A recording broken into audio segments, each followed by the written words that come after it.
Chapter 151, Fox Girl. End conversation. The skeleton, who had gone to deliver goods to the troll territory, returned once again. Several wooden boxes filled with warfire coins were piled at his feet. Under the restrictions of the Trade Alliance rules, even the quick-tempered trolls adhered to the agreement. Sir, the total transaction amount this time is 510,000 warfire coins. The Trade Alliance will deduct 2% tax, leaving 499,800 warfire coins, said the skeleton merchant. Damn it!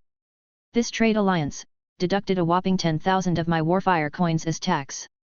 This is a quicker way to make money than robbery. Well, good job. Arrange for someone to deliver them to the Lord's mansion. My maid, Ira, will tell you where to put them. Yes, sir. The skeleton merchant and his men, carrying the heavy boxes, headed towards the Lord's mansion. The structure of the Trade Alliance is much like the e-commerce platforms of the past. It connects all the original producers and facilitates rapid transactions. In this chaotic world, the genius who came up with the idea of establishing such a platform deserves praises. After dealing with the orders and getting a decent understanding of the Trade Alliance's functions, Fang Hao began looking at the blueprints he had just bought from the Trade Alliance. Iron Claw Rat Nest Construction Blueprint, green; Black Iron Kite Shield Production Blueprint, blue; High-Speed Hardwood Shortbow Production Blueprint, blue; Black Iron Battle Axe Production Blueprint, green; and Apprentice Mage Robe Production Blueprint, green. These blueprints were chosen by Fang Hao from a myriad of items, based on their potential usefulness and his capability to gather the needed materials. As for the other blueprints and items, he can buy them whenever needed. Iron Claw Rat Nest Construction Blueprint, Greenwood 100, Hay 1100, Trace of the Forest 3. Selected the construction in the empty space. A green light appeared, and a building resembling an animal den appeared before his eyes. Iron Claw Rat Nest. Type: Special Building. Available recruitment: Iron Claw Rat. Iron Claw Rat, Mist Cloaked Crystal 1. Description: Iron Claw Rats can be recruited from this building. Their sharp front claws can break through soil and rocks. Wow! A new recruitment material has appeared. I bought this blueprint because I had enough materials for construction, but didn't expect a new material to appear for recruitment. It's called the Mist Cloaked Crystal. I can't recruit for now, but through the introduction, I can learn about some of the abilities of the Iron Claw Rat.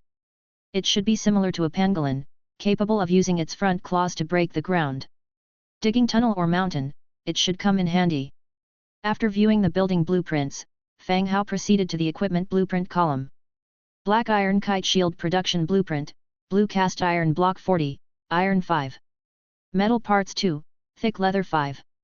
High-Speed Hardwood Shortbow Production Blueprint, blue Hardwood 5. Metal Parts 3, Thick Leather 2. Black Iron Battle Axe Production Blueprint, green Hardwood 3, Cast Iron. Block 5, Metal Parts 3, Leather 5. Apprentice Mage Robe Production Blueprint, green Cotton Cloth 4, Spun Yarn 5.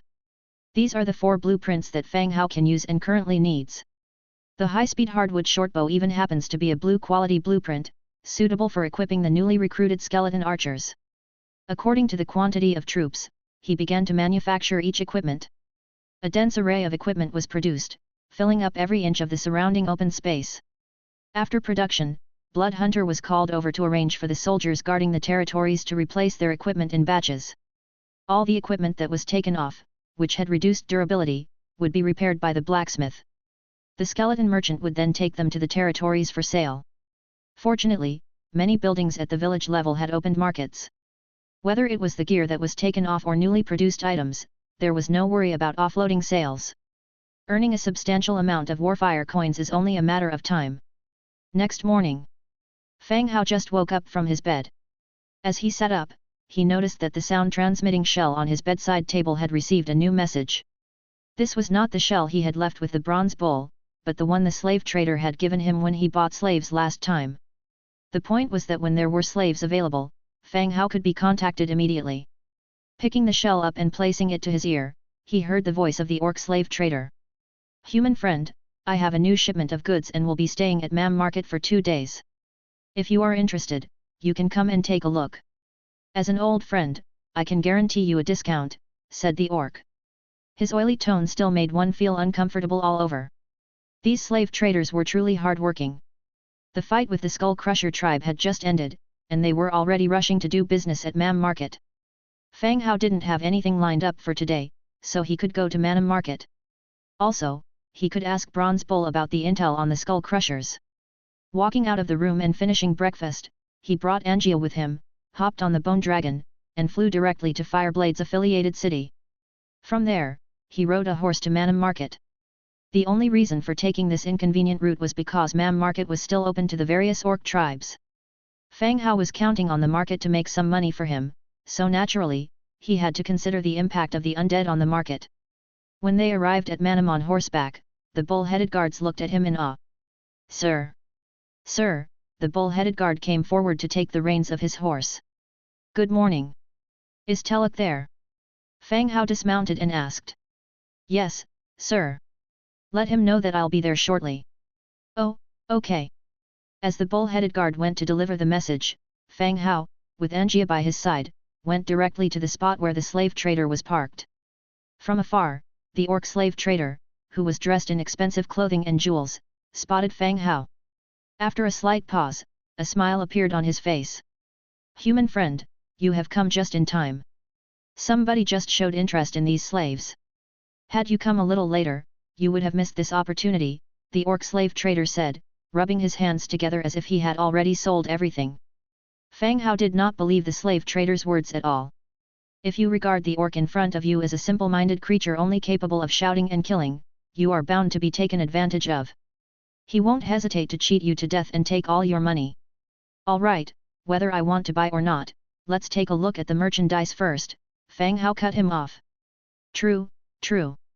Let's look at the goods first," the orc immediately responded. Entering the stinking warehouse once again, the greasy rags on the iron cages got removed. This revealed the slaves held within the cages. When the slaves appeared, Fang Hao was slightly taken aback.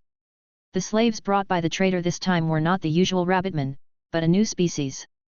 "Human friend, I figure you must be bored with rabbitmen by now, so this time I brought you something different," the slave trader explained, observing Fang Hao's reaction. He was worried that this human might not like what he saw. If Fang Hao declined, his trip would have been in vain. Through the greasy railings of the cage, Fang Hao's gaze fell on the weeping figure coiled up in the corner. She was noticeably different from the rabbitman. She had a pair of ears akin to those of a canine, a fluffy, brown tail curled up in her lap. The moment the oily cloth covering was torn down, she looked horrified as she stared at Fang Hao. "This is not a rabbit man, right?" Fang Hao pointed at the girl in the corner. The girl cringed again, obviously frightened. "Ah, you are indeed smart, my friend. This is a member of the Foxman tribe. I met an orc army on the way who had just dealt with a Foxman village. I thought you might need her, so I bought her at a high price." Chapter 152, New Slave Joins. Hearing the slave trader's words, Fang Hao was at a loss for words. Damn, he can really talk up his product. "I'm not blind. Can't I see the characteristics of these two races? Didn't you say that all the slaves have been trained? These have just been captured. Won't there be any issues?" Fang Hao looked at the slave trader. The rabbitmen he had purchased last time had a blank expression, clearly accepting their status as slaves. However, these fox ladies in front of him were crying and frightened, clearly just captured. If he bought them, and they acted out, it would be too much for him. "No, my friend," the slave trader walked to the iron cage and struck the bars with an iron rod in his hand. "Shut up! Anyone who dares to cry will be fed to the dogs." The roar and the clinking sound of the iron rod made the fox ladies shudder, biting back tears. As you can see, although the fox people are a group of weak orcs, they are still quite intelligent. They know if they should choose to stay with you, or be eliminated. The slave contracts are complete, there won't be any issues. The orc slave trader professed with conviction. He had captured these fox ladies just to sell them to Fang Hao, just like he had done with the rabbit people. With just a few of them, it was not worth it for the slave trader to transport them to human cities for sale. If Fang Hao didn't purchase them, they would be at a loss, and the fate of these fox ladies would not be good. "What's the price of fox people?" Fang Hao hesitated. "Look, we are old friends. I cannot give you a high price. The price is the same as the rabbit people. 10 warfire coins each," the slave trader said. He had sold 40 rabbit people to Fang Hao earlier. After bargaining, they were sold at 10 warfire coins each. After returning, the slave trader had recalculated the price several times. He found that it was more profitable to sell it to Fang Hao than transporting it to a human city to sell. So, while selling other slave orcs, he had also brought along the freshly captured fox ladies and directly contacted Fang Hao. Okay, get the contracts. I'll take all of them, Fang Hao said directly. The slave trader was immediately overjoyed. Please wait a moment. I'll fetch them right away. He went to the side room, fetched a few slave contracts, and handed them to Fang Hao. From now on, the fox ladies before him had a new master. A human who came with a female orc hero. Okay, everyone come out and follow your master. You can enjoy a full meal, the slave suggested, continuously clanging the cage to urge the unwilling slaves to come out. The 5 brown-tailed fox ladies just stood there blankly, with their heads down, unable to raise their gaze to Fang Hao. Okay, stop crying, follow me. I'll give you food first, Fang Hao said to all of the slaves. After speaking, he led the fox people out of the warehouse. He headed towards the direction of the clan leader's hall. When he arrived at the clan leader's hall, the Minotaur guards respectfully greeted him. Sir, the clan leader is waiting for you inside. All right, get them some food first. Fang Hao looked at the 5 slaves following him. Yes, sir, the Minotaur guard immediately followed Fang Hao's instructions. He entered the hall. Bronze Bull Talok was polishing his battle axe. Seeing Fang Hao and Angia come in, he immediately put down his weapon and bowed, Lord. Bronze Bull is a purple hero. Among the heroes, he is considered to be a high-ranking battle hero. But in Fang Hao's hands, he is but a small part of his forces. Having him would allow for an additional commanding hero, but not having him wouldn't affect the situation at all. All right, has there been any news from Skull Crusher? Fang Hao asked, sitting down on a seat at his side. Bronze Bull did not sit back on his seat as the clan leader, but instead sat on a chair at the side. He said seriously, Sir, I have already arranged for people to explore the Frostwind Mountains for information, but they might not have arrived yet. Today was the 2nd day after the battle with the Skull Crusher tribe. The people he had arranged were still on the road, they hadn't reached Frostwind Mountains, let alone gathered any information. That's right. By the way, the merit training ground has been built in the territory. If your clansmen need to advance their hero level, they can go to the main territory. Hearing Fang Hao's words, Bronze Bull's eyes instantly narrowed as he immediately said, That's great. Establishing the merit training ground can motivate my clansmen to improve and increase the number of heroes in the territory. The presence of a merit training ground can greatly influence a faction. Having a merit training ground will attract 10th Order soldiers from neighboring cities to become heroes. Those aspiring to become heroes also require the merit training ground for their upgrades. Therefore, the existence of a merit training ground not only cultivates more heroes but also attracts other talents to join. Well, as for advanced materials, you and your clansmen need not worry. I'll prepare them for you, said Fang Hao casually. There aren't many heroes who can be promoted within the territory. Nelson, Angia, Bronze Bull. And the materials needed for the trial can be purchased from the Trade Alliance. The cost is bearable, so there's no need to fuss over it with the heroes. Letting them prepare on their own would only hamper their growth. Thank you, Master, the Minotaur clan is immensely grateful to you. Bronze Bull stood up and paid his respects again. At the same time, Fang Hao also received a system prompt. Bronze Bull Teluk has increased his loyalty towards you by 20 points, current loyalty is at 85. Bronze Bull's loyalty has finally improved. If it were to improve, it improved by a straight 20 points, reaching 85 points. This loyalty is already quite high, and he will be more obedient to Fang Hao's commands. Alright, one won't bother you anymore. If there is anything, get in touch using the sound transmitting shell. I'm going back first, Fang Hao stood up. Alright, Master. Before leaving Manam Market, Fang Hao went to the tavern. In addition to getting some condiments, he also got a single map. Map, Cave Camp. Category, Single Map. Description, a map drawn by a traveling merchant, recording the path and terrain of the cave camp. Manam Market just opened, and this is the only blueprint in the store. Last time, the unknown cave blueprint that was obtained from the tavern, because it was on the west side of Manam Market, Fang Hao had Bronze Bull send someone to scout it first. After confirming the message, he could explore it. When Fang Hao left Manam with the purchased slaves, Bronze Bull arranged a Minotaur guard for protection. Primarily to ensure that Fang Hao was safe and won't face any danger here. He returned to the territory without any obstruction. The scene that had been performed several times repeated itself again. When the slaves saw the dense undead army, except for 2 who fainted, the remaining 3 hugged each other and wept bitterly. Having seen this repeatedly, Fang Hao didn't bother to explain or comfort them anymore.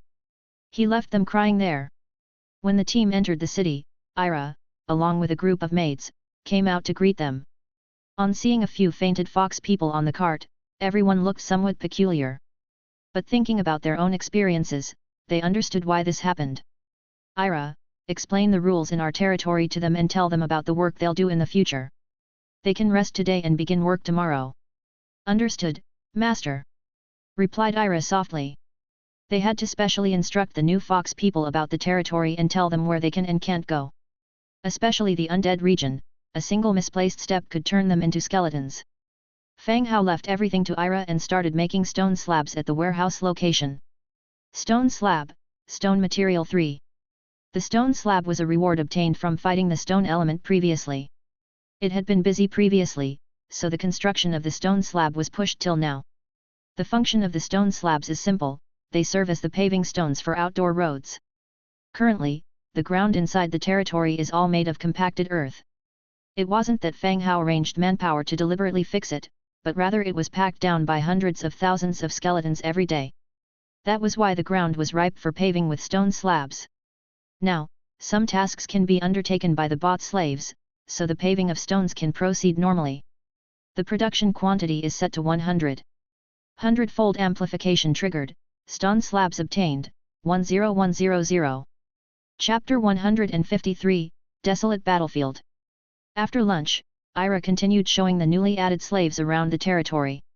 Fang Hao was contemplating his afternoon plans when he was alerted to a private message in the Book of Lords. It was from Dong Jiayu. It had been a while since he heard from her, after she was injured and received a curative potion from him. Brother Hao, I have finished exploring the ancient tomb. I've obtained some shadow stones and set them aside for you. Dong Jiayu said. Fang Hao opened up the designated trade page and saw the traded shadow stones. There were quite a few, 49 in total. Fang Hao put up several weapons, and they concluded their trade. What's in the ancient tomb? Any exceptional bodies? Fang Hao asked. Yes, there was a body in a bronze coffin. Don't worry, Brother Hao, I had it completely burned, there's no danger. Dong Jiayu reassured him with a serious tone. She thought Fang Hao was concerned for her safety, worried that the corpse in the tomb might turn into an undead and attack her. Ah, it was burned? Was anything left? Even bones would be fine. Well, no. Brother Hao, just tell me what you need next time, I'll keep an eye out for it. Dong Jiayu caught on to his hint. Fang Hao thought for a moment and said, I have a building here for the undead, the remains of the strong can be useful. Oh. I didn't know that. Would ashes work? I can have someone collect the remaining ashes now, would that be useful? Dong Jiayu continued. She was grateful for Fang Hao's help, and since he had saved her life with a treatment potion, she thought of him as her lifesaver and wished she could repay him in some way. No need for that, just save any powerful creature's bodies safely for me next time. Fang Hao advised once again. Oh yes, Brother Hao, I have a map here called the Desolate Battlefield which I can't explore, so I'll give it to you too. Dong Jiayu remembered a newly acquired map. After opening the trade page again, he saw the map Dong Jiayu had placed up for trade. They carried out the trade, and the map appeared in Fang Hao's possession. Map, Desolate Battlefield. Type, Single Page Map. Description, the once thriving city has become a burial ground. 500,000 commoners and over tens of thousands of soldiers have died. The land was stained red with blood, bodies scattered throughout the mountains and fields. Gathering from the description, it was likely a dangerous place on the map. Dong Jiayu had just recently managed the ancient tomb near her territory. If she led her troops to conquer the desolate battlefield, it would likely be a monumental task. She might suffer injuries, or her troops might suffer heavy casualties, leaving her with a skeleton crew. Therefore, she didn't want to take any risks now or in the future. It would be better to give the map to Fang Hao, who was ranked first in the region. Perhaps he might figure out a way to conquer it. Fang Hao stored away the map. The location on it was to the northwest of his territory, quite a considerable distance away. Looking at the description of the desolate battlefield stirred some interest within Fang Hao. According to the description, this used to be a battlefield where hundreds of thousands of people perished. The entire landscape, engulfed in death, had become a wilderness.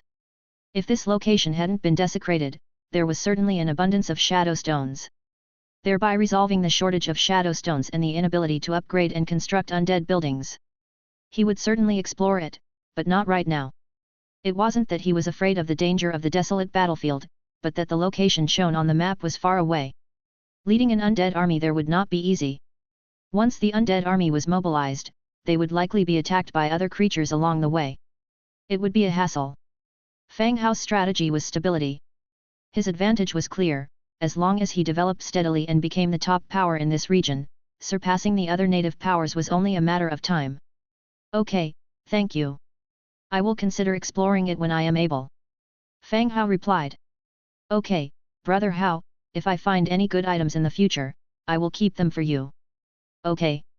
Since Dong Jiao was limited in the number of times they could talk, after a couple of pleasantries, they disconnected the call. Fang Hao thought for a moment and sent another message to Zhang Bin. He directly shared the location of the desolate battlefield with Zhang Bin. Zhang Bin, arrange for people to explore this area. Just map out the route that's necessary. Fang Hao sent the message. Zhang Bin was now one of Fang Hao's city lords, or one could say, the mayor of a dependent city. The city he was currently managing was Li Teng's former city. It was located to the west of Fang Hao's main city and relatively closer to the desolate battlefield. Received, I will arrange for it immediately. Shortly after came Zhang Bin's second message, Boss, can you send some horses? The attached village's wheat transportation is too inefficient with manual labor. Zhang Bin's current city was far superior to his previous one. Without worrying about food and clothing, all he had to do was coordinate the farmers, deploy troops to protect the city and village's safety. Of course, Zhang Bin was smart enough to know that everything wasn't his, but Fang Hao's. When Fang Hao asked him to be the mayor, he became the mayor. Without Fang Hao, he couldn't even do a farmer's job well. Therefore, he didn't slack off in his duties. He was afraid of making mistakes, which might affect his current position. Okay, I will arrange for someone to deliver them to you later. Also, keep an eye out for silkworms while surveying nearby villages. Fang Hao instructed. At the same time, in the Book of Lords, he unlocked the authority for Zhang Bin to construct a stable. Understood, boss. After finishing the conversation with Zhang Bin, Fang Hao turned to a maid and said, call the blood hunter. Oh, okay, master. The bunny maid hopped away to summon the blood hunter. Shortly after, there was a ripple in the air outside the door. The blood hunter landed in front of the lord's mansion, flapping his huge bat wings. He entered, bowed, and asked, Master, what are your orders? Zhang Bin's territory needs some horses. Transport 2 of them over to him. Yes, master. There weren't many horses in the territory, the majority were bred in the pigman village. In the beginning, he would transfer 10 of them, and then bring over more from the pigman village later. The blood hunter left the mansion and headed towards the stables. He commanded the skeleton soldiers to secure the horses to his back. Despite the horses in the territory not fearing the undead, this still caused much chaos. Eventually, 10 horses were securely tied to the dragon's back. Amidst the terrified neighing of the horses, they ascended the sky and flew towards the city where Zhang Bin was. Just as Fang Hao was exiting the mansion, he looked up to see the bone dragon flying overhead and heard the neighs of the horses. His eyes widened. Damn, there aren't many horses in the territory, don't kill them off. After the blood hunter left, the skeleton merchant, Dijin, came knocking again. Lord, here are 2 orders. Would you like to take a look and see if you want to fulfill them? Order, beautiful corpse coffins x100. Order. Requirement, beautiful corpse coffins x100. Trade possibility, 10,000 warfire coins, blood clan influence plus 10. Chapter 154, Skull Crusher's Shock. Even without the blood clan's insignia, Fang Hao had guessed that this was related to the blood clan. The undead, it seems, demand coffins either in stone or in bronze, covered in complex incantations, designed to better preserve their mortal bodies. The kind of grave that focuses on comfort and luxury is only demanded by the blood clan, who have a luxurious need for life. From this, one can perceive the fundamental difference between the undead and the blood clan. The blood clan has a long life, but still remains engrossed in worldly pleasures. However, the everlasting undead seem to transcend all boundaries. After achieving immortality, they lose all worldly desires. Whether or not to do something completely depends on its value, not on the pleasure it would provide. Fang Hao opened the Book of Lords and started examining the production category. As expected, he found blueprints for the beautiful corpse coffin he had remembered having it. "Come on, let's go to your place." Having stated this, he headed towards the Trade Alliance building, followed by Dijin. Upon receiving the order, Fang Hao began his crafting process in the warehouse. Beautiful corpse coffin, hardwood planks 12, leather 6, cotton 5, fine cloth 6. Fine cloth is produced during tailoring, albeit at a low rate. During these times, the work of 101 tailors has accumulated a significant amount of fine cloth in the stockroom, just enough to meet today's production requirement. Production count, 1.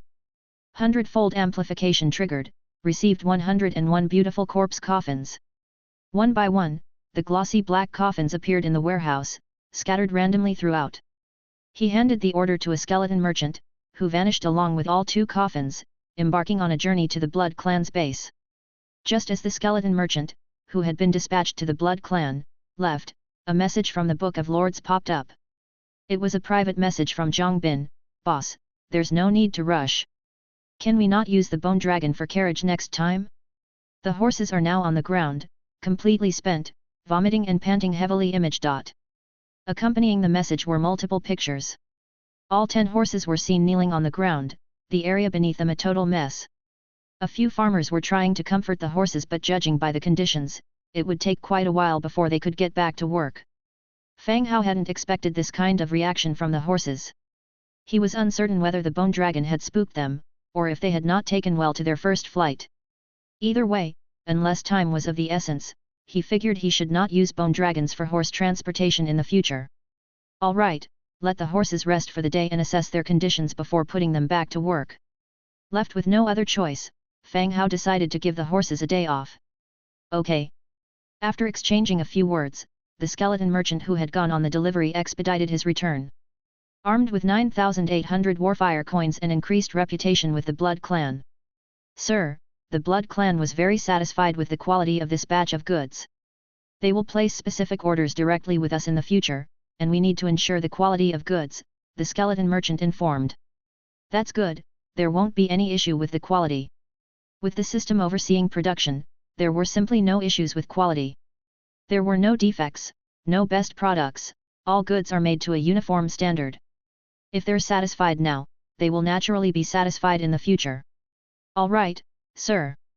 Having completed the order, Fang Hao returned home, pockets heavier by 9,800 warfire coins. Meanwhile, at the Skull Crusher tribe equals.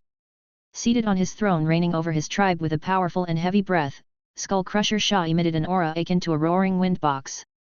Below him, a group of orc leaders waited, their heads lowered, hearts filled with anticipation. "You're telling me that all 300,000 troops under Chief Amory are dead, not a single one managed to escape?" Shah asked grimly, chilling the atmosphere in the hall further. It had been days since the 300,000 orc army had set out to fight the undead. Without any news of victory, they dispatched scouts to investigate. The news that came back today was that they had found the battlefield, but not a single orc warrior had survived the massive battle. They wondered what kind of force could annihilate their courageous 300,000 orc army without leaving a single survivor to tell the tale. "Great Chief, we found traces of the battle. The ground is soaked with blood, but strangely, we could not find any bodies or even limbs of our fallen orc warriors," reported the scout, swallowing hard. The scene had been difficult to put into words. The earth was awash with blood, flowing through the crevices in the rocks, staining both the ground and rocks a crimson red. They couldn't find any remnants of the orcs' encampment other than the traces of blood, neither tents nor bodies were left. Only the dark red ground and scraps of flesh mixed into the dirt bore witness to the battlefield that had been. "How is the city of undead? What has happened?" Skull Crusher Shah asked further. "To the west of the battlefield, we saw a city controlled by the undead, housing a large undead army. It seems like they formed the first defensive line in response to our protocol, the scout swallowed again. Great Chief, we specifically went to visit the Bronze Bull. His market is still operational. It seems that he did not participate in the fight. Boom. Hearing this, Sha slammed his fist down, breaking the stone table in front of him in half. He roared, Teluk, how dare he? Great Chieftain, we should not delay. Let the priest resurrect Amory to find out exactly what happened, advised an orc. Indeed, this was not a time for anger. With an entire army of 300,000 wiped out, they were not facing an ordinary opponent. They needed to gather information quickly to respond. Sha sat back down, chest pulsing violently. He ordered, bring the priest here. Yes, Great Chieftain. Soon, an orc priest, dressed in a long robe, arrived. He leaned on a root staff, bowed slightly, a form of salutation. Great Chieftain, you summoned me. Priest, Amory has fallen in battle.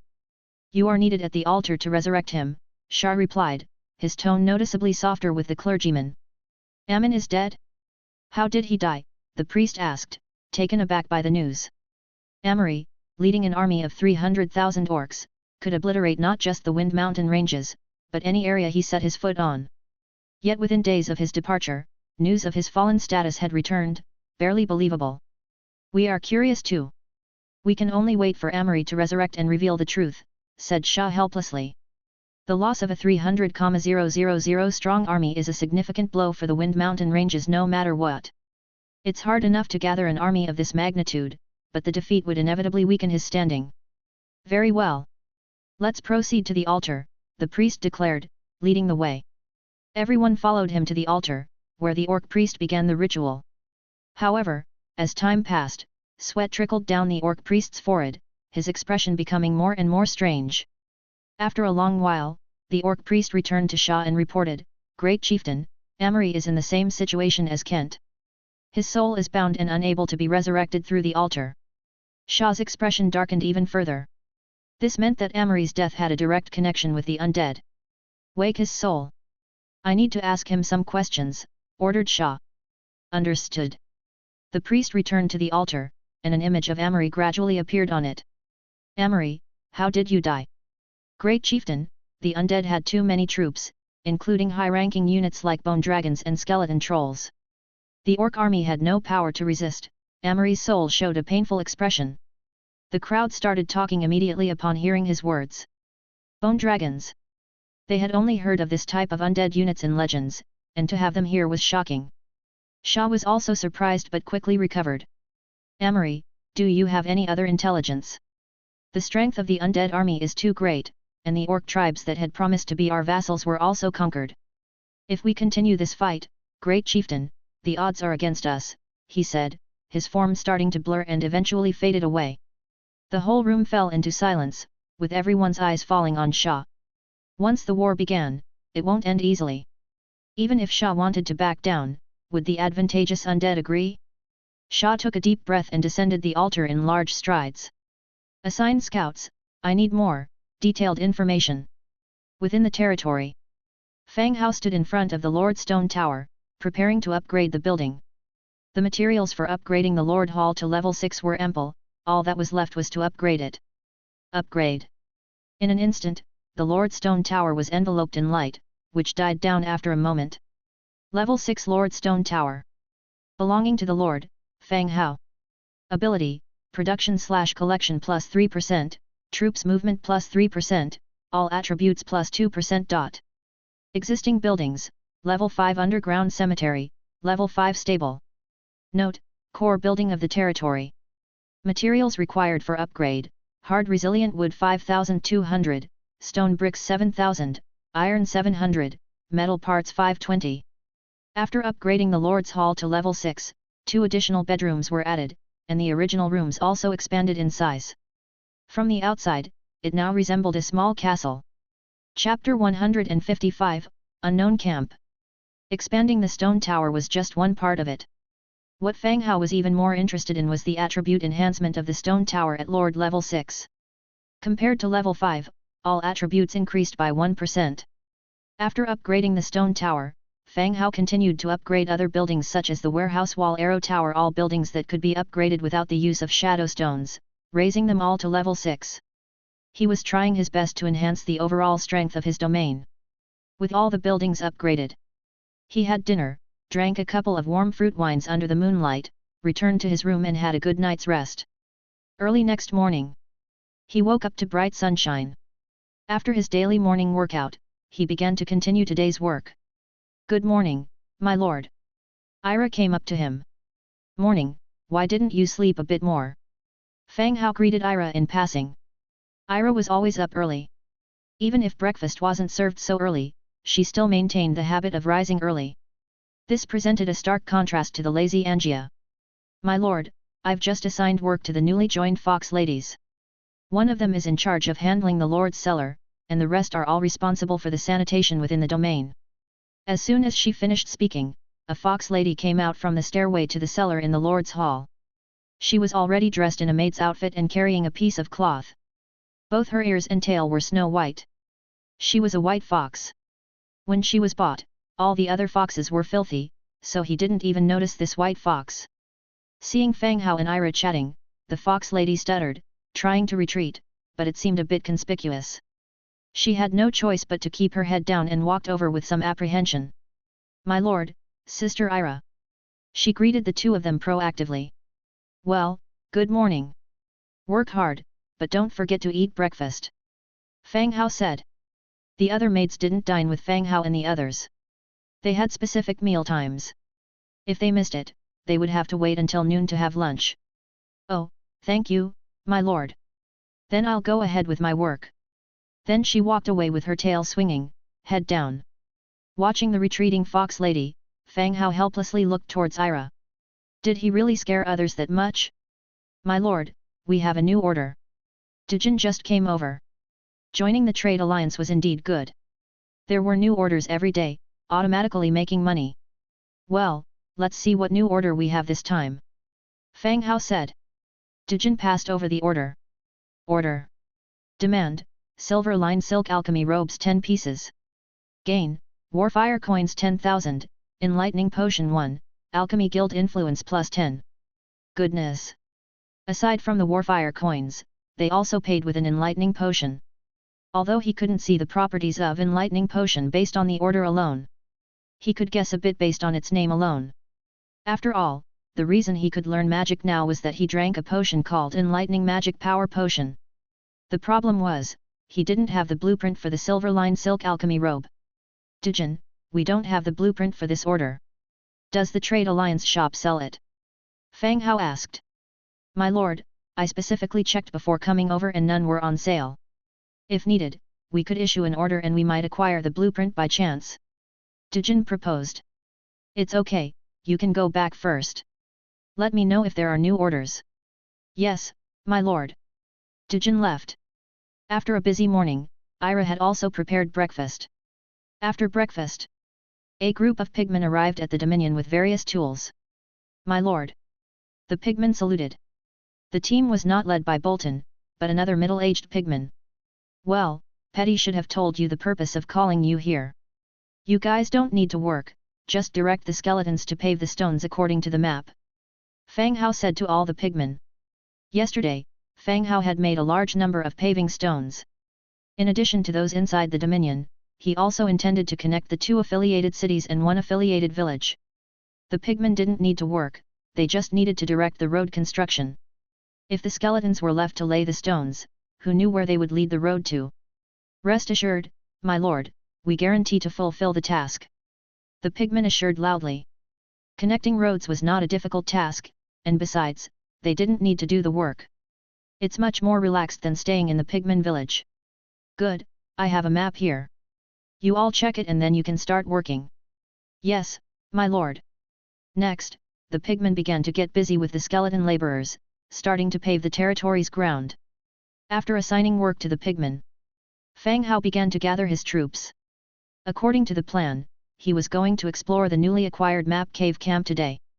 After being integrated with the map of the Book of Lords, the map's location also appears in the large map. The location this time is to the south and slightly east of the territory. Further south of Shadowwind Castle. After making sure that 50,000 troops were waiting outside the territory, Fang Hao returned to his room and directly cast God's presence. The large troop force left the territory in a mighty manner, heading towards the direction of the target point. Fang Hao controlled the skeleton warrior, laying on a cart, with his black iron knight's sword and black iron kite shield next to him. The soldiers' overall equipment had been upgraded, and the outdated ones were sold through various channels. Along the way, the army advanced halfway. Stomp, stomp, stomp. Just when Fang Hao was bored, fiddling with the dirt in the shield's crevice with his skeletal finger, the sound of dense horseshoes came from the front. They weren't attacked by the skeleton army, proving that they were the cavalry scouts sent out. Fang Hao, we caught a spy ahead, who looks like a lookout. Angia's voice rang out from the front. Angia rode a strong horse, with a man bound tight on the horse's back. His face was full of bruises, and his left eye was so swollen that only a slit remained. My lord, I am not a spy, I am not a spy, the man defended loudly. The man was thrown in front of Fang Hao. Looking at the undead in front of him, whose pupils burned with soul fire, the man trembled slightly. But it must be said, he still had some courage and didn't show any other strange behavior. Human warrior, tier 4. So who are you? Fang Hao looked at the man in front of him and asked. This was already deep in the forest, without even a proper road. Ordinary people wouldn't appear here, especially alone. I'm a merchant from a nearby city, waiting for my caravan nearby. My lord, if you would let me go, I am willing to reward you accordingly. The man indeed had some courage. Facing Fang Hao and the thousands of undead around him and the bone dragon, he managed to calm down quickly. He answered the question while trying to negotiate his release. What kind of merchant, what do you primarily sell? The man quickly answered after hesitating a bit, cloth. Where are you going to transport the goods with your caravan? Fang Hao continued asking. The man looked at the troop and seeing that the undead army was coming from the north, he immediately answered, to the east, my lord, there are many orc tribes there. They can't make cloth, and we transport it there to make a profit. Oh. Fang Hao said something and then asked, there is a camp ahead, is it from your convoys? Ah. The man answered reflexively, then quickly changed his words, no, I don't know about any camps. Fang Hao carefully looked him up and down and said, all right, how much are you willing to pay for your life? My lord, I will give you all the money I have, at least 2 gold coins. The man said. Untie his rope. A skeleton pulled out the iron sword from its waist and cut all the hemp ropes binding the man. As soon as the ropes were loosened, the man took out all the money from his body voluntarily. The gold coins he was mentioning were not warfire coins, but a type of common currency made by humans. It was stamped with a king wearing a crown. The exchange ratio between human currency and warfire coins is roughly 3:1. The workmanship of human currency is better than Beostead gold of the orcs, and its value is also higher. My lord, that's all I have. The man nervously stole glances around. Fang Hao nodded his head, accepting all the gold coins he had given. Okay, you may leave. Thank you, my lord, thank you, my lord. The man staggered to his feet and darted straight into the forest. As the man's figure disappeared, Angia looked at Fang Hao with a puzzled face. He is not a merchant. His hands are full of calluses, do you think he got them by handling cloth? Angia reminded Fang Hao. She thought Fang Hao didn't seem like a fool, but it was also possible. Of course, I know. Then why did you let him leave? Angia asked curiously. She was a hero and bound by some contracts, so she couldn't intervene in Fang Hao's decision, but she just couldn't understand why Fang Hao would do it that way. He's from that camp. I let him lead us there and check out what these people are doing. After finishing, Fang Hao continued, Angia, you lead the team. After saying that, the soul fire that burned in the pupil of the skeleton warrior was extinguished, and it lit up again in the pupil of the skeleton giant bat that followed the cart. The bat wings flapped, chasing after the man who had departed. Chapter 156, You are the one without a brain. The giant bat followed the man from a distance and led them to the foot of a mountain.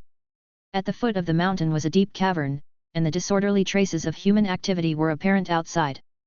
Bang! The man kicked over the iron pot in front of the cave and yelled, Stop fucking hiding, pack your things and leave quickly. Rumble! A group made up of orcs and humans rushed out of the cave, carrying all sorts of weapons. Poker, Have you lost your mind? You were supposed to keep a lookout and wait for the ransom. What are you yelling about? A beast-like orc, carrying a studded mace, roared aloud. He expressed his anger and dissatisfaction at Poker's unauthorized return. Screw the ransom. There's an undead army coming from the north, thousands strong. You're still thinking about money when we're about to lose our lives, Poker continued to shout. Doesn't that old man care for his daughter's life? He dared to bring an army. I told you, they are coming from the north, the undead. What the hell is in your head? Hurry up and pack. Take the girl as well, let's dodge this batch of undead and think about the ransom afterwards. Poker rushed into the cave and brought out a little girl. The little girl's hands were tied, and her eyes were blindfolded. All right, quickly pack your things, leave the useless stuff, take all the valuables. Everyone started moving, taking out all the valuable items. Where are we running to? To the east. Let's go. The bandit group started fleeing towards the east. And behind their group, the skeleton giant bat continued to observe their movements. After a few minutes, listen to the footsteps. Poker looked terrified at the silver-haired woman blocking their path, and the undead cavalrymen behind them. How could this be? How did they know our escape route and alter it? Thud thud thud. Dense footsteps caused a minor trembling of the ground. The Whitebone army approached in an orderly manner, encircling this small group of just over 40 men. Oh, how could you? Poker's face turned pale. He then quickly realized, you deliberately let me go, to track me. Well done, Poker. As promised, the ransom will be paid to you as compensation. A voice resonated from within the undead army, it was the skull with blue flames in its eye sockets. Poker was slightly taken aback, trying to infer the meaning of the skeleton's words. In a rage, he yelled, don't trust him, they. Thud. A muffled sound interrupted Poker as a spike from a mace penetrated his skull. Unbelievable was etched in Poker's eyes. He gave a confused gaze towards his rear, looking at the large orc holding the mace. You idiot! Poker died, his eyes still wide open, filled with terror and disbelief. Damn, he even dared to betray us. I hate people who call me brainless. The orc flicked the blood bead off the mace and spat on the corpse. Then, he turned towards Fang Hao and coldly said, Humph! Your number doesn't matter. As long as this little girl is in my hands, I dare you to take any action. If she dies, I would like to see how you explain it to Tavek. The orc was holding the little girl, arrogantly taunting. Gloating that he wasn't afraid because he had a hostage. I don't know Tavek. How could you threaten the undead with a human? Fang Hao countered. The orc frowned slightly and shouted, bullshit, wasn't it Tavek who asked you to save his daughter? You just promised to give Poker the ransom money. Do you think you can deceive me with your dreams? I really don't know Tavek, and I was only bluffing you just now based on your conversation. Impossible. The orc could not accept this fact. He turned and looked at his companions, don't believe him. It was Poker who betrayed us, that's why I killed him. It has nothing to do with him always giving me nicknames. The moment his companions turned, they involuntarily took a step back. Kill him. Seeing the orc turned his back towards him, Fang Hao immediately gave the order. The skeleton archers who had been steadily aiming all this while, let go of their bowstrings. The bowstrings oscillated, and the air echoed with a high-frequency hum. The next second, thud thud thud. Arrows pierced the back of the orc who turned back towards Fang Hao. It looked like a standing porcupine before collapsing onto the ground. At the moment the orc fell, all the skeletons launched an attack on the other kidnappers. The number of kidnappers was too small, not creating any significant trouble. Just after a brief confrontation, they were overwhelmed by the undead. After the battle, they started to clean up the battlefield. Fang Hao then approached the little girl hostage. Her hands were tied, and her eyes were covered. We're not the kidnappers, and we won't hurt you. I'm going to remove the rag from your mouth to ask you a few things. Fang Hao tried to make his tone as calm as possible, but the rasp of the undead still sounded unsettling. The little girl nodded, behaving very obediently. Fang Hao removed the cloth from her mouth, and the girl indeed didn't scream or shout. Where is your home? Is Tavek your father? Fang Hao asked. I live in Pruel City, my father is Tavek, he's a cloth merchant. He'll pay you a handsome reward if you are willing to take me home, the little girl said in a steady manner. Wow! This child is extraordinary, not only calm but also very astute. At the same time, Fang Hao realized why Poker had claimed to be a cloth merchant. It turned out the girl who'd been kidnapped was the daughter of a cloth merchant, so that's what they thought of when lying. I live in a city to the north. Do you know how to get to your city? Fang Hao continued asking. He usually relied on the map when he was traveling. If he didn't have her exact location on a map, even if he wanted to help, Fang Hao wouldn't find the place. Yes, my father took me to many places, I have a good sense of direction. Just let me survey the surroundings, and I can find the way, the little girl said. All right, then you follow me back first, prepare a bit, and then I'll take you home. Okay, the little girl obediently agreed. Falling from the kidnapper's hands into someone else's, the little girl had no other choice. Fortunately, the person who was talking to her was willing to communicate and appeared quite friendly. The girl's hands were untied, but her eyes were still covered, and she was told not to remove the blindfold, or Fang Hao wouldn't take her home. The girl agreed and sat quietly, waiting. After the battlefield was cleared, everyone started taking the girl back home. At noon, Pruel City welcomed 2 new guests. The sun was blazing, the air somewhat warped from the heat, and pedestrians squinted because of the glaring sunlight. A man and a woman riding horses entered the city. The man was a young human, sitting tall on his horse, hands tightly clasping the reins, chest thumping like a victorious knight. But what really drew attention was his attire. He wore a mage's robe with a bright silver metal armor outside, a knight's iron sword at his left side, a ruby-encrusted magic wand on his right, and a dazzling golden dagger on his belly. What was this? A knight? A mage? A mage knight? Well, doesn't seem like anyone heard of that profession before. Looking at the woman behind him, she was from the Beast clan, in leather armor, and had a pair of tiger's claws hanging at her waist. While Pruel City does not discriminate against the Beast clan, it is still a human city, and seeing members of the Beast clan, aside from merchants, was rare. There was a human little girl sitting in front of the woman. She kept pointing here and there, like a guide, introducing the city to the Beast clan girl. Hey! Isn't that Tavek's little girl? I heard she was kidnapped, and he was raising ransom money recently, right? Yes, my wife's younger brother's cousin works for Tavek, he told me that Tavek's little girl was kidnapped. Tavek must have secretly hired mercenaries to get her rescued. That can't be right, my wife's cousin said that these days Tavek was about to sell off his property to raise the ransom. He never mentioned hiring mercenaries. Are you daft? They'd definitely keep it a secret. If your cousin knew, the kidnappers would too. The two strode into the city. They were coming in with Tavek's missing daughter. Even after verifying their identities and intentions at the city gate, they still drew the attention of the patrolling soldiers. Both of you, please state your purpose. Chapter 157, Holy Snow Silk. Human Warrior, 5th Order. The patrol guards were all in uniformed equipment, standard leather armor adorned their bodies, and long swords hung at their waists. Behind them, several soldiers held weapons similar to long spears. The leader of the patrol didn't draw his sword from his waist. It seemed he was merely conducting a simple interrogation. I ran into a group of bandits in the wilderness and rescued this child from them, then brought her to find her father, Fang Hao stated his purpose straightforwardly. The patrol captain turned to look at the girl behind him. The girl spoke up, yes, this man and woman saved me. The patrol captain nodded and said, well, sir, the residential area is straight ahead, it's best if you dismount. All right. Fang Hao immediately got off his horse and removed the starfire wand hanging from the side of the horse. Best of luck to you. The patrol captain said and then left with his men. After the patrol captain had left, there came the sound of hurried footsteps from ahead. A nicely dressed, well-built man was rushing over with a group of people. His expression was slightly agitated.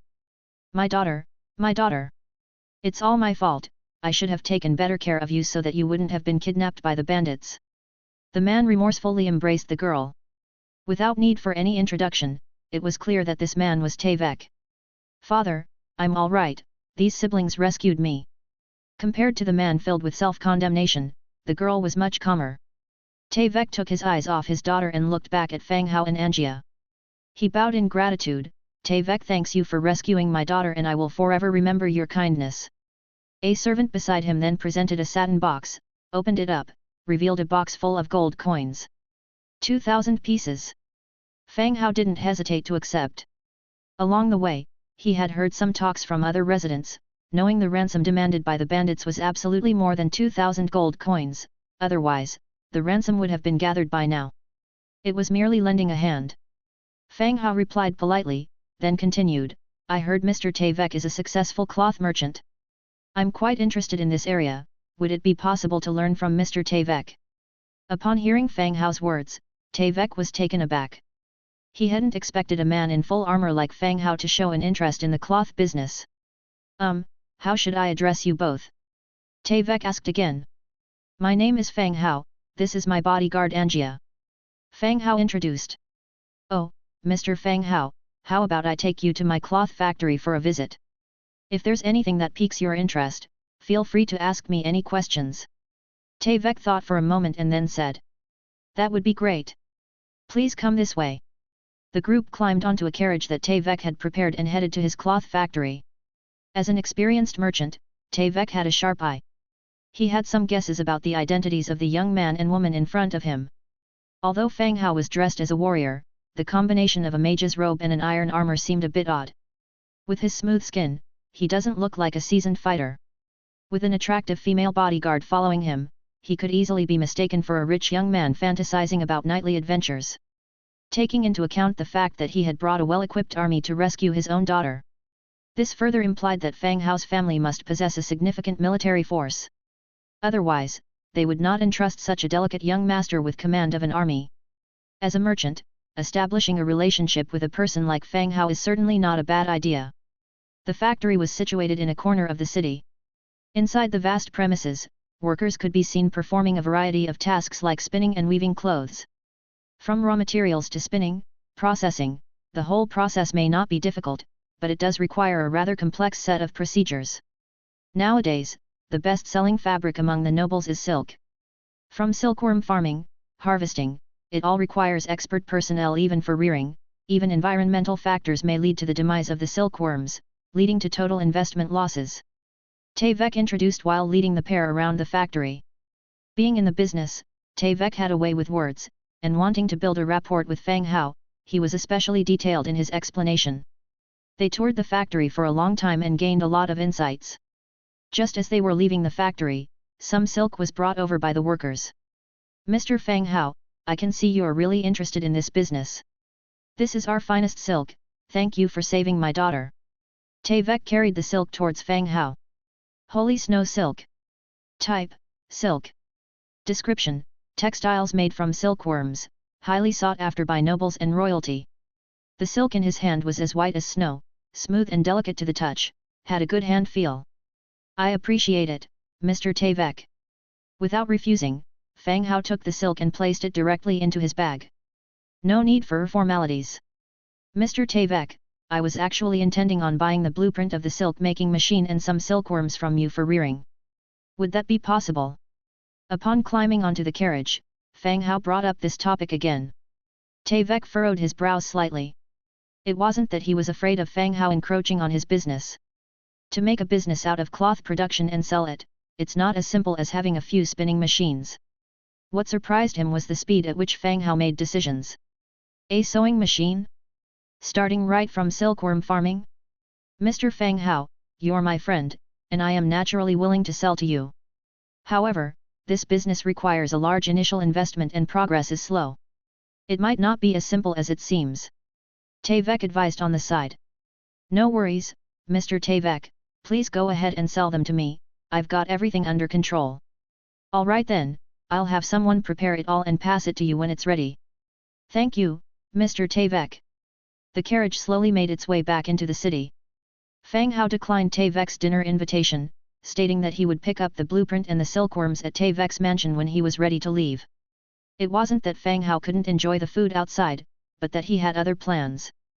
Before leaving, he planned to visit the city's pub to look for single-page maps that he could buy. After all, his progress depended on these camp bases, where he could open treasure chests and obtain various blueprints. After bidding farewell to Tevek, Fang Hao and Angia went straight to the pub. Although it was already afternoon, it wasn't yet the pub's peak time, and there weren't many customers inside. Behind the counter was a busted barmaid, moving about seductively, joking with the customers. What can I get you? The barmaid returned to the counter and asked in a soft voice. I'll have a beer, Angia, what about you? Fang Hao said. A beer. A large one. Angia took a seat next to Fang Hao. All right, coming right up.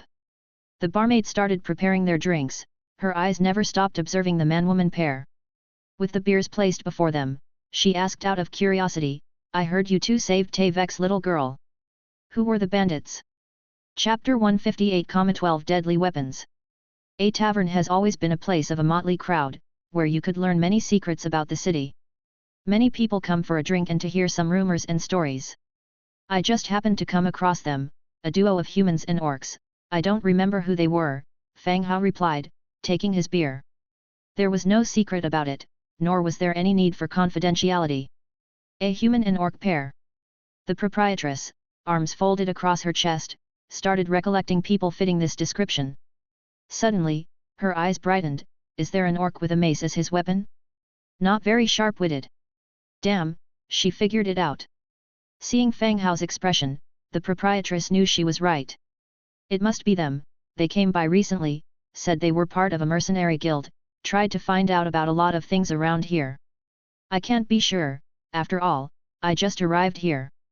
Maybe we are talking about the same person, Fang Hao replied. As a customer in the distance flagged her for a drink, the proprietress left a plate of sliced meat in front of them before leaving. On the house, come back again sometime. With that said, she left to serve other customers. Fang Hao sipped his beer, his gaze falling on the notice board nearby. The Human Clan's tavern notice board was different from the ones at the Torin Tavern. In addition to posting single-page maps, there were also details about various activities happening at the tavern. For example, late-night exotic dance performances. This was not Fang Hao's misinterpretation, it was explicitly mentioned as an exotic dance performance. I just wonder if the generously endowed proprietress is the performer. Returning his attention to the maps. There were two, Bandit Camp and Pond Monster. Map, Bandit Camp. Category, single-page map. Description, map drawn by a traveler, detailing the route and the terrain of the bandit camp. Why, planning on taking out these bandits. The proprietress walked back, seeing Fang Hao examining the maps on the notice board. Just looking, how come there are bandits? Aren't the city guards supposed to deal with them? Fang Hao asked curiously. The city guards seemed reliable, which questions the existence of bandits nearby. Who knows, people did organize against them a couple of years ago, but when the troops arrived, they ran. When they're outnumbered, they lose. It's been like this for years, now nobody bothers anymore. As long as the bandits don't attack the city, everyone is fine, the proprietress said, preparing some food. How many are they? A few hundred, or so I've heard from customers. You aren't thinking of engaging them, are you? They're not the stupid type. Don't go off doing something foolish, the proprietress cautioned. I'll take these two maps, how much will it cost? You're seriously going? Do you have a death wish? The proprietress asked in amazement. I won't be going myself. I know a group of mercenaries, I'll ask if they're interested. Fang Hao found an excuse for himself. Seeing that Fang Hao didn't seem impulsive, the proprietress didn't say any more and replied, a map costs 5 gold coins. Oh right, the bounty on the bandits was announced by the city lord. If successful, you can take the bandit leader's head to the city lord's mansion and exchange it for gold. Well, that's not bad. Fang Hao pulled out 10 human clan gold coins, handed them to the proprietor, and then casually picked up the 2 maps. The tavern began to fill up with more and more patrons. While the proprietress went to tend to her customers, Fang Hao thought about finishing off his last beer and leaving. He'd then go and collect the blueprints that Tavek had prepared for him, and head back to his territory. Just as he was about to get up, a middle-aged man in a grey robe appeared on a wooden platform to one side of the tavern. He took a large swig of his beer, smacked his lips, and announced loudly, tonight's story, the bloodthirsty Countess, Hilda Ford. The appearance of the middle-aged man silenced the noisy tavern in an instant. Everyone quietly sipped their drinks, waiting for the man's upcoming story. The man didn't keep his audience waiting and began his preamble. Hilda was the daughter of a member of the kingdom's council. Born into privilege, by the age of 21, Hilda had become more beautiful and smart. She helped her father solve problems and assisted the city's poor in childbirth. In her eyes, there were no differences between nobles and commoners. She loved children, and every time she saw a child's smiling face, Hilda smiled too, dreaming that one day, she too would have a lovely baby with her fiancé. However, this kind-hearted countess had a peculiar hobby, collecting various weapons, including 12 finely crafted swords. Fang Hao's eyebrows slightly furrowed upon hearing this. 12 finely crafted swords? This reminded him of Little Yu's task to gather 12 swords of absolution. It can't be such a coincidence, can it? The story continued. Suddenly, the beautiful and kind Hilda was bewitched by a demon. She lay in a blood-covered bed, surrounded by the corpses of 12 children, killed by 12 swords. Soon, Hilda's actions were exposed, and her brutal killings incensed the entire city. Overnight, the beautiful and kind countess became a bloodthirsty demon. The townsfolk nailed her alive to a post in the pillory, and 12 swords pierced her body as punishment for the lives of the children she'd killed. Clap, clap. The middle-aged man gently clapped, pulling the crowd out of the story. Well, that's the story of the bloodthirsty countess. Wow! As the story ended, the tavern once again began buzzing. People sighed at the twist in the tale. Of course, it's a story, no one would actually believe it's true. Wasn't her father a council member? Would commoners dare to kill the daughter of a council member? You! Can't you just enjoy a story? Do you really think it's all true? It's made up. Have you ever seen a countess be a midwife for the common folk? True. The storyteller, the middle-aged man, clapped again, saying loudly, today is not just for stories. As for Hilda's father, we'll discuss him in another story. Some say Hilda was caught up in a conspiracy against her father.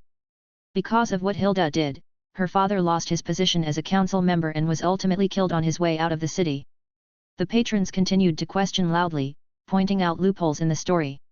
To prove it was just a story. All right, I have proof. The middle-aged man clapped lightly, and a servant came forward with a gorgeously crafted dagger. The man held the dagger gently in his hands as if it was a priceless treasure. He said, this is one of the 12 lethal weapons that Hilda had collected, and it was this weapon that eventually killed its mistress. Now, if anyone wants to buy it as a collector's item, for 1,000 gold coins, you can own a weapon once possessed by the countess. Spit. When he finished speaking, many people spat out their beers, drenching their companions with a spray of beer froth. Just when we thought you were here for the story, turns out you're a peddler. You think we're fools? You make up a story, then try to sell us a broken dagger for 1,000 gold coins? Only fools would fall for that. The reproof had hardly resonated when the voice of a bidder rang out, I'll take it. Everyone froze, turning to look at the male and female pair who'd placed the bid. Chapter 159, Level 6 Silkworm Raising Room. Damn it! Fang Hao cursed himself for making the bid at the wrong time. Facing the gathering gazes, he maintained a calm demeanor. He spoke softly, the story was well told, and the short sword has quite a flashy design. It could make for a good addition to my collection. In other words, I'm not short on cash and I'll buy it merely because I like how it looks. Seeing Fang Hao's expression, the crowd started whispering among themselves. Gradually, everyone came to know that it was he who saved the cloth merchant's daughter in the city and received a hefty reward for it. Yes, he has money, but even the wealthy shouldn't spend so casually. Spending 1,000 gold coins for a short sword after just hearing a story doesn't seem like a smart decision. Is there anyone else who wants to increase the bid? This is a former collection of a countess and the only one available. The middle-aged man continued to remind loudly, trying to push the audience into raising their bids. I suggest you stop repeating yourself, otherwise this gentleman might reconsider and you'll end up not selling it at all, a nearby drinker spoke up, causing a round of laughter to ripple through the crowd. Everyone present knew that these sales methods usually involved selling flashy yet useless items, even if it was once collected by a countess. Such items would only appear in the auctions of the nobility. How could they end up here? The middle-aged salesman scanned his eyes over the crowd back and forth, looking at the mocking drinkers below and then at the young man who had made the bid in the distance. Clutching the short sword in his hand, his palm was drenched with sweat. Damn it! If he had known, he would have started with a higher asking price to earn more. But in the end, no one else raised the price. According to the rules of the tavern, if someone bids the final price, then the short sword is his. The middle-aged man brought the short sword over to Fang Hao. Sir, it's yours now. Even though you only spent 1,000 gold, I have to emphasize that this short sword is not a forgery, the middle-aged man stated. Oh, is that so? Fang Hao responded with a smile, taking the short sword from him. The design of the short sword was remarkably ornate.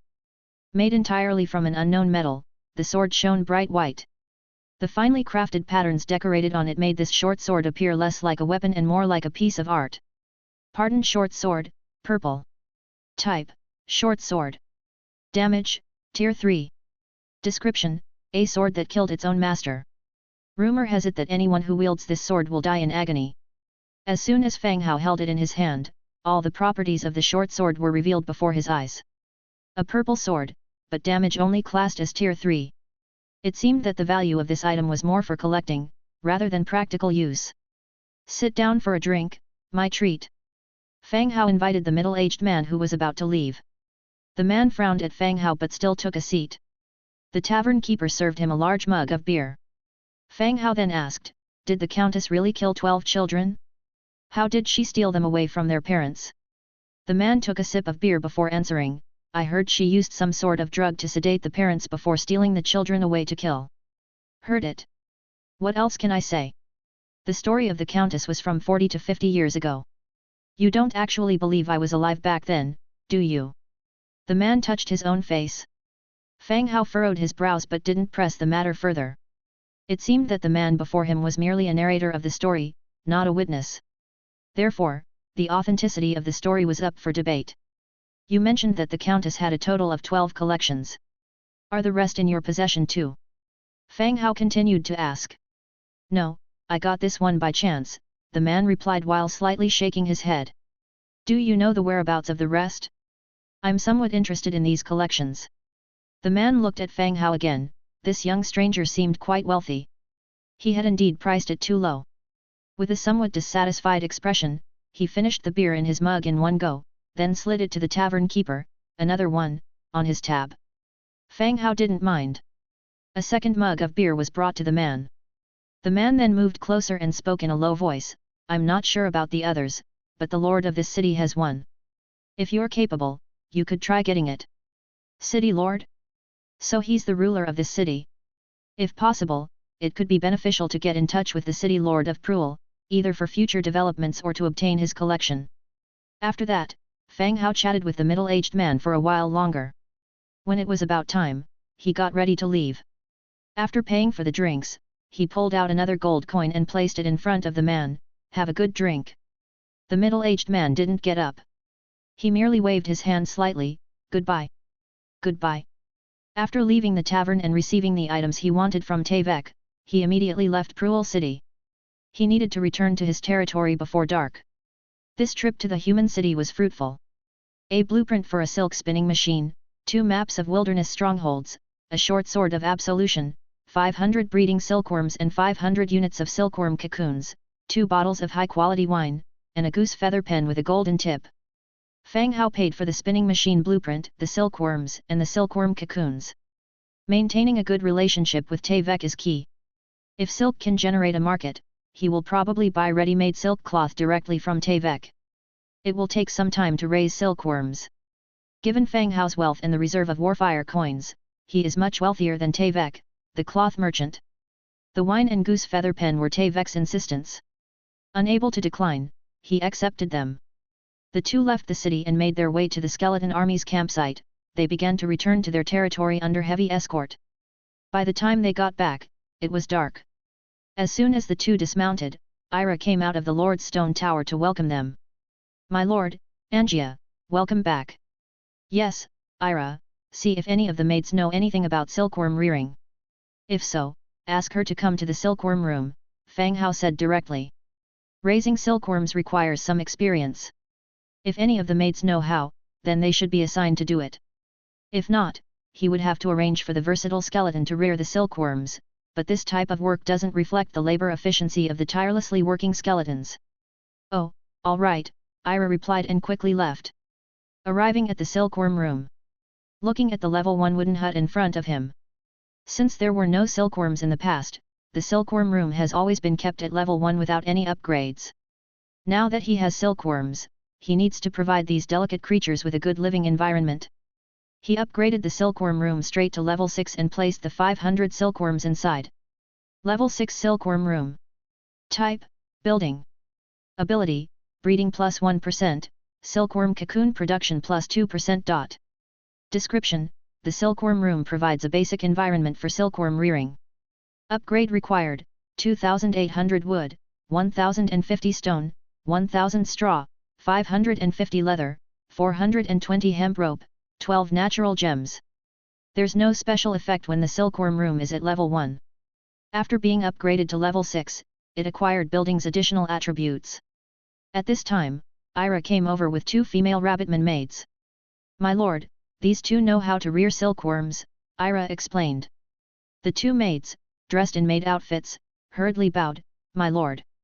All right, you're familiar with silkworm rearing. Yes, my lord. Our rabbitman village sold silkworm cocoons to the humans before, so we know how, one of the maids answered. Not all the rabbitmen in the village come from the same place, but their fate is almost the same. Their villages could not protect themselves adequately and were eventually wiped out. Good, then you 2 will be in charge of the silkworm room. When there are more silkworms, I will build new silkworm rooms and appoint apprentices for you to teach them how to breed silkworms, Fang Hao ordered. As you wish, my lord, the 2 readily agreed. The rabbitmen's bodies were not as sturdy as other orcs, but they were adept at thinking and learning. Naturally, they knew that possessing unique abilities in the territory was more valuable than cleaning every day. Even if one day the lord doesn't need so many servants, he would not abandon them.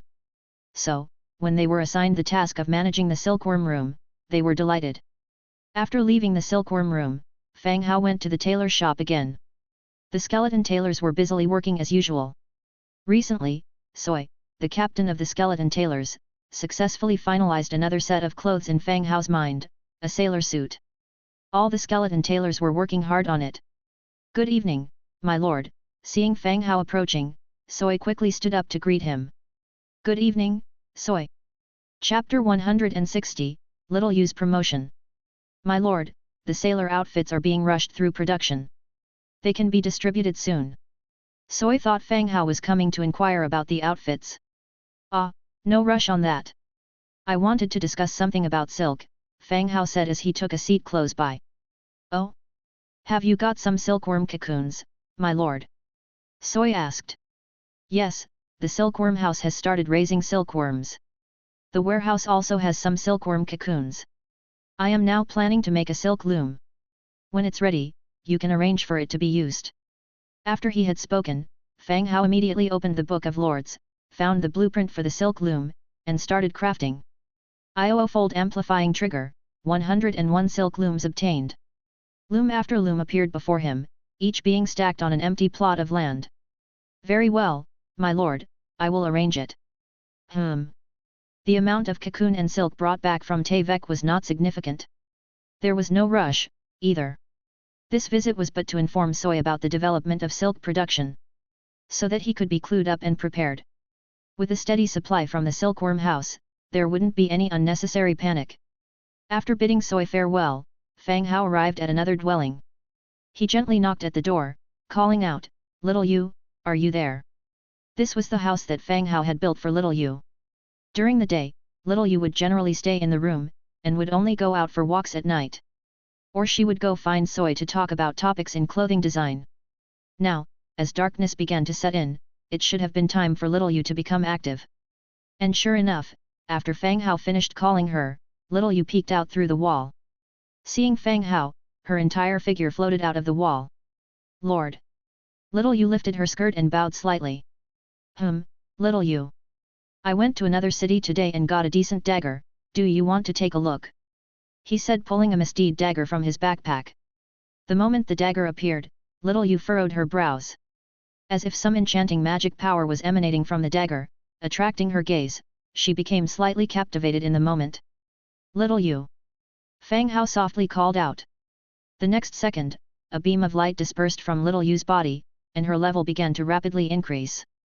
Little Yu, the Wandering Spirit, rank 5. Little Yu's current power directly jumped from rank 3 to rank 5. This was the first time Fang Hao had come across leveling up by purely laying eyes on an artifact. If it hadn't been for a passing skeleton showing no reaction whatsoever, he might have thought he had acquired a divine artifact. An artifact that could upgrade a unit by just glancing at it. Lord, what's its name? Little Yu's gaze returned to normal as she asked. Misdeed dagger, is there a problem? Fang Hao asked. It seemed that Little Yu still hadn't recovered her memory, or else she wouldn't have asked him the name of the dagger. Images seemed to surface in my mind, as though it belonged to me at some point. Little Yu eyed Fang Hao warily. My lord, you know something. You intentionally brought this back for me, didn't you? Fang Hao thought for a moment, then decided against concealing anything. He told Little Yu about the happenings and the middle-aged man who sold him the dagger at the tavern. He didn't mention anything about the character attributes and the task. Discussing these things with locals was difficult, as they would have had a hard time understanding. Instead, it would lower the credibility of the story. So am I to think that, in the past, I had killed 12 children? But, I don't remember ever wanting to hurt anyone. Little Yu didn't seem to accept the story. Despite being a spirit, she found it hard to accept that she may have been so brutal in the past, no matter what the reasons. The story, hey? Storytellers tend to add unbearable elements to stories for certain purposes, so they are often not entirely truthful. Will it be hard to collect the remaining 11 weapons? Little Yu asked. I am looking for information as we speak, and I will try my best to collect them if I get any leads. Little Yu nodded, then bowed once again. Thank you for telling me all this, my lord. Don't let this burden you. The past is past, what's ahead is what matters. Yes, my lord, you are right. Your loyalty with Little Yu, the wandering spirit, increased by 5 points. Current loyalty, 95 points. Little Yu's loyalty increased quickly. This time, Fang Hao brought her the dagger and gave her the story straight, which led to another 5-point increase in loyalty, bringing it to 95. Okay, I should head back now. The Trade Alliance has a new building set up. You can go chat with them, don't stay cooped up in your room as always. Okay, take care, my lord. He returned to the Lord's manor, had dinner, and went to bed. The next day, early morning. A slight disturbance beside him woke Fang Hao from his sleep. Ira, Fang Hao called out. The morning sun had risen outside the window, bringing golden light into the room. Ira was sitting on the edge of the bed, bending over to pick up clothes thrown on the floor and dressing herself neatly. Master, it's still early, you can sleep a bit more. Ah. It's not early, I've got important things to do today. Fang Hao sighed, getting up as he did so. Ira showed a smile, then began helping Fang Hao get dressed. After getting dressed and freshening up, he walked out of the Lord's manor. Shielding his eyes from the glaring sunlight, he yawned again. What a beautiful day. Outside, the maids had already started their day's work and were greeting him as he appeared. My lord, the store has restocked, among which there is a silk alchemical gown blueprint. Captain Dujin asked me to inquire if you wish to purchase it. A skeleton merchant walked over, and after bowing, spoke. I thought you said there were no new goods yesterday, so how come there are some today? Ah, well, my lord, the Trade Alliance store restocks empty slots on the second day. It just so happens we have this blueprint today, the skeleton merchant replied. If you had purchased a product or an item was removed for some reason, the empty space would be restocked the next day. Oh, is the order still available? Yes, no one has taken the alchemical gown order. Good, let's go take a look. With the skeleton merchant in tow, Fang Hao walked towards the alliance structure. Upon pushing the doors open, he saw that Dujin was already at the counter waiting. My lord. Dujin, go ahead and buy the alchemical gown blueprint, said Fang Hao. Very well, my lord. Dujin took the blueprint and handed it over to Fang Hao. Silk alchemical gown blueprint, blue leather 5, thick leather 3, mithril 3, silk 15. Description: special outfit for alchemists, can shorten the time consumed during alchemy. Good. All the materials are ready. Dujin, take up the order for the alchemical gown. We have enough materials, said Fang Hao. Very well, my lord. Dujin opened the mailbox behind him and took out the order. After Fang Hao signed his name on it, the order acceptance was completed. Order. Demand: silk alchemical gown 10 pieces. Exchange: 10,000 warfire coins, 1 enlightening potion, and 10 influences in academy. Chapter 161, Pond Monster. An order like the alchemist's robe is, in a sense, rarely accepted by anyone. The process of making silk is complicated and time-consuming from the start. Natives don't have the Book of Lords, so they have to start slowly. Besides, orders from the Alchemy Guild are scarce. Making 10 items in one go, combined with the complexity, no one would accept this order nowadays. If Fang Hao weren't interested in the enlightening potion, he likely wouldn't be so persistent in taking this order. He started manufacturing directly after entering the blueprint into the Book of Lords. The quantity was set to 1. The Hundredfold Amplification trigger, you obtained 101 Silk Line Alchemist robes. Silk Line Alchemist robe, blue. Category, Silk Garments. Defense, Level 1 Defense. Ability, Alchemy Success Rate plus 1%, Alchemy Time Reduction 2%. Description, Alchemist's exclusive clothing, it can reduce the time consumed in alchemy. Upon seeing these attributes, Fang Hao understood the function of the alchemist's robe. Alchemy is not always successful, there is indeed a success rate. Dujin arranged for a skeleton merchant, planning to deliver 10 robes. Wait, ask them if they need more robes when you deliver them, and if they need them, they can place orders directly with us next time, otherwise, the remaining 90 will be left in our hands. Fang Hao instructed. The biggest function of these robes is alchemy, and they are clothing. There are always future orders. When the time comes, it is better to sell the rest by specifying himself. All right, sir, I got it. The skeleton merchant said, taking the order and the goods and prepared to leave. After breakfast, Fang Hao continued with the next plan. He opened the map from the Book of Lords and started to check it. He got 2 maps from the tavern in Pruel City yesterday. He planned to pick a closer one for exploration and strategy.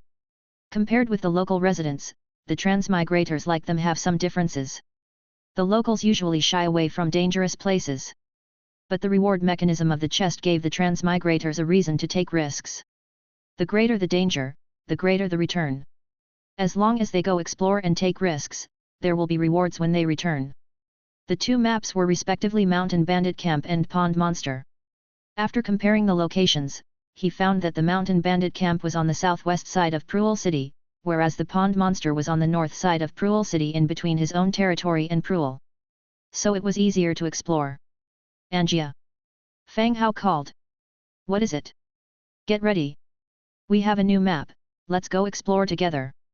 Where are we going? Is it the 2 maps we got yesterday? Angia asked curiously. Yes, it's called the Pond Monster. The enemy might be in the pond, take more archers and spear soldiers, Fang Hao suggested according to his assumption. He didn't have any underwater combat troops. Although skeletons don't need to breathe, it wasn't clear if they could fight underwater. If the pond was deep and the enemy was lurking in the water without coming out, they would be difficult to deal with. So, it's best to prepare as much as possible. Okay. Angia agreed and then went out to arrange for the accompanying troops. 10 minutes later. 5 bone dragons, 1,000 skeleton trolls, and 50,000 skeleton soldiers assembled outside the territory. After Fang Hao returned to his room and applied God's presence, the large team set off, heading towards the pond. As they approached the south, the forest became more extensive. Fang Hao's previous explorations were mostly inclined around the north and east of the territory, where there were several orc tribes. Villages often disappeared during battles. Fang Hao was lying in the car, leading the army to advance rapidly. Many humans' villages were seen along the way. After discovering such a large undead army, they hurriedly returned to their villages, closed the village gates, and watched the movement of the undead from a distance. Of course, Fang Hao didn't care about these ordinary villages. Without changing the route, he tried not to disturb the lives of the natives. 2 hours later, the team finally approached the location of the pond. Stop advancing, Fang Hao said, standing on a cart. The team stopped, and Angia rode over. What's wrong? We're almost there, I'll use the giant bat to scout the situation. Forget it, let me go. What if it's not strong? I'll get rid of it by myself. It'll save us the trouble, Angia said. Fang Hao shook his head, let's be safe. Wait for my news. You'll be the main force in the battle later, so no need to rush. Angia pouted, but still agreed, okay. Fang Hao cancelled God's presence and took over one of the accompanying skeleton giant bats. Once the soul flame was ignited in the pupil of the skeleton giant bat, several skeleton giant bats flew towards the pond with him. In the dense forest, he saw a large pond. A stream poured water into the pond from a river, and there was another river that led the water to the west. Fang Hao guided several giant bats to hover over the pond, looking for the monster mentioned on the map. The air was sticky and humid, and the green leaves on the tree branches were covered in dripping water droplets. The environment was quite suitable for plant growth. Many mottled grey boulders, covered with moss and various colorful fungi, were also scattered around the pond. Whoosh! Just when Fang Hao didn't find anything, he suddenly felt something attacking. He hurried to check, but found no creature attacking him. An illusion? Fang Hao was a bit confused. Whoosh! Whoosh! Whoosh! Then, he felt the change in the airflow again. He controlled the giant bat to look back, and was abruptly shocked. What's happening? Apart from himself, there were 5 giant bats. Where did they go? Did they fly away? Were they attacked? Even if they were instantly killed, there should be some bones dropping around, right? How come there were no traces at all? Whoosh! The next second, he finally understood what happened to those bats.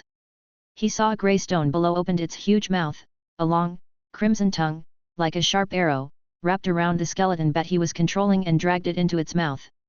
Fang Hao woke up in bed. Everything happened too quickly. As he sat up in bed, his heart was still pounding. After taking a sip of water, he lay back down and woke up amid the stationed skeleton army. When the soul fire was ignited, Angia came over. How was it? Any danger inside? It's dangerous. There's a stone that eats people. Fang Hao said. Everything happened too fast, and he didn't even see the name of the monster. What is it, a stone element? No, it's a stone that opens a big mouth and extends its tongue so long, eating all the giant bats I brought. Fang Hao said, trying hard to describe. He even made a slide to make Angia understand what he had just seen. A giant lizard? A giant lizard hunts food that way. Chapter 162, Please, spare the living. After communicating with Angia, Fang Hao ordered the army to continue advancing. Although they had not learned specific information about the enemy, they knew their target was the creatures camouflaged as boulders. No matter how strong these creatures were, under the onslaught of tens of thousands of undead, even a pool of water would be drained dry. Fang Hao, accompanied by Angia, mounted the bone dragon. They once again soared above the pool of water. Those boulders! From the back of the dragon, Fang Hao pointed towards the strange stones below, which were covered in fungi. The strange stones varied in size, the largest being 5 to 6 meters long, and the smallest only the size of an ordinary stone. I don't see anything unusual. Angia, looking down at the strange stones, couldn't detect anything abnormal. However, just as her words fell, whoosh! A crimson tongue shot up from below, enveloping the ribcage of the bone dragon, attempting to pull it into its mouth. Damn, trying to eat the bone dragon, aren't you afraid you'll burst? Fang Hao cursed inwardly. 3 or 4 more tongues sprang out, attacking the airborne bone dragon. The bone dragon, gigantic in size, was not a mere match for the skeleton giant bats. Facing the entangling tongues, it merely wobbled a bit and then quickly dragged the strange stones along the ground below. The massive jaws parted wide, revealing the name of the creature to Fang Hao. Speckled giant toad, Tier 7. So, it was a toad. No wonder the tongue was so long. Seeing that the giant toads below were not letting go, Fang Hao instructed. Dragon breath. The bone dragon dived, swooping down and unleashing a deadly breath into the mouth of the toad attempting to pull it in. A black energy beam directly poured into the giant toad's mouth. The giant toad's body rapidly inflated and exploded with a bang, scattering bones and flesh all around. No good. This way, all their bones would be blown away. Don't exhale into their mouths, breathe over all the strange stones around the pond, Fang Hao ordered. Several bone dragons began circling in the sky, their deadly breath starting to clear the giant toads disguised as stones. Facing Tier 10 bone dragons, the giant toad's tongue attacks were utterly ineffective. The giant toads, dragged around the ground by the bone dragons, presented a terribly disheveled sight. The speckled toads, with their grey skin, weren't actual stones but simply camouflaged as such. Engulfed by the fatal breath, their flesh melted and fell off, and even the surrounding vegetation quickly wilted. Once the bone dragons had almost finished cleaning up, the skeleton infantry began their task, clearing the remaining giant toads around the pond. Fang Hao, do you think we can eat the mushrooms on the backs of these giant toads? They don't seem poisonous, Angia said, stepping on a dead giant toad and studying its mushrooms. Fang Hao jumped down from the bone dragon, glancing at her. Have I mistreated you? Or have I starved you? Do you really need to research whether the mushrooms are poisonous or not? There was no shortage of food in their territory, in fact, one could say it was surplus. There were hardly any living people in Fang Hao's main city now, so food was the least of their worries. But what if we've discovered a new ingredient?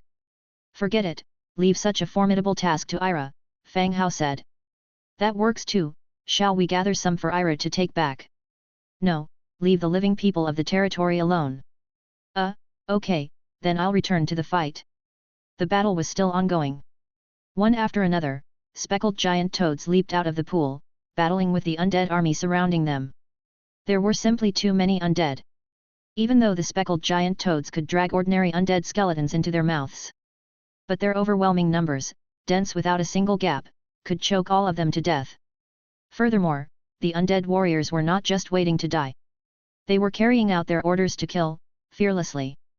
The giant toad's most significant advantage was stealth. It depended on camouflage, striking its prey by surprise. However, if an adversary was prepared, or if the enemy was much stronger than the giant toad, the attacks would seem monotonous. The giant toad had shifted from fighting on the pond's edge to shrinking back into the water, making its last stand. Arrows and magic missiles were ceaselessly shot into the pond. The lifeless body of the giant toad started to surface. The pond had become a sanctuary for the giant toad, greatly prolonging the duration of the battle. The fight lasted more than 2 hours. And was finally drawing to a close. Clean up the battlefield, pick up all the fallen equipment, gather the giant toad's corpses, and look for treasure chests. Fang Hao began giving out orders for the final operation. This pond had been occupied by the giant toad. Various beasts and warcrafts could still be seen while they continued their journey. In this place, in this pond area, no insect chirps or bird calls could be heard. It was this environment that led to the proliferation of so many giant toads. The undead army dispersed, collecting all their fallen comrades' weaponry and equipment. The giant toads' bodies were also loaded onto carts, awaiting transport back. After a thorough search, the battlefield cleanup was completed, but not one skeleton had brought back a treasure chest. What's going on? This isn't right. The entire battlefield had been covered, so many skeletons were searching, the chances of any area being overlooked were slim.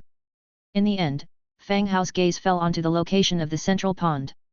If anything was missed by the skeleton soldiers, it would surely be at the bottom of this pond.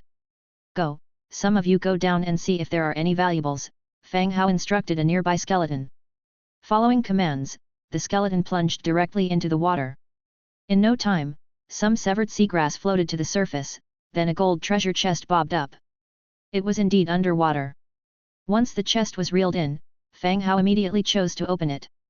You obtained, blueprint of giant toad leather knee trousers, green, blueprint of giant toad leather work boots, green, blueprint of giant toad leather belt, green, blueprint of giant toad leather gloves, green, spring water markings X5, natural essence X3, mist cloaked crystal X5.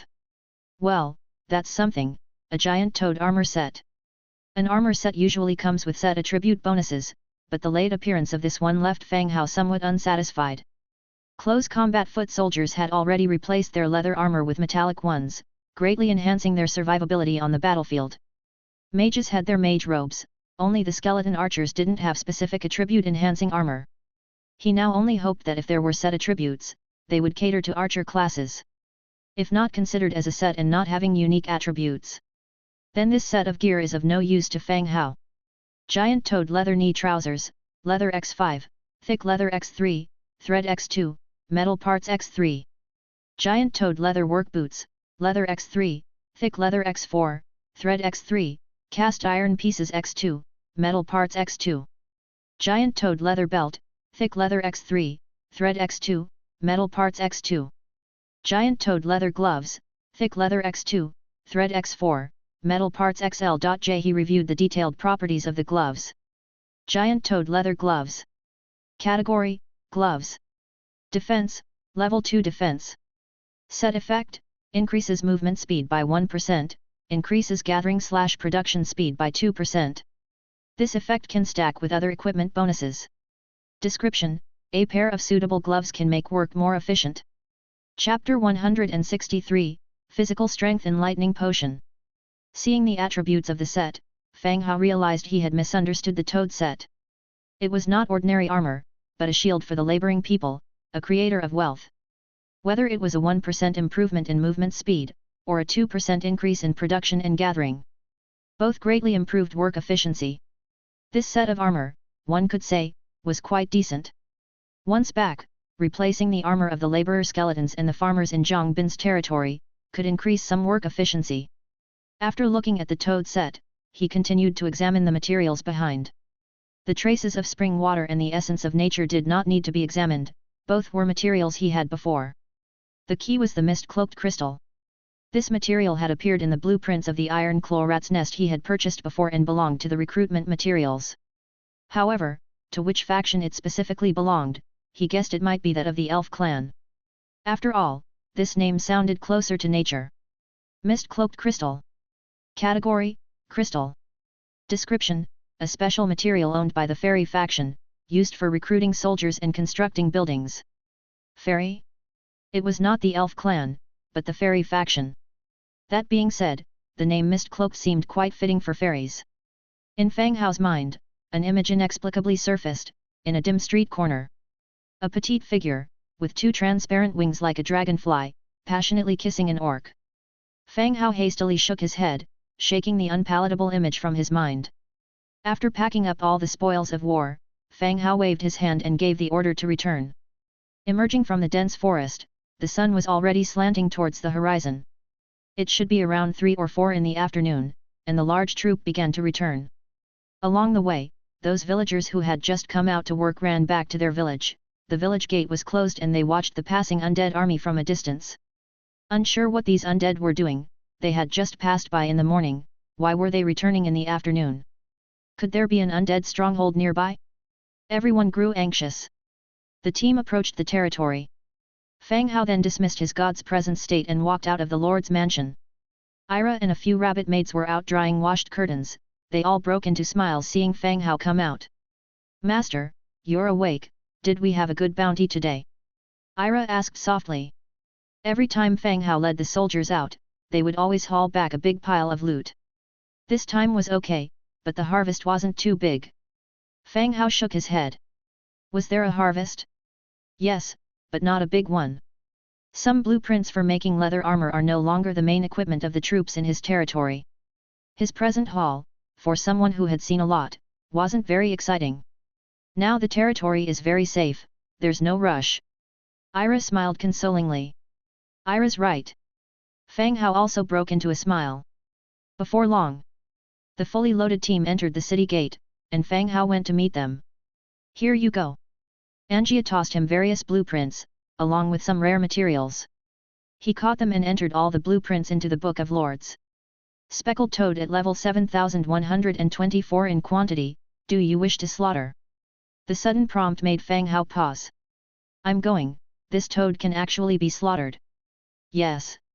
Slaughter completed, obtained meat 148,800, leather 34,500, beast bone 14,200, speckled mushroom 75, gnome mushroom 22, ghost mushroom 5. Several trucks full of corpses were all processed.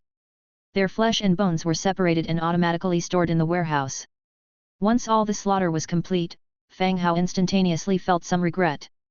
There was no shortage of food in the territory. Would it be better if he had all these transformed into skeleton toads instead? It was too late to regret now. Seeing the prompt, he subconsciously chose confirm. But it didn't matter, there was plenty of toad corpses left that were hit by the bone dragon's breath of death. The flesh of these had already fallen off and naturally were not included in the default slaughter range. Besides, this slaughter produced many types of fungi. It couldn't be that they could actually be eaten, right? He was having trouble accepting the idea of eating toad meat, and he had very little faith in these mushrooms being edible. Speckled mushroom. Category: fungi. Description: commonly grown in marsh regions or special environments, contains toxins, mainly used for alchemy materials. I knew it. This thing definitely can't be eaten. Who would eat a mushroom that grows on the back of a toad? Alright, throw the carcasses and bones of these gigantic toads into the transformation pool, Fang Hao directed to his skeleton workers. The skeletons, who had been pushing a cart, left, and Fang Hao decided to craft the gigantic toad armor set first.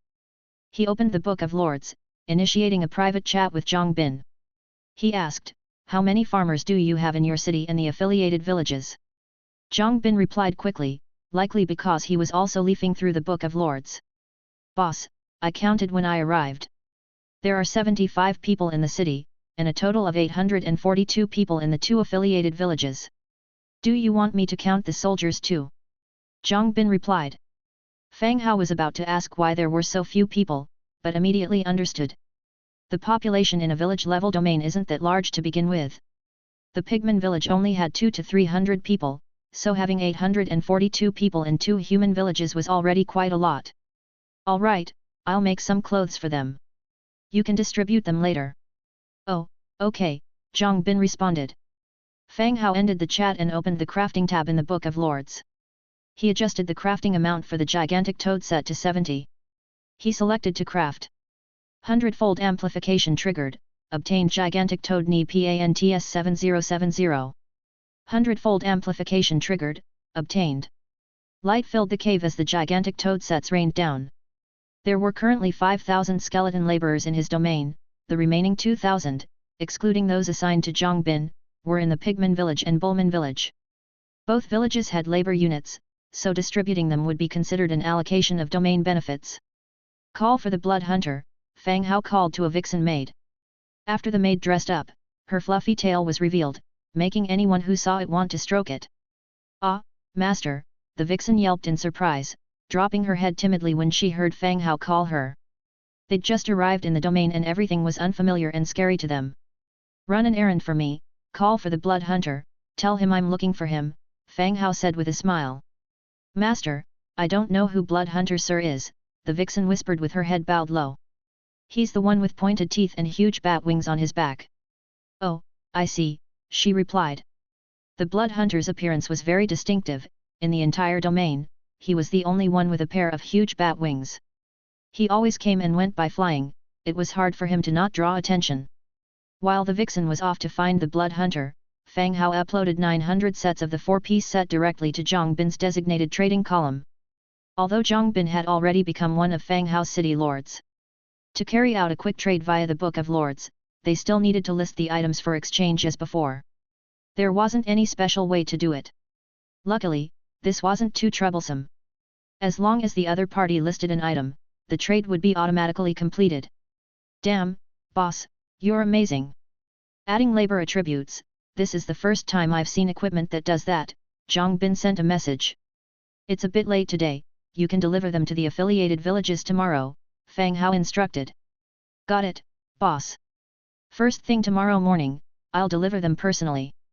I'll also check on their work." "All right." The call ended. At this moment, the blood hunter descended from the air.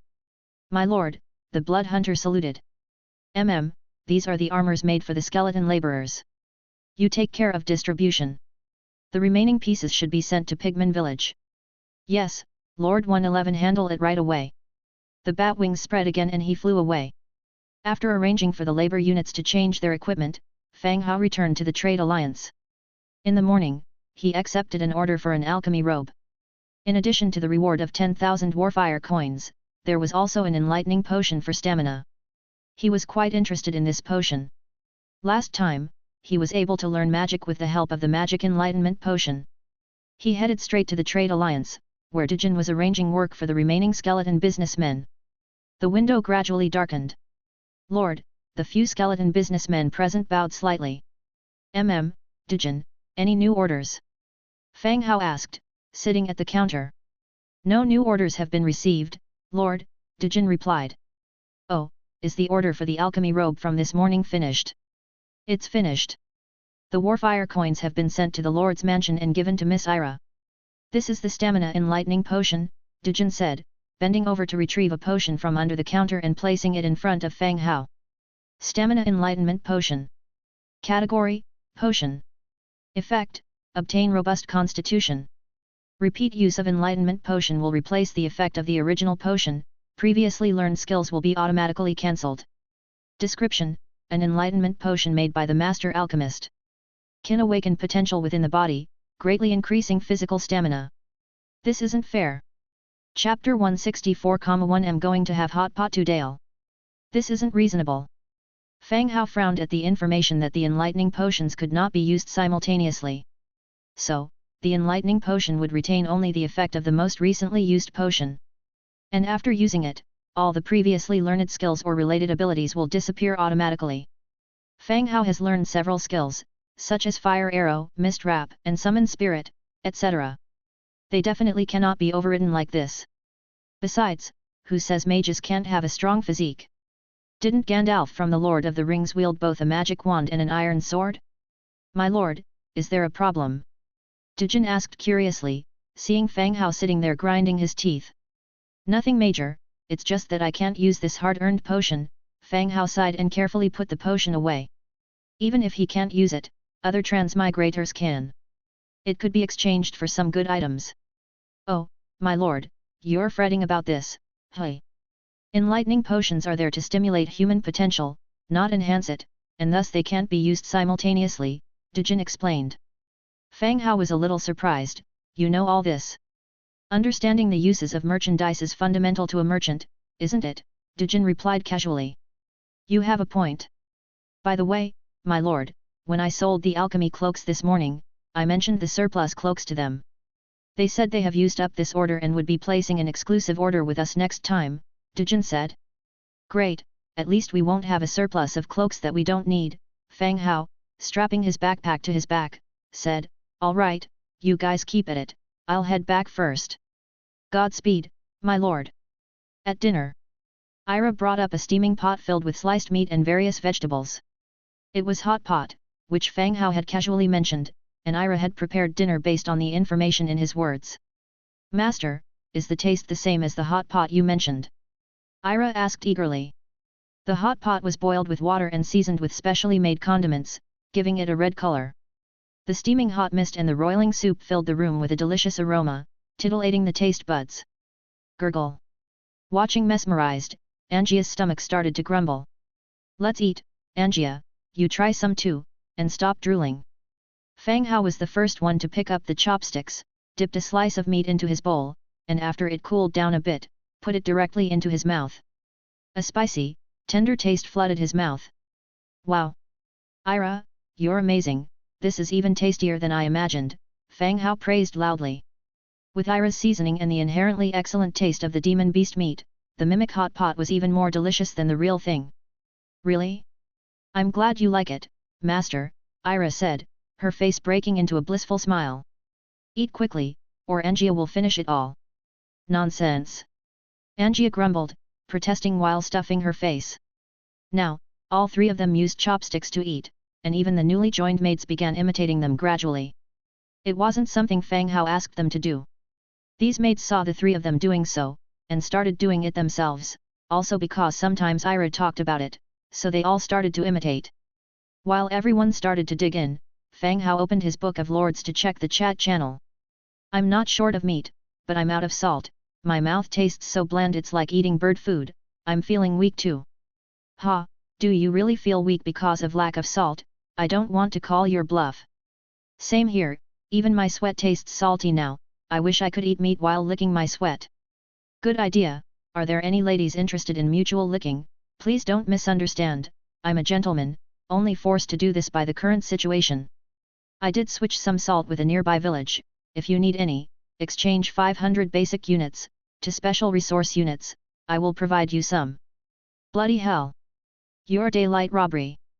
Are you selling salt or gold here? Exactly, you could sell it cheaper, then exchange more from the village, it's a win-win. Fang Hao looked at the chat in the channel and was a bit bemused. He had always left the issue of food to Ira, and as they developed, their condiments were not limited to salt anymore. He wondered how so many people still couldn't afford salt. Ira, is it hard to prepare the base sauce for this hot pot? Ira, who was eating, lifted her head and said, not hard at all. I made a small barrel of it. Just a spoonful is enough for each meal. My lord, you may take some with you when you are traveling outside. This way, you can also enjoy the hot pot on the go. The process of making hot pot is the simplest and most convenient among all dishes. Once the water is boiled, slices of meat can be added for consumption. If these seasonings are included, it's both convenient and delicious. Ira, after dinner, you break down the amount of seasoning used today into separate portions. If Ira makes it this tasty, it would definitely do well in the market. Fang Hao suggested. Ira seemed a little confused, responding, Master, do you plan on selling these? They're difficult to sell, even the large tribes only accept salt. Not necessarily. Fang Hao replied confidently, if they sell well, Soy will get you some new clothes. Really? Great! Ira almost jumped with joy. After Ira was done with her task, Fang Hao opened the Book of Lords and activated the camera function. He took a number of photos from different angles of tonight's meal, captioning, after a busy day, this delicious hot pot takes all the fatigue away. Send. Instantaneously, the entire regional channel erupted once again. The big shot must be trolling, why else would he send photos of hot pot at this time? Damn, I've been here for over 20 days and haven't even tasted salt. Yet, Fang Hao is enjoying a hot pot. Envy, jealousy, and hatred. This is even more envious than seeing Fang Hao's healthy legs in his pictures. This is not logical. Are the big shot and us even in the same world? Why is there such a huge gap? I want to eat hot pot too. Fang Hao, are you selling the base ingredients? I want to eat hot pot. I don't require the base ingredients, just leave me some soup after you're done with the hot pot. I want some too. Reading the atmosphere in the channel, Fang Hao continued in the chat, stock of this condiment is limited. I'll sell them in the channel and the market. If you have special items to trade, feel free to message me privately. Ira divided the hot pot base into more than 40 portions. For the people in the channel, it wasn't much. Despite that, unable to do other, he could only offer that much for sale. Big shot, how do we trade? I'm running low on salt. I've been feeling dizzy every day. Fang Hao thought for a bit, then replied, I'll put up 10 portions 5 units of rare resources each. Wow, that's only 5 portions for the entire channel. Big shot, this is hunger marketing. That's too little. Fang Hao honestly replied, I don't have many either, these condiments are not essential. If you're not in a hurry you can wait, the price will go down once I have more stock. The chatter in the channel quieted down immediately. The condiments were different from the rejuvenation spring, its price was still 10 units of rare resources. Those who were buying the rejuvenation spring were either injured or dying and didn't care about spending some resources. However, the condiments were different, skipping a meal wouldn't kill anyone. 5 units of rare resources instantly deterred 90% of the people. Forget it, I'll wait until the price drops. Me too, I'll to venture out with my soldiers tomorrow to see if there are any villages where I can exchange for salt. I've been tiptoeing around for half a month, can't I eat something decent? I don't care, I want to eat hot pot today no matter the cost. I also want one, it's just 5 units, it would be a treat for my soldiers. One after another, individuals who had resources at their disposal started placing their orders. There were too few portions available, they sold out as soon as they were listed. Those who missed out started complaining in the channel. Ding! At this moment, a private message sounded in the Book of Lords. It was a lord named Tian Xiong. Fang Hao remembered him. Once, he had sold him a blueprint. After producing it, the man exchanged materials for another one. He was pretty shrewd. 4-legged terrestrial lizard flute, big shot, no dilly-dallying, trade for 5 units of rejuvenation spring, 1 portion of hot pot base. Tian Xiong said. 4-legged terrestrial lizard flute. Category, shepherd's flute. Description, the first time blown, a 4-legged terrestrial lizard is summoned. After a successful summons, each subsequent blow summons the 4-legged terrestrial lizard to its side. For the initial summon, ensure it is at an accessible location. What on earth is this? A mount? Chapter 165, 4-footed giant lizard. What's the deal, does it summon a type of soldier or a mount? Fang Hao asked in response. Tian Xiong replied, it's a mount, but it also has strong attacking abilities, its strength is around level 5.1, didn't dare use it. My men got injured, and I had to sell it out of necessity. Tian Xiong is always bold and cautious. Recently, close to his territory, he discovered a group of lizardmen wearing strange clothes. This group looked like a caravan, yet also resembled a group of pilgrims. In any case, he discovered these lizardmen, and they found his territory as well. Tianziong did not want to provoke this group. However, after villagers who had been working outside for 2 consecutive days went missing, he began to suspect the lizardmen. After arranging several soldiers to investigate, they confirmed the lizardmen's campsite as well as the obviously tortured bodies of villagers. Tianziong felt that something was not right. What were these lizardmen up to? If they were just camping and resting, he would consider compromising despite his fury over the death of 2 villagers, prioritizing the safety of his entire territory. But if the lizardmen were waiting for reinforcements, that would be trouble. Tianziong thought again and again, planning a big move, either wiping out these lizardmen or risking everything in a gamble. If he lost, he would abandon the city with his men. So, after he had decided, he began to formulate a detailed plan. The numbers on both sides were roughly equal, but the ranking of the lizardmen's soldiers exceeded his own. Head-to-head combat wouldn't win him victory. To triumph, he would have to resort to some special tricks. He led his soldiers to set up a large number of traps on hidden paths.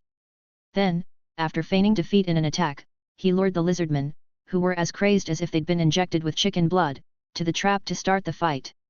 After a gruesome battle, Tianziong won, but the casualties were heavy. Half of his troops had died. The remaining men, including himself, had come back to the territory injured. Out of desperation, he picked valuable items from the spoils of war to exchange. Of course, the hot pot seasoning was added after opening the Book of Lords and seeing people chatting. "Boss, I've seen the giant lizard before. It's huge and can serve as a mount as well as a transport for goods. It also has fighting capabilities," Tianziong continued to explain. Compared to Fang Hao, Tianziong was more eager to finalize this trade. After all, the injuries can't wait. Who knows if these lizardmen have reinforcements, or a few escapees might launch a surprise attack. Fang Hao pondered, "I already have a mount, your shepherd's flute won't be of much help to me." He had horses and a bone dragon in his territory. For short distances to the orc or human city, he would ride a horse. If the journey was long, he would ride the bone dragon. He didn't find your giant lizard particularly interesting. Hearing Fang Hao's words, Tianziong's heart tightened. He had made a few deals with Fang Hao before. They were not familiar, but he had some understanding of Fang Hao's personality. If he said he didn't need this thing, it wasn't him bargaining, he really didn't need it, he had something better on hand. "Don't, boss. I still have injured people waiting for treatment in the territory. How about 3 units of rejuvenation spring? I also got a saddle for the giant lizard, I'll give them to you together." Tianziong was genuinely anxious. Fang Hao confirmed the quantity of the rejuvenation spring, which was enough. So, he agreed directly, replying, "All right, put it on the shelf." "All right, thanks, boss." Soon, Tianziong put his items on the designated area. One was a 4-legged giant lizard flute, and the other was a giant lizard saddle blueprint. Fang Hao, as agreed, traded using 3 units of rejuvenation spring and a piece of hot pot base. The 3 units of rejuvenation spring could be used for healing, and the hot pot base could enable Tianziong and his subordinates to have a simple celebration and a good meal. After completing the trade, a shepherd's flute and a blueprint for a giant lizard saddle were added to Fang Hao's inventory. Tianziong added again, "Thank you, boss. If you need anything in the future, just let me know." After that, they both ended the chat immediately. Given their current situation and the distance between them, such a statement was more of a courtesy. After filing away the saddle blueprint, Fang Hao walked out of the Lord's mansion with the shepherd's flute. It was mentioned on the flute that the summoning has to be done at a reachable point for the 4-legged giant lizard. He was not sure if the city could be considered a reachable point. So, he planned to go outside the city and blow the shepherd's flute there. "Where are you going?" Angia asked as she saw Fang Hao going out. "See." Fang Hao casually waved the shepherd's flute in his hand. "A whistle." The shepherd's flute wasn't a slender flute. It was more like a finely crafted wooden whistle and only slightly bigger than an orc's wolf-tooth necklace. It could be hung around the neck, worn on the waist, or if you had pockets sewn into the sides of your clothes, it could be tucked in there. "It's a shepherd's flute. It summons a mount," Fang Hao said. "Oh, a horse flute. I know about these, you can use them to call a horse over," Angia replied with sudden realization. Horses' flutes were more commonly used by humans. Orcs also used them but not as often. However, you could occasionally see them in Orc City. Sort of, but it's a giant lizard, very fierce. Want to come see? Fang Hao teased with a child-tempting expression. Angia frowned at him and instinctively replied, "You're not scared, are you? If you're not coming, never mind." After saying that, Fang Hao walked off briskly. Angia giggled, put her arm around his shoulder like an elder brother, and followed him out. Outside the territory, under the city gate, Fang Hao blew the shepherd's flute directly. After the crisp sound of the flute, peace returned. "Where's the giant lizard?" Angia asked. "I'm not sure, it can't be." Before Fang Hao could finish his sentence, a quick and heavy sound of running came from afar. A giant figure appeared in the dim forest. It knocked over several skeletons working along the way and charged excitedly towards them. Its lizard-like appearance was massive, as big as a full-grown elephant. Just as Angia readied herself for battle, preparing to give it a punch, the giant lizard stopped. It looked at them excitedly. Four-legged giant lizard, level 7. Camp, lizardman. Racial traits, living creatures, docile, color-changing skin. Skills, stable movement. Innate abilities, intermediate strength mastery. Docile, passive docile in character, does not actively attack any targets. Color-changing skin, passive after remaining stationary for 30 seconds, it will enter a stealth mode, cannot move. Description: every giant lizard that becomes a mount is strictly trained by the lizardman's beast tamers since childhood. When running, it is as fast as a shadow leopard but much steadier. Whoa, cool. It's handsome. Angia went ahead and slapped the giant lizard's thigh. Chapter 166, There is a unfortunate guy.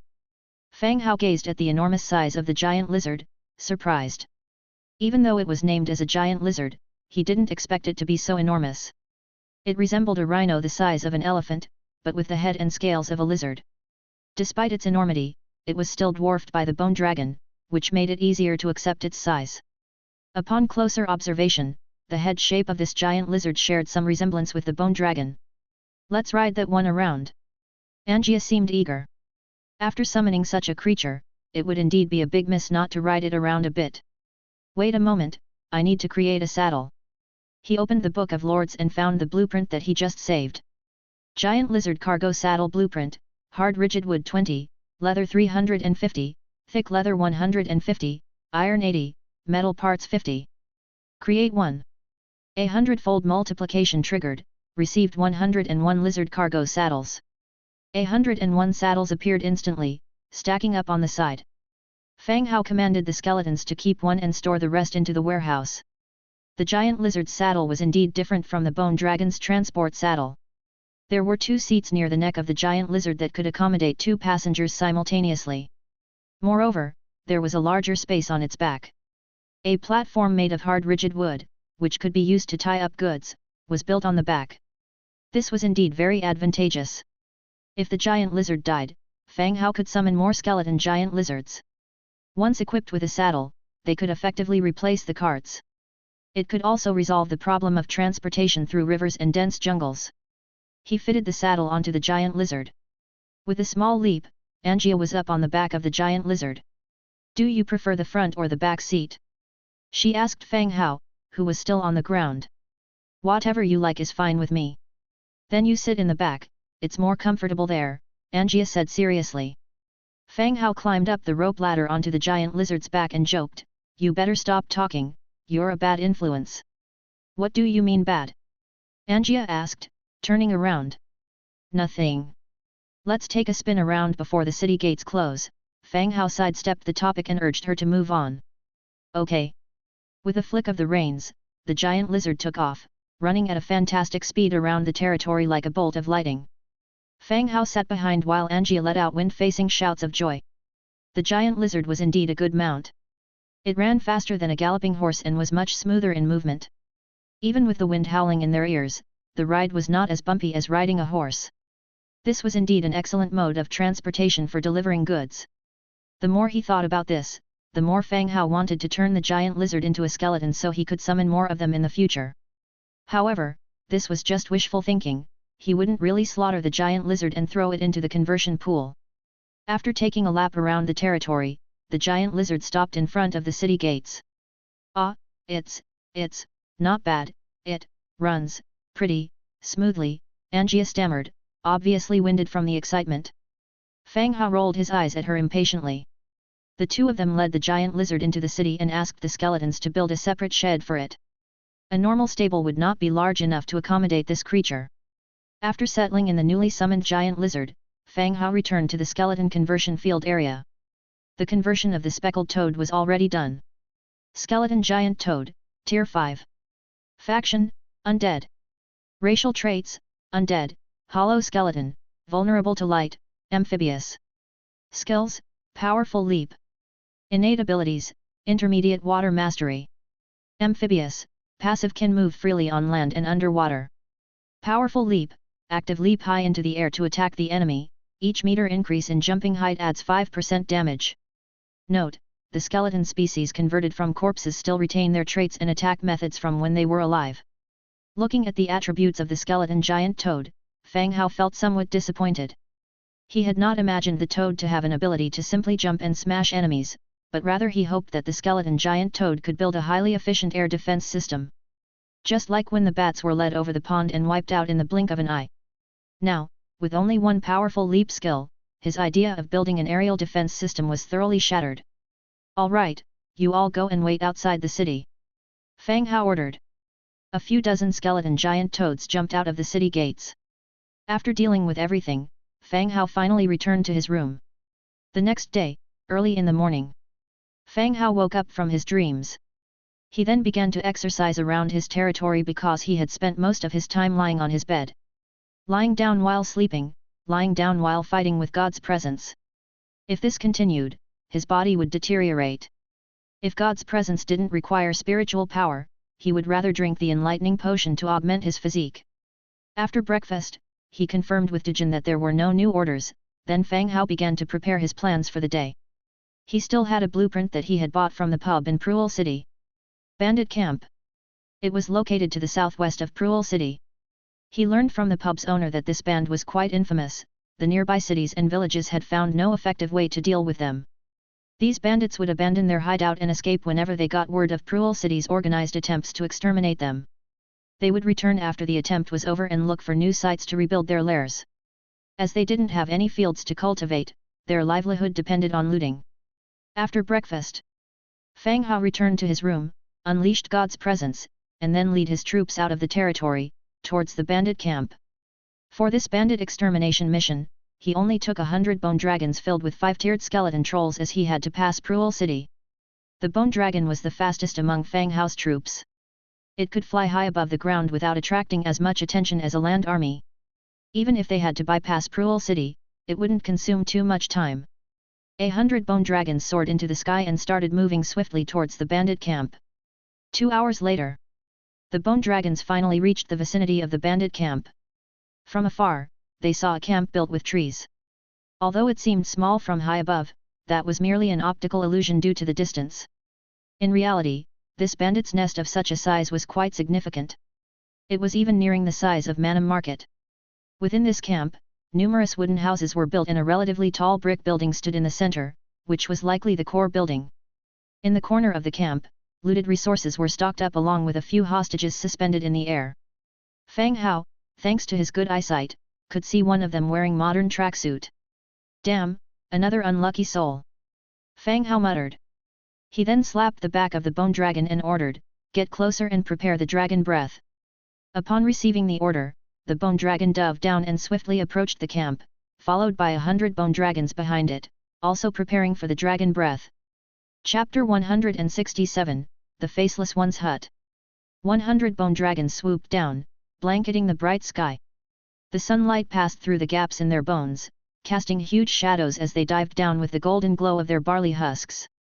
The bandits in the camp looked up at the sky, rubbing their eyes involuntarily when they saw the dazzling undead bone dragons. When they realized that this was not an illusion, and that indeed hundreds of bone dragons were rapidly approaching, chaos immediately ensued across the territory. Roar! A few death breaths enveloped the bandits who had not had time to run into the houses. Struggling in agony, they turned into skeletons. These bandits were not high in rank, most were only tier 1 or tier 2, and the slightly more powerful were only tier 4. Those with high ranks were recruited by various cities and would not gather together to become bandits in the mountains. The bone dragons circled above the camp, their huge claws ripping open the roofs, spewing black beams at the people hiding inside. The suppression of their levels, it was like a massacre. The brutal and fervent bandits were utterly helpless, transforming into skeletons one after another. In a corner, a hapless victim who had been hanged, at this moment, widened his eyes, watching the horrifying scene unfold before him in terror. What's happening? Wyverns made of bones were hunting the scrambling bandits. The merciless bandits who had cruelly murdered his villagers were just as helpless as ants. If it weren't for the worn-out footcloth stuffed in his mouth, he would have derided those bandits enthusiastically. You're the ones who love to bully people, right? Now someone's bullying you, right? Nothing but a bunch of shameless thieves. Within the camp, the breaths of the bone dragons wiped out a large number of bandits. Then the bone dragons began to lower their flying altitude, and the skeleton trolls on their backs leaped down and continued to clean up the remaining bandits. The bandits had long been terrified by the onslaught, they had no power to resist. They were killed one by one under the axe of the skeleton trolls. Lord Undead, Sir Undead, we surrender, we surrender. From the stone brick building at the center of the camp, out came 5 people. 3 humans and 2 orcs. Another mix of humans and orcs. Their outfits were obviously different from ordinary bandits, more refined and better off. Without guessing, one could tell that they were the leaders of the bandits. Fang Hao jumped down from the dragon's back, his gaze falling on the 5 people. Human bandit warrior, tier 4. Orc bandit warrior, tier 5. Human bandit leader, tier 7. Sir Undead, we surrender, there must be some misunderstanding here. Please stop the attack. The 5 of them knelt directly on the ground, speaking loudly. They just plundered nearby villages and some passing merchant caravans. They were not ones to provoke the undead, they even rarely went to orc territories for fear of provoking the crazy, reckless orcs. They were utterly confused by the undead's attack, not knowing how they had offended them. The leader comes to talk. Fang Hao said. Human bandit archer, tier 4. Among the 5, an archer was reluctantly pushed forward and walked up to Fang Hao. You think I am an idiot, don't you? Fang Hao cursed angrily. Even if he could not see their attributes, he could still tell from their movements that this was a scapegoat. Fang Hao walked to the real leader, angrily kicked him twice. And gave the order, kill everyone except him. At his words, everyone was stunned. Then they were beheaded amidst their loud pleas, their heads rolling to the side. The leader's forehead was shining with drops of sweat, which trickled into his eyes, causing a tickling sensation. That was close. If the scapegoat was believed, he would undoubtedly be beheaded too. Swallowing nervously, he hurriedly said, Sir Undead, whatever orders you have, I will carry them out with all my might to the letter. As he spoke, beads of sweat kept pouring down. Fang Hao gave him a cold glance and said, tie him up and take him away later. Having said that, he went directly into the stone house behind him to see if there were any spoils of war. The stone house somewhat resembled a level 4 lord's wooden house. Inside the hall were piles of seized goods, including fabrics and a few warfire coins. This encampment housed a considerable number of people, but it was not wealthy, even rather poor to say the least. Clear out everything from the room, ordered Fang Hao. The troll skeletons got to work, stooping to carry various items from the room outside. This time he came with the bone dragon and a full complement of troll skeletons, only picking up things he needed or items of value to bring back to his territory. In the bandit leader's master bedroom, Fang Hao noticed a golden chest. After opening it, rewards appeared. Received, blueprint for the faceless hut, blueprint for a city wall, blueprint for an iron sword, 5 soul crystals, 72 warfire coins. It's over. There were repeating blueprints. The only absent blueprint was indeed for the faceless hut. Faceless hut, purple 550 hardwood, 300 stone bricks, 220 iron, 80 metal. Parts, 2 traces of chaos, 2 traces of divinity. Description, we are everywhere, we know everything. It is a purple blueprint again. It seemed that the level of the chest reaching gold was due to this faceless hut. In addition to the faceless hut, he'd had blueprints for the city wall and the iron sword quite a while ago. He'll see if anyone in the channel doesn't have them and sell them off. In the corner of the camp, the humanoid figures were still hung on wooden stakes, like spectators who had bought tickets to watch an epic on an IMAX screen from a distance. This was definitely more thrilling than watching it in a movie theater. It was a fully immersive experience. When they saw the undead issuing orders to execute the bandit leaders on the spot, they felt a sense of bitter revenge inside. As for the leader who wasn't killed, they were not worried at all. These undead had killed so many people, how could they possibly spare a leader's life? While the undead were spreading out to scour the camp for goods, they began to contemplate ways to escape. The men started to give one another side glances, communicating with their eyes on how to get free. Just as they began to struggle, trying to swing themselves, an orc girl came walking over with a few gigantic skeletons. The men promptly feigned death. The ropes were still swinging slightly. "Let them down," ordered Angia. The troll skeleton raised its axe and cleanly severed the rope suspending the men. Thump, thump, thump. Ugh! The sound of their falling bodies rang out sharply, followed by muffled moans of pain from the men pretending to be dead. Angia pulled the rag from the mouth of the man in the tracksuit and said, "Come with me." The man still lay on the ground, pretending to be just a corpse. Thump! Angia gave him a kick, sending him flying 2 meters away. The man shrieked in agony as though he'd been hit in the chest by a hammer. "Don't waste my time," Angia said coldly. "Yes, yes, yes." The men saw what had happened and immediately got up eagerly, appearing completely subservient. Angia snorted coldly and brought them before Fang Hao. "So, how did you get captured by the bandits?" Fang Hao's husky voice rang out, his question directed at the man in the tracksuit standing to the side. The man was dressed in a blue tracksuit, with skin that was somewhat tanned, likely from exposure to the sun. Clad in glasses, the lens in the left frame was missing, leaving behind the slightly deformed frame. Faced with the questioning from a skeleton, the man was a little flustered. His legs involuntarily wobbled as he stuttered, "Sir, my village is nearby, the bandits attacked us, and we were taken here."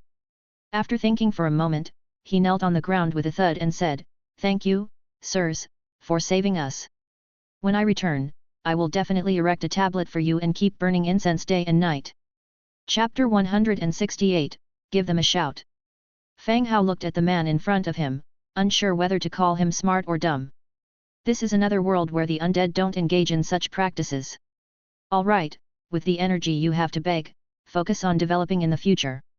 Fang Hao glanced at the impossible-to-carry pile of broken beds and cabinets. "After I leave, these will be yours. Whatever you can use, take it." "Hey? Ah."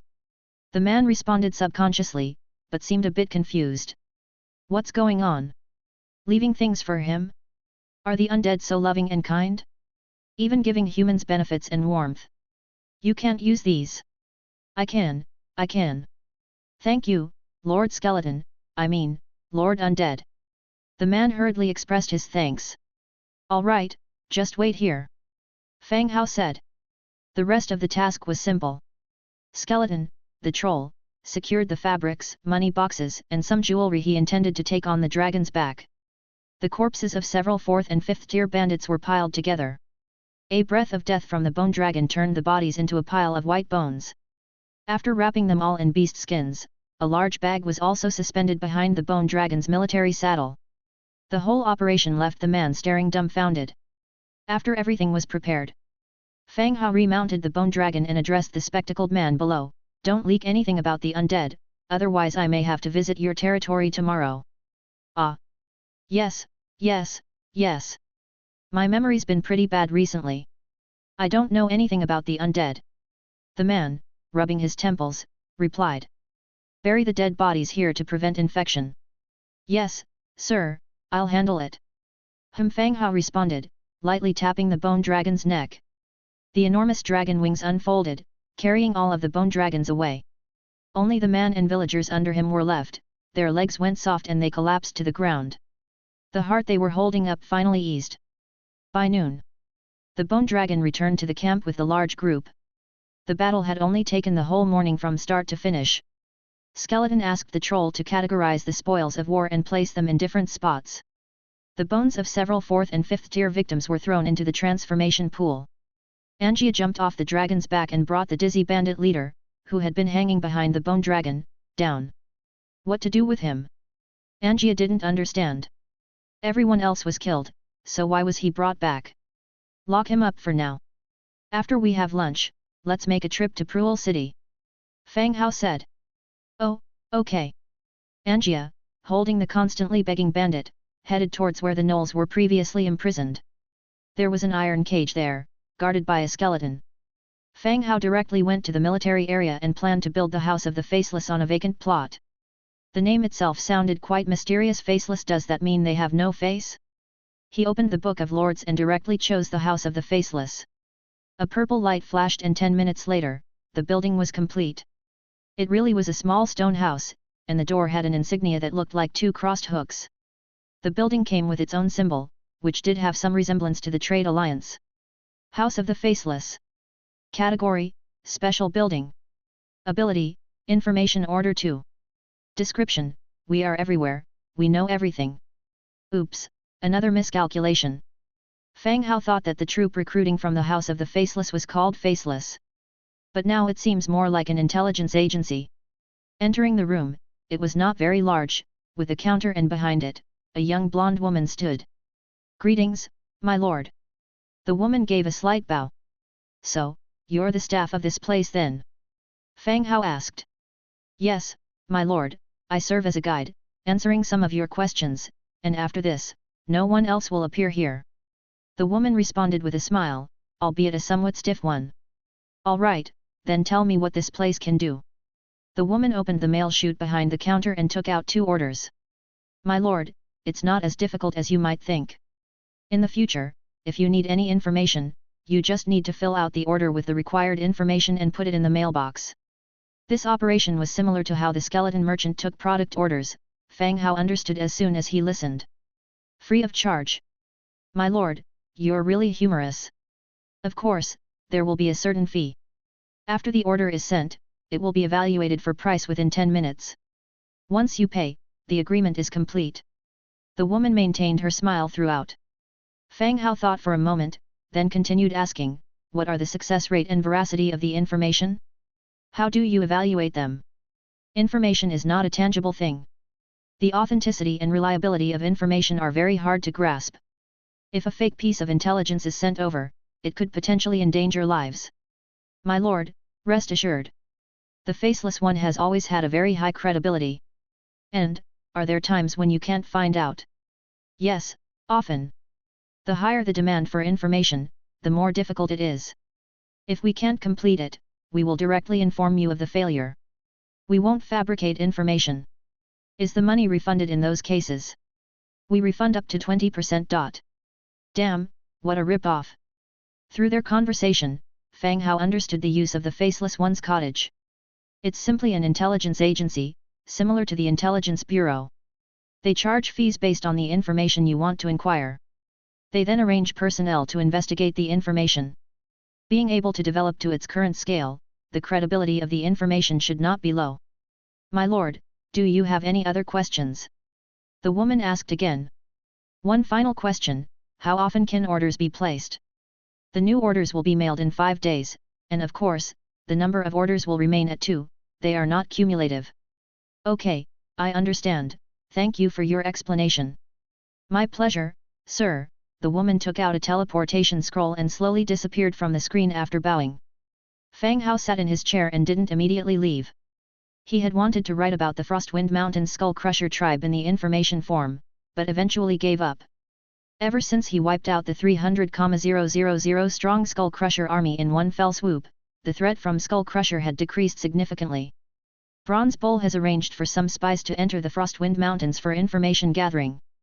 Rather than sending in the information immediately, it would be better to wait for the information to return so he can fill the form accordingly. This was far better than writing about something unknown. After thinking about it, he left the information hut and it was time for lunch.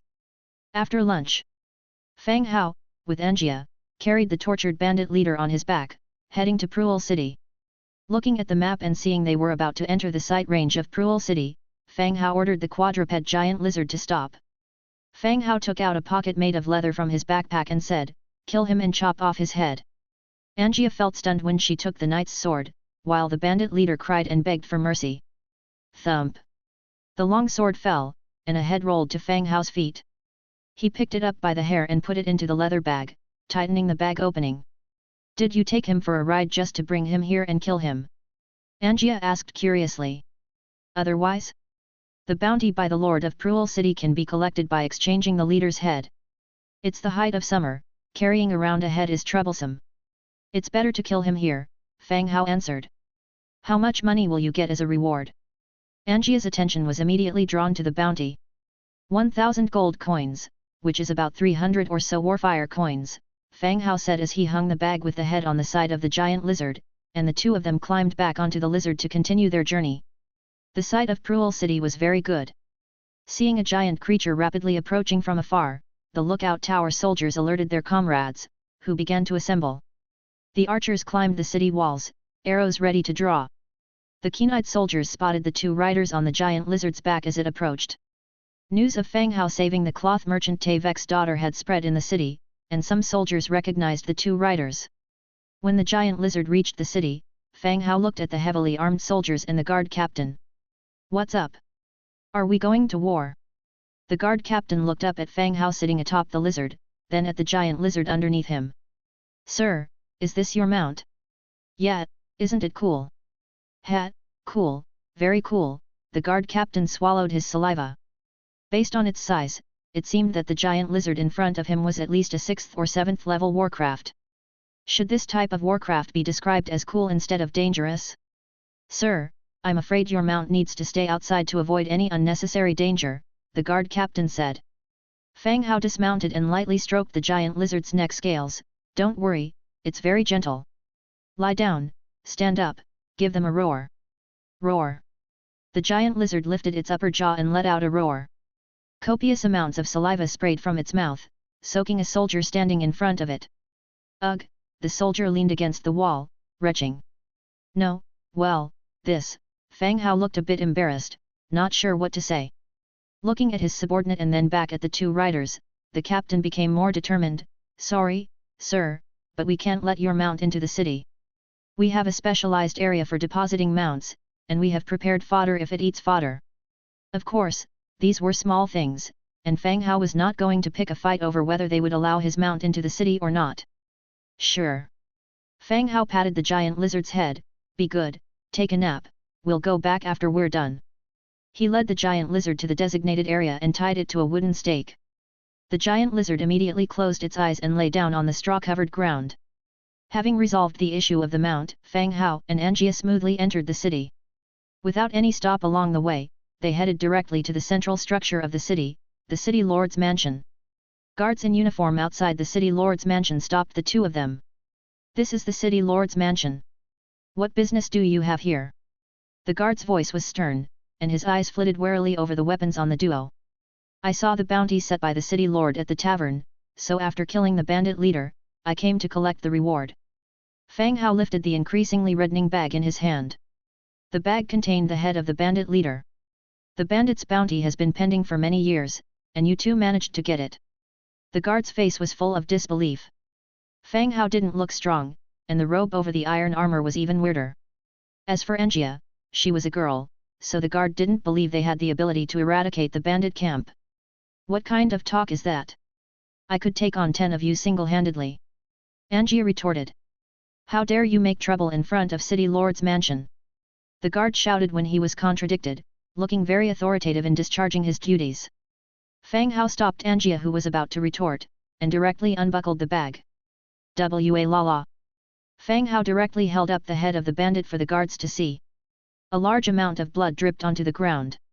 The flesh on the neck of the head was still fresh, indicating that it was very recently cut. Based on your tone, you should have seen the bandit leader. The head is here, you can confirm whether we are capable or not. He pushed the head right in front of the guard. With a pale face and fear written all over it, the guard recoiled 2 steps in the face of the unyielding gaze from the head. But he was certain in his heart. If the bandit leader doesn't have a twin brother, then the head in front of him must be the leader of the bandits they have been trying to capture unsuccessfully for so long. Chapter 169, Mitigating Crime with Sword. The city lord's hall was spacious and bright. A censer filled with burning incense was placed on the wooden table in front of them, emitting wafts of fragrant scent. The blue curtains were drawn to shield from the glaring afternoon sun. The bandit's head had been taken away by the guards, and now Fang Hao and Angia were waiting for the arrival of the city lord of Pruel City. They had been waiting for 20 minutes. Fang Hao was killing time by reading the Book of Lords, whereas Angia was getting a bit restless. She was mumbling to herself, criticizing the city lord for being too arrogant and fantasizing about bringing the bone dragon here to raise his house tomorrow. Thump, thump, thump. The sound of footsteps was growing louder, accompanied by the noise of armor friction from the corridor, steadily becoming more distinct. Immediately thereafter, a man wearing a blue embroidered robe, escorted by 2 guards, walked in. The man seemed to be approaching 50. His hair was slicked back, and his thick beard was neatly groomed. His brow was slightly furrowed as his eyes scanned over the 2 young individuals seated in the sitting room. This was Cyril, the city lord of Pruel City. Heavy Arrow Cyril, blue level 5 hero. Upon entering, Cyril flashed a friendly smile and cordially said, "So you 2 youngsters are the heroes who defeated the bandit leader?" "Yes, my lord, these 2 indeed brought the head," one of the guards replied. During the 20 minutes that Fang Hao and Angia had been waiting, the stewards of the city lord's mansion had been investigating Fang Hao and Angia by visiting Tevek, a cloth merchant, and a tavern. From Tevek and his young daughter, they learned about Fang Hao's considerable army possessions, as well as his authority over the army. Although the merchant's daughter was blindfolded at the time, she could still hear a lot. Tevek also provided some of his speculations. For instance, Fang Hao could potentially be the young master of a large clan, who, relying on his interest, could easily establish a factory and mobilize a large number of people within his family. Similar information was heard at the tavern, where he spent 1,000 gold coins on a short sword simply because it was aesthetically pleasing.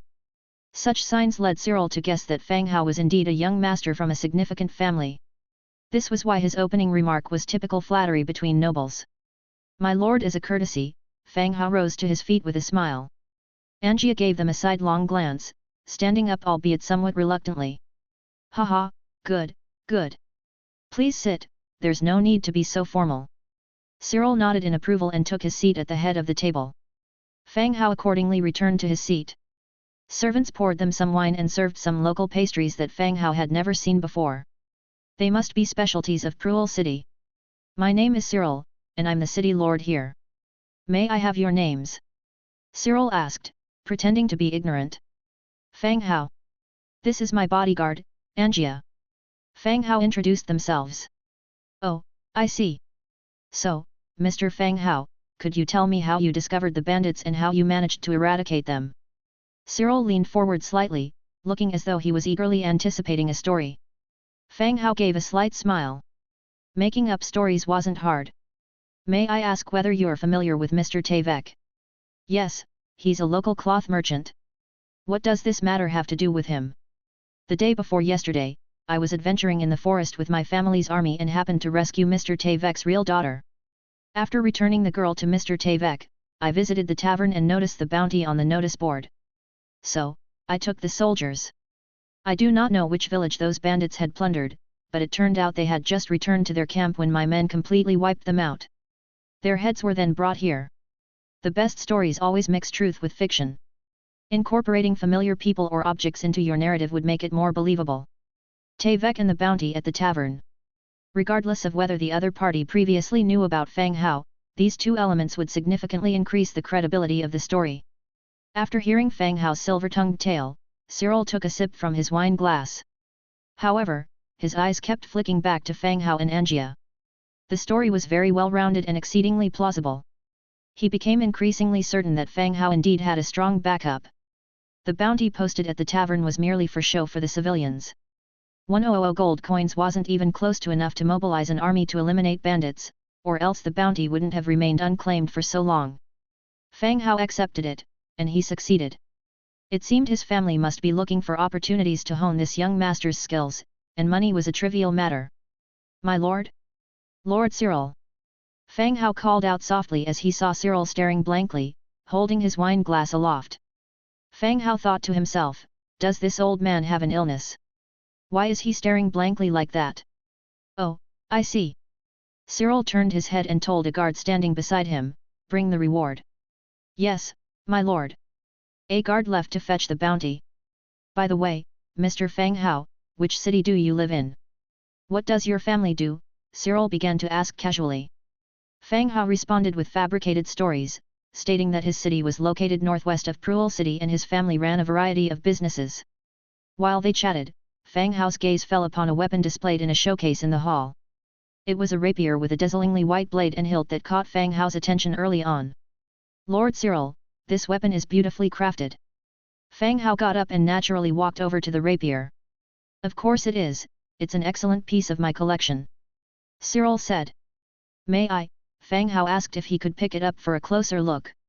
Please go ahead. Fang Hao grasped the hilt with one hand and lightly supported the blade with the other, lifting the rapier from its stand. Swords of Absolution, purple. Type, rapier. Damage, level 3 damage. Description, a rapier that has killed its own master. Legend says that whoever possesses this sword will suffer agonizing pain leading to death. Just as suspected, it was a sword of absolution. The information he had gotten from the tavern's storyteller was correct. The city lord did indeed possess a sword of absolution. The allure of this sword lies not in its appearance but the story behind it. Cyril also came over and stood by Fang Hao's side. Not wanting to reveal that he already knew the tale, Fang Hao could only ask, "Oh? What's the story?" There are 12 identical swords in total, and they belong to a well-known lady countess. Cyril started narrating a story similar to that of the tavern's storyteller. Although there were some differences, the main plotline was the same. Clang! At that moment, the guard, who had left to fetch the bounty, returned. In his hands was a wooden box clinking with 1,000 shiny gold coins of the human clan. "My lord, I've brought the bounty," the guard announced. Cyril turned to Fang Hao. "That's your bounty, count it." Fang Hao took the coins but did not bother to count. Instead, his eyes remained on the rapier as he bluntly inquired, "One am very fond of this rapier. I wonder if Lord Cyril would be willing to part with it." "Of course, we can negotiate a price."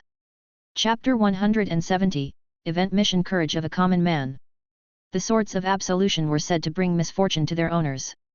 This rumor had been circulating for a long time, but many people still didn't believe it. Could such a beautifully crafted piece really bring that much disaster? Cyril was one of them. He was a city lord and a hero. In his dictionary only the weak and frail were unfortunate. But as he aged, he began to realize another issue.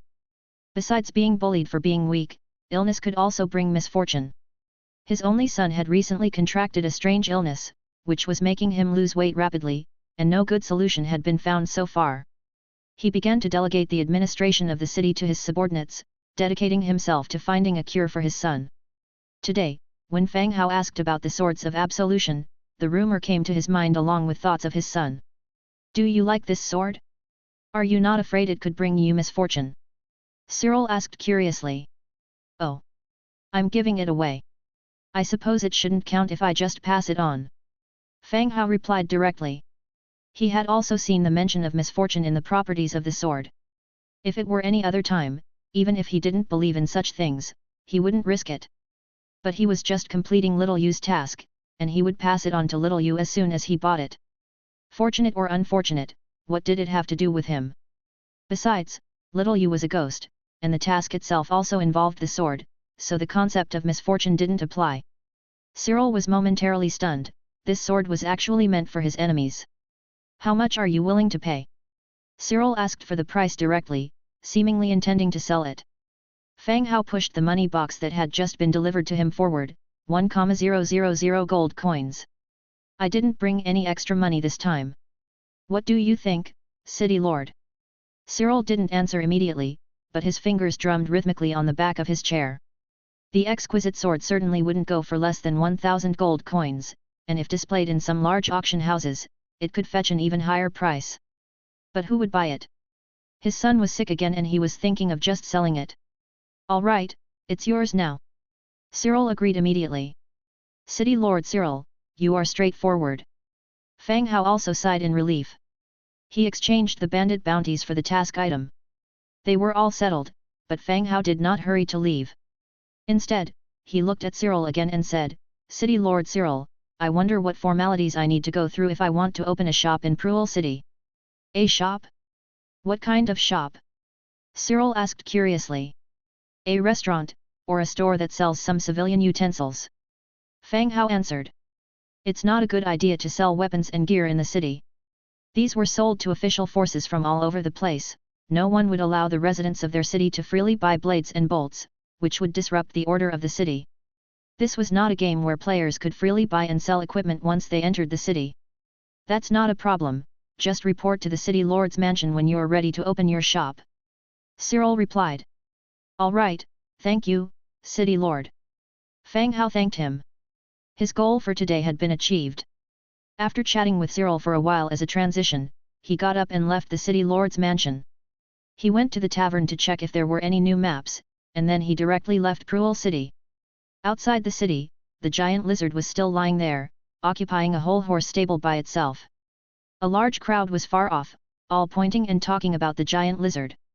Some mischievous children wanted to pick up stones and tease it, but were stopped by the adults, and their bottoms were heavily smacked. Fang Hao walked over, lightly patted the giant lizard's body. Time to get up, we have to go home.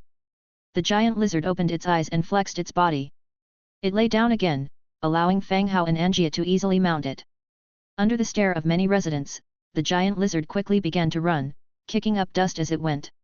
When they returned to the fiefdom, Fang Hao dismounted the lizard, lightly patted it twice on the neck, and the giant lizard obediently went off to its dwelling. A vehicle that could park itself is a dream for many. As soon as Angia got down, she complained that she was hungry and went to find Ira. On the other hand, Fang Hao took the newly purchased swords of absolution to Little Yu's place again. This time, before he even knocked, the door was opened. Lord! Little Yu greeted. You haven't rested during the day, have you? Fang Hao sat down and asked. Little Yu usually stayed dormant during the day and went out at night, strolling around the fiefdom, or going even further and returning before dawn. With Little Yu's abilities, there wasn't much she could do to help Fang Hao, so after scouting Skull Crusher's whereabouts last time, she hadn't been given any more tasks. Not yet. Little Yu replied. Right, I got another Swords of Absolution this time, 111 give it to you. Fang Hao gave the Swords of Absolution to Little Yu. As soon as she accepted it, a flash of light burst from Little Yu's body. And her tier was upgraded again. Wandering Spirit Xiao Yu, Tier 7. She had risen from 3rd tier to 5th tier when she got the Swords of Absolution last time. This time, she was promoted from the 5th tier to the 7th tier. If this continues, wouldn't Xiao Yu become a hero once all 12 swords were collected? And possibly a high-grade hero at that? How are you feeling, Xiao Yu? You okay? Fang Hao asked the bewildered Xiao Yu. Xiao Yu turned around and spoke softly, Master, I'm fine. I just saw some images that might be related to my past. Fang Hao was also curious. Would you mind sharing what you saw? He inquired. It was all fragmented. I saw myself participating in a swordsmanship competition, I saw myself wearing the church's clothing, delivering a baby for a pregnant woman, it was all very chaotic, Xiao Yu detailed her just-seen vision. A swordsmanship competition, and delivering babies. The past Xiao Yu seemed to have known a lot more. Don't dwell on it too much. Don't let these things disrupt your current life, Fang Hao stood up and ordered. Collecting all 12 swords of absolution is a task in Xiao Yu's attributes, and it will continue. Becoming a hero will also be a good thing for Xiao Yu. She can get on with life, instead of being just an unranked undead wandering spirit. Therefore, while collecting the mission items, maintain a calm attitude and avoid problems. I understand, Master. Don't worry. Xiao Yu placed the sword in the cabinet and bowed again. Fang Hao nodded and returned to his lord's mansion for a meal. Upon returning to the lord's mansion, Ira had already prepared dinner. Fruit wine, meatloaf, and a kind of food similar to pizza with vegetables and minced meat in it. The taste was actually quite good. Even if there were no side dishes, this pizza could serve as a dinner. Ira, how is the preparation of the hot pot base material going? Fang Hao asked while eating. Master, I have already taught the method to the other 2 maids. When the time comes, we 3 will make the sauce together. It will be faster. Ira answered. In fact, Ira was still somewhat baffled by Fang Hao's request. Even if he liked this type of sauce, there was no need to make so much, right? Once the sauce is ready, I plan to open a hot pot restaurant in Cruel City. I'm sure it will be a hit, Fang Hao stated. Oh, so that's why you asked the old man about opening a shop earlier, Anija realized. She looked up with an expression realizing his secret. Opening a hot pot restaurant was an idea that Fang Hao came up with yesterday. If you ask what's the most convenient and addictive food, it's hot pot. Besides, it's easy to make. It doesn't require any skilled chefs, just prepare the base material, and then throw whatever you want into the pot. If I put together a team of bunny and fox mates, then it's bound to be 100% popular. Will the people of Pruel City also use chopsticks? Ira asked softly while gnawing on her meatloaf. Oh no. They probably don't. Of course, chopstick is the necessary utensil for eating hot pot. If it was hand-picked, there would be no need for meat. It's okay, we can make some training chopsticks. Their usage is similar to tongs. People will get used to them. Fang Hao quickly came up with a solution. Training chopsticks for children are connected at the top so they're easy to use. It's just like using tongs. After using it twice, people will get the hang of it. If that's the case, there shouldn't be any problems. Ira nodded in agreement, her bunny ears flapping slightly. Fang Hao also felt there were no issues. Simple base material, tasty flavor, and add to that a couple of barrels of troll brew. The cost wouldn't be too high. If it were successful, the income is quite desirable. No matter how you look at it, there wouldn't be any issues. Even if the hot pot restaurant didn't work out and couldn't be opened, he could just change it to a general store. Selling bathtubs, agricultural tools, or some other merchandise. Either way, there's no way to lose. If everything goes well, we can open chain stores in each city. We'll call it Ira Hot Pot Restaurant, Fang Hao declared outright. Ira's cheeks flushed immediately. Come on, who names a restaurant after their name, she protested. How about combining it with the characteristic of our city, call it Bone Hot Pot Restaurant or Undead Hot Pot Restaurant? Fang Hao brainstormed for a store name while frowning. Angia cracked a joke while eating, are you sure it's for the living? Everyone chatted and laughed together while eating. Just then, the system prompt rang again. Random event, Courage of a Common Man, accepted. New function of the Book of Lords, Team Up function. Team trial mission will launch in 10 hours. A maximum of 3 people can form a team for the trial. This trial is a Lord's trial and heroes or troops under command cannot accompany. Team Up status, maximum of 3 team members, members will be automatically teleported to team leader's territory to gather. Event countdown, 9 hours and 59 minutes. Good luck. Chapter 171, Routine Competition Champion. The alert sound suddenly made Fang Hao pause in his actions. The compulsory task had ended, and lots of people were speculating about when the event task would appear. Some said half a month, others said even longer. But it came sooner than anyone had anticipated. Fang Hao opened the Book of Lords, switched to the regional channel, and saw everyone discussing the event task. Damn, it came so early, even earlier than the 7-day compulsory task. What does this task mean? We can't bring our troops? What's the point without troops? Are they asking me to fight on my own? The task is a trial for the Lord. They won't let you bring in troops, otherwise, they might as well give you planes and tanks. Don't worry, everyone, this isn't a compulsory task. Those who fear danger don't have to participate. That's easy for you to say, but if everyone else participates and you don't, the gap between you and others will keep growing. You'd be screwed. Yours truly, 28 years old, have a green knight's sword and a green suit of armor, looking for a team to join. I have one green suit, just graduated from physical education school, I have great stamina. Any brothers want to form a team? Any big shots willing to take me in? I'll give you a green helmet afterwards. Who the hell would dare to take you in after you offer a green helmet? After a short discussion, most people began to send out team recruitment messages, hoping to find reliable teammates. Fang Hao was also feeling rather uneasy.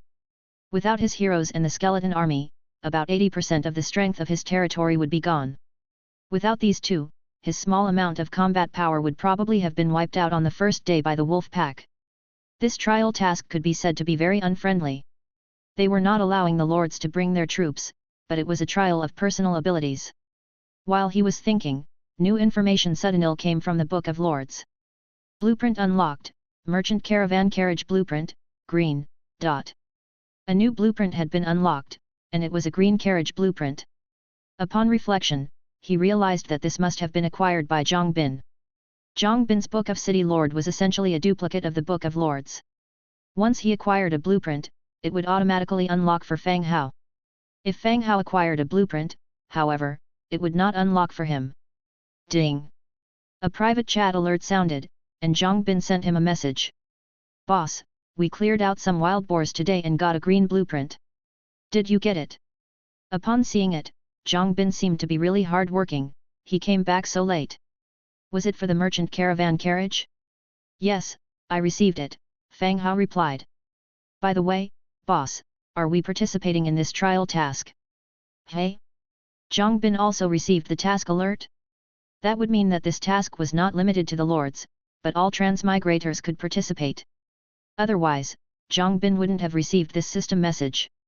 Do you want to participate? You're not afraid of danger? Fang Hao responded. In terms of combat power, Fang Hao could summon spirits, had a purple starfire wand, was well equipped, and had all necessary skills. He still had some combat power. But Zhang Bin, on the other hand, being an ordinary person, was no different from a regular villager. Boss, we have you. And if we don't participate in this task, we'll be left behind by others, Zhang Bin argued. Fang Hao thought and agreed with him.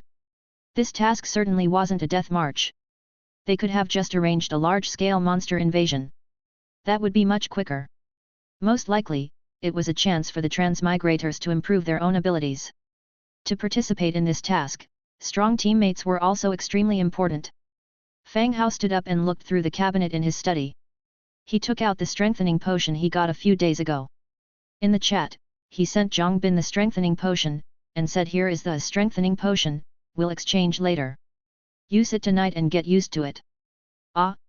Do I drink this or apply it externally? Zhang Bin hesitated. Could he just drink the medicine? What if something went wrong? There were no doctors here. You drink it. It can enhance your stamina. You will understand once you drink it, Fang Hao said. I'm good, boss. You can keep it. I have pretty good stamina, really, Zhang Bin tried to explain. There is nothing to worry about. I've taken it too.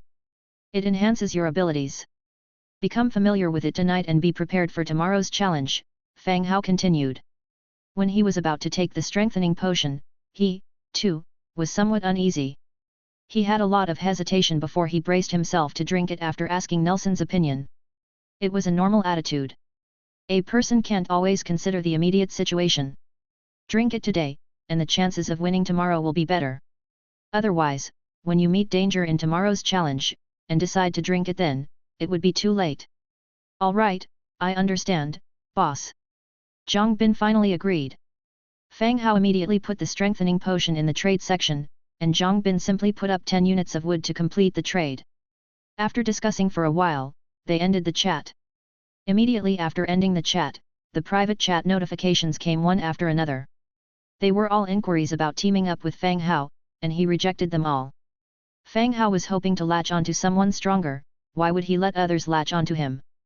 Brother Hao, do you need me to take you? The friend notification popped up and it was from Dong Jiayu.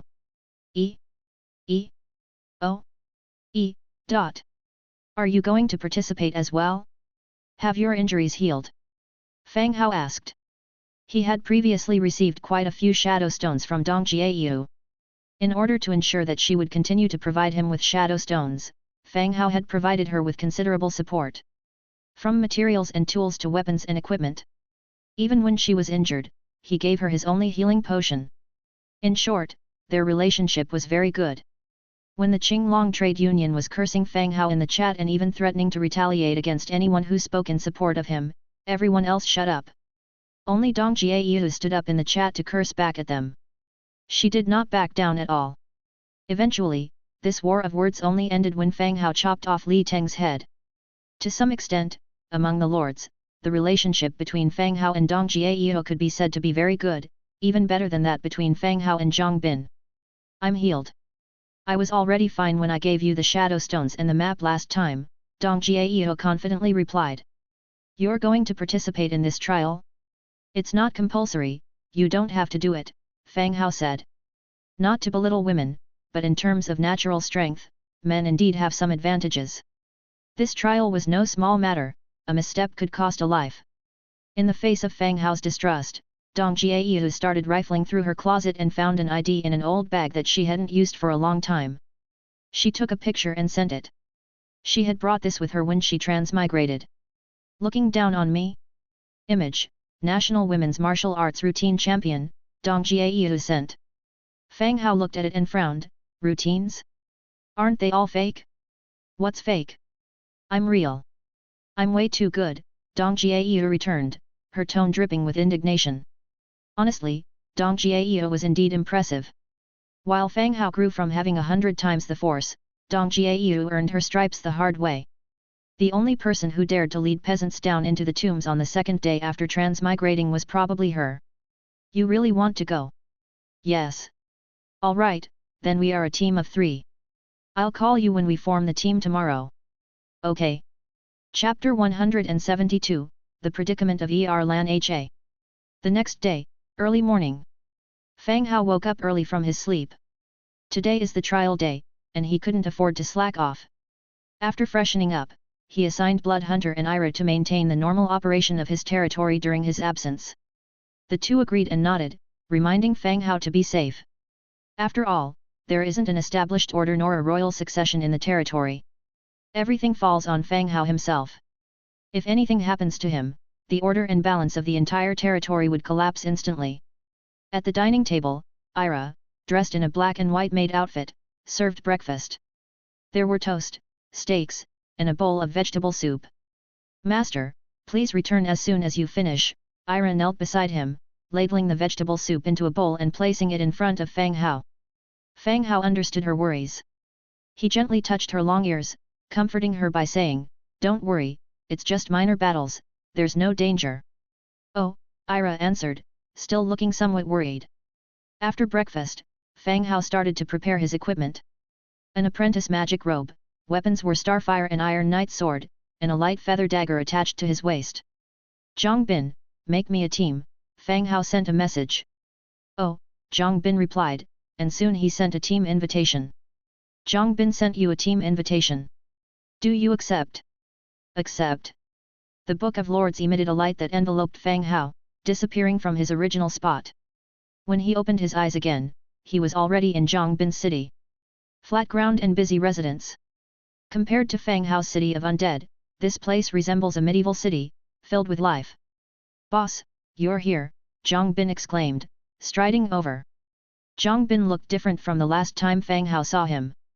His upper body was bare, revealing his wheat-colored skin and bulging muscles.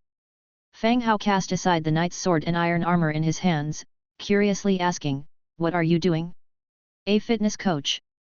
"No," Zhang Bin scratched his head, looking somewhat embarrassed. Last night, after a long mental struggle, he gritted his teeth and drank the strength enlightening potion Fang Hao had given him. After some painful muscle twisting, he was surprised to find that he had become stronger. He now had a chest and abs, and he could easily wield the knight's sword. Early in the morning, he went out for morning exercises bare-chested, also taking the opportunity to show off his muscles to the residents. "Add Dong Jiayu to the squad," Fang Hao said directly. "Ah, a girl, boss, you're amazing," Zhang Bin never let go of any opportunity to flatter.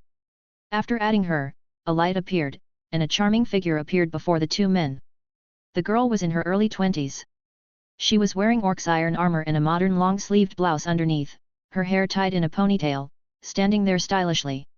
She held a metal helmet in one hand and a war spear in the other, pointing diagonally toward the ground. The girl slightly opened her eyes, a glint of fierceness flashed through them when she made eye contact with the two. "Good lord, this Dong Jiayu must be a female knight." Dong Jiayu scanned the two and her gaze finally fell on Zhang Bin. It has to be said that the current Zhang Bin was really eye-catching, with his bare muscular body and a knight's sword looking majestic in his hand. On the other hand, Fang Hao was sitting on the side, continuously fanning himself.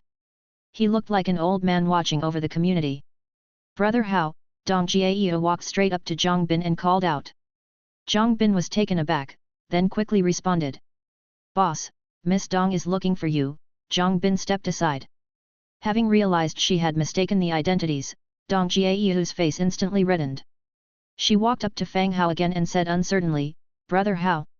Fang Hao nodded, then said to Zhang Bin, "Zhang Bin, go fetch her some equipment. We're setting off soon."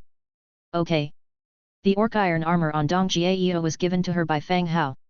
Although it was decent, no one could predict the enemy in the upcoming battle. It would be better to switch to a better set of gear. This would also raise the overall quality of the team. Brother Hao, you're really impressive. Dong Jiao sat down next to him, somewhat unsure of what to say to her lifesaver. Not bad indeed, your territory has also developed quite well recently, hasn't it? Fang Hao asked in return. The two could chat casually in the channel, but they seemed to be at a loss of words after meeting in person. They chatted casually for a bit. Zhang Bin walked over with the iron armor and iron sword, himself having changed into an iron armor, iron kite shield, and iron knight sword. Miss Dong, please change your equipment, it's almost time, he said. Oh, okay, thank you Zhang Bin, Dong Jiao replied. No need to thank me, these are all from the boss, Zhang Bin explained. Dong Jiao took off the orc iron armor and replaced it with a superior plate armor. As she was wearing clothes underneath, she didn't need to go to a separate room to change. Fang Hao also started preparations for the task at hand. The three of them rested for about half an hour before the prompt appeared. Historical battle, Iron Ya's predicament. Task description, help Iron Ya out of her predicament. Trial mission transfer countdown, 3, 2, 1. The light engulfed them and in the next second, the sound of chaos and crying filled their ears. These damn undead! My son, my son! The three of them appeared on the second floor of a tavern, in a private room. Through the gaps of the windows, they could see women and children gathered in the hall. It seemed the city was under attack, and everyone was seeking refuge here. Knock, knock, knock. The door was knocked. The voice of a man came from outside the door, "Gentlemen, the captain is requesting your presence."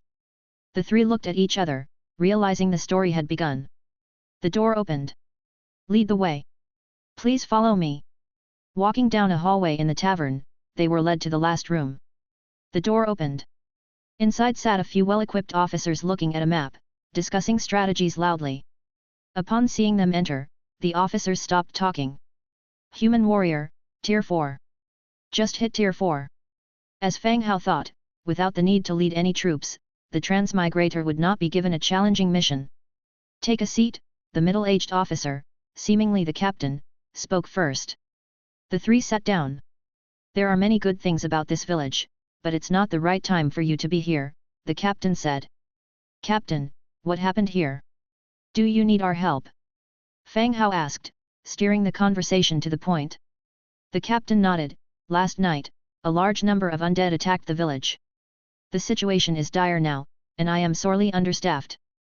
I've asked the three of you here, hoping we could recapture the village together. What should we do? Fang Hao continued. In the northern part is our armory. If we can regain control of the armory, it will greatly aid the overall situation. Alright, give me a map. Chapter 173, Suit Warehouse. Leaving the tavern, the trio quickly moved north. Villagers were coming and going, treating the wounded, and transporting supplies to the front line. No wonder the tavern hall was filled with only women and children, the men were all outside helping. Boss, you know the most about the undead, whispered Zhang Bin. What's there to know? The intelligence of the undead isn't high, so there's not much to discuss, replied Fang Hao. What do you mean by knowing the most? By the way, does the undead architecture in Brother Hao's territory have anything to do with our current mission? Dong Jiao curiously chimed in, connecting the dots in her mind. No, don't make wild guesses. I'm one of the good guys. The trio's feet didn't stop moving as they continued to follow the map. At this point, there was no trace of any villagers around them, only the abandoned wooden houses remained. Clang! In the silent alleys, a sudden noise rang out. Something had fallen. The trio's hearts tightened as they immediately turned towards the source of the noise. Several rotting zombies had spotted them and were slowly advancing towards them. Rotten corpse, Tier 1. Toxic decaying corpse, Tier 3. It was a rotting corpse. Fang Hao exhaled in relief, thinking to himself, the undead don't take the blame for the soldiers of the eternal night. Swish, swish, swish. The three of them drew their weapons in preparation for battle. In Fang Hao's hands, starfire pointed towards the toxic decaying corpse as a fiery magic arrow materialized. Swoosh! The sound of it tearing through the air rang out, and it instantly pierced through the body of the toxic decaying corpse. The arrow exploded, creating a burning effect. "Boss, it's not dead," Zhang Bin, clutching his shield, said with a solemn expression. A toxic decaying corpse, just from hearing its name you could tell that it was poisonous. Getting close wouldn't be wise. No problem. The trio retreated a few steps, and another fire arrow was formed, once again hitting the toxic decaying corpse's head. When the fire arrow exploded, the corpse's body also exploded instantly, scattering green dust. "Back up, don't get poisoned," Fang Hao continued. The trio turned and ran, creating some distance, and waited for the remaining corpses to inch closer. Soon, the close quarters combat began. The weapons of the rotting corpses hack at Zhang Bin's kite shield, causing a loud echoing noise. Zhang Bin and Dong Jiayu, with their weapons in hand, dodge and begin to counterattack. Fang Hao stood at the back, launching one fire arrow after another, slaying the unintelligent undead. He didn't summon any ghost servants. The existence of a ghost servant was only 30 minutes, after which a long cooling period would follow. There weren't many creatures around at this point, so there was no need to summon ghost servants yet. Soon, when the last of the rotting corpses had its head blown apart by one of Fang Hao's fire arrows, the battle ended. "That was really thrilling," Zhang Bin said, flicking the blood droplets off his knight's sword. This was his first time actually fighting against the undead. He was somewhat excited after the battle. As for Dong Jiayu, she seemed much calmer. This wasn't her first encounter with the undead creatures. There was an ancient tomb near her territory, and battles against the undead in the tomb were quite common. "All right, let's see if there are any spoils of war," Fang Hao ordered. Apart from the Tier 3 toxic decaying corpse, the rest were all Tier 1 common rotting corpses. They moved slowly and weren't very smart. These undead creatures, without any unified command, had little effective combat power. Therefore, they weren't hard to deal with. Zhang Bin took a quick look around and announced, "Boss, there's nothing here." Roar. The moment his voice fell, a roar echoed from the front again, and one by one, rotting corpses emerged from the uninhabited houses. They began moving towards the trio. A new round of combat started again, with the trio covering for each other as they pushed aggressively towards their target. A large number of corpses fell, their blood staining the ground a dark red. In a wooden house just a stone's throw away from the military supply warehouse. The trio sat on the ground, recovering their expended stamina. At this moment, Fang Hao was finally experiencing firsthand what it was like to be besieged until exhaustion. The enemy was not strong, yet their numbers were endlessly wearing him out. Luckily, there was still time to recover their strength, otherwise, the three of them would have to retreat back to the tavern where the Erlenha soldiers were located, wait until they've rested before continuing the fight. While regaining their strength, the three of them peered through the gaps in the window to check out the situation outside. Around the armory, a large number of rotten corpses had gathered. Javelin zombies of level 2 and rotten corpses of tier 3 were also mixed in. They roughly counted them to be around 300. "Boss, there are too many of these rotten corpses, I'd be exhausted even if they just stood there and let me kill them," said Zhang Bin in a low voice. "Don't rush, let's rest a little longer." Fang Hao cracked open a bottle of mental potion and drank it down. His strength was almost back to full. Fang Hao then slowly got up from the ground. "Should we break out?" asked Zhang Bin. "Wait a minute, I'll weaken them first." Fang Hao stood by the window, began to conjure a spell. Starfire in his hand shot through the broken wooden window, aiming at the unsuspecting group of rotten corpses across the street. Suddenly, the sky darkened. A huge shadow enveloped the heavens. Zhang Bin and Dong Jiayu looked up in surprise. A massive fireball, like a descending meteor, was hurtling down rapidly. The landing spot was a place where the rotten corpses were most densely packed. Boom! There was a tremor as if the earth and mountains were shaking. The flat ground was hammered into a huge crater, and the soil and rocks, like flying shrapnel, knocked down the rotten corpses around the edge. Spit! The three crawled up from the ground, spitting out the dirt from their mouths. "Boss, that skill of yours is too ferocious," Zhang Bin said while wiping the mud off his face. "Get rid of the ones on the edge that aren't dead, and then we can enter the warehouse," Fang Hao commanded. "All right." The two, hearing Fang Hao's command, rushed out of the house towards the scattered rotten corpses. Backed by Fang Hao's occasional skill shots from the distance, they exterminated all the enemies on the outskirts. After the fight was over, they cleaned up the entire area completely. The armory was a warehouse made of stone bricks. Perhaps for security, only thin ventilation openings were left at the top of all 4 walls.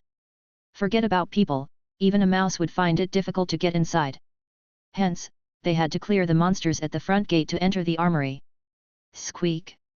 Accompanied by the sound of the door, the 3 completely pushed open the armory door. Sunlight shot in through the thin openings, illuminating the room. A row of weapon racks displayed all kinds of weapons and armor. But they were covered in dust, showing that no one had used them for a very long time. No wonder the armory was the first to be overrun. Let's see if there's something good, Fang Hao said. The 3 immediately scattered and began to rummage around. Boss, there are so many weapon blueprints here. Iron sword blueprint, wooden bow blueprint, iron arrow blueprint. Apart from these white blueprints, there was also a set of green leather gear. Erlen Haggard's helmet blueprint, green. Erlen Haggard's thick leather armor blueprint, green. Erlen Haggard's bracers blueprint, green. Erlen Ha boots blueprint, green. A set. A full set of blueprints. Erlen Haggard's thick leather armor, green. Type, defense chest armor. Defense, level 2 defense. Set effect, increased movement speed by 2%, reload speed increased by 2%, morale recovery enhanced by 20%. This effect can stack with other equipment. Description, armor particularly made for the Erlen Ha elite guards. The armor's individual attributes are wearable by any soldier. But the set attributes provide a boost to reload speed. In other words, this set of equipment is more suitable for archers. Chapter 174, Doomsday Terror Wolf.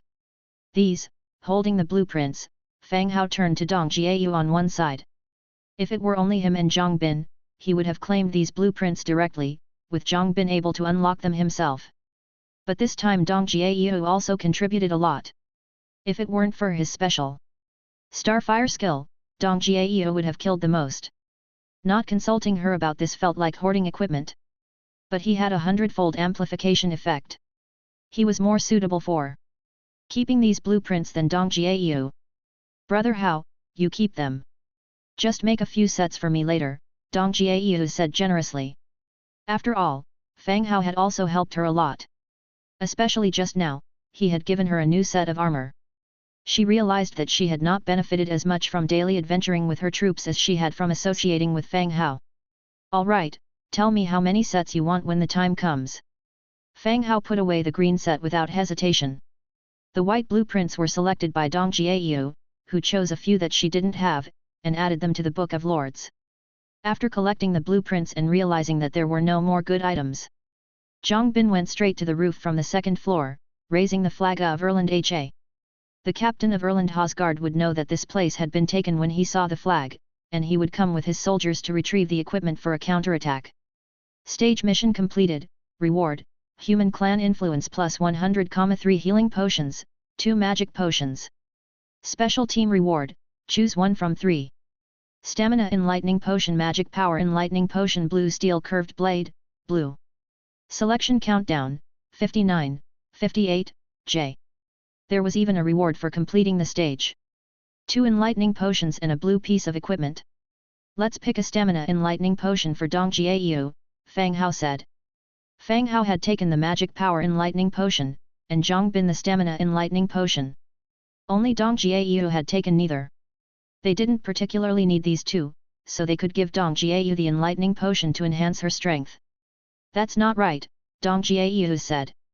All right, Zhang Bin, select the enlightening potion for her. The rewards could be chosen and distributed by the team leader, and Zhang Bin was the leader of this team. All right. Zhang Bin directly chose the stamina enlightening potion and handed it to Dong Jiayu. She held the potion with her petite hands, repeatedly thanking, "Thank you, Brother Hao, and thank you, Brother Bin."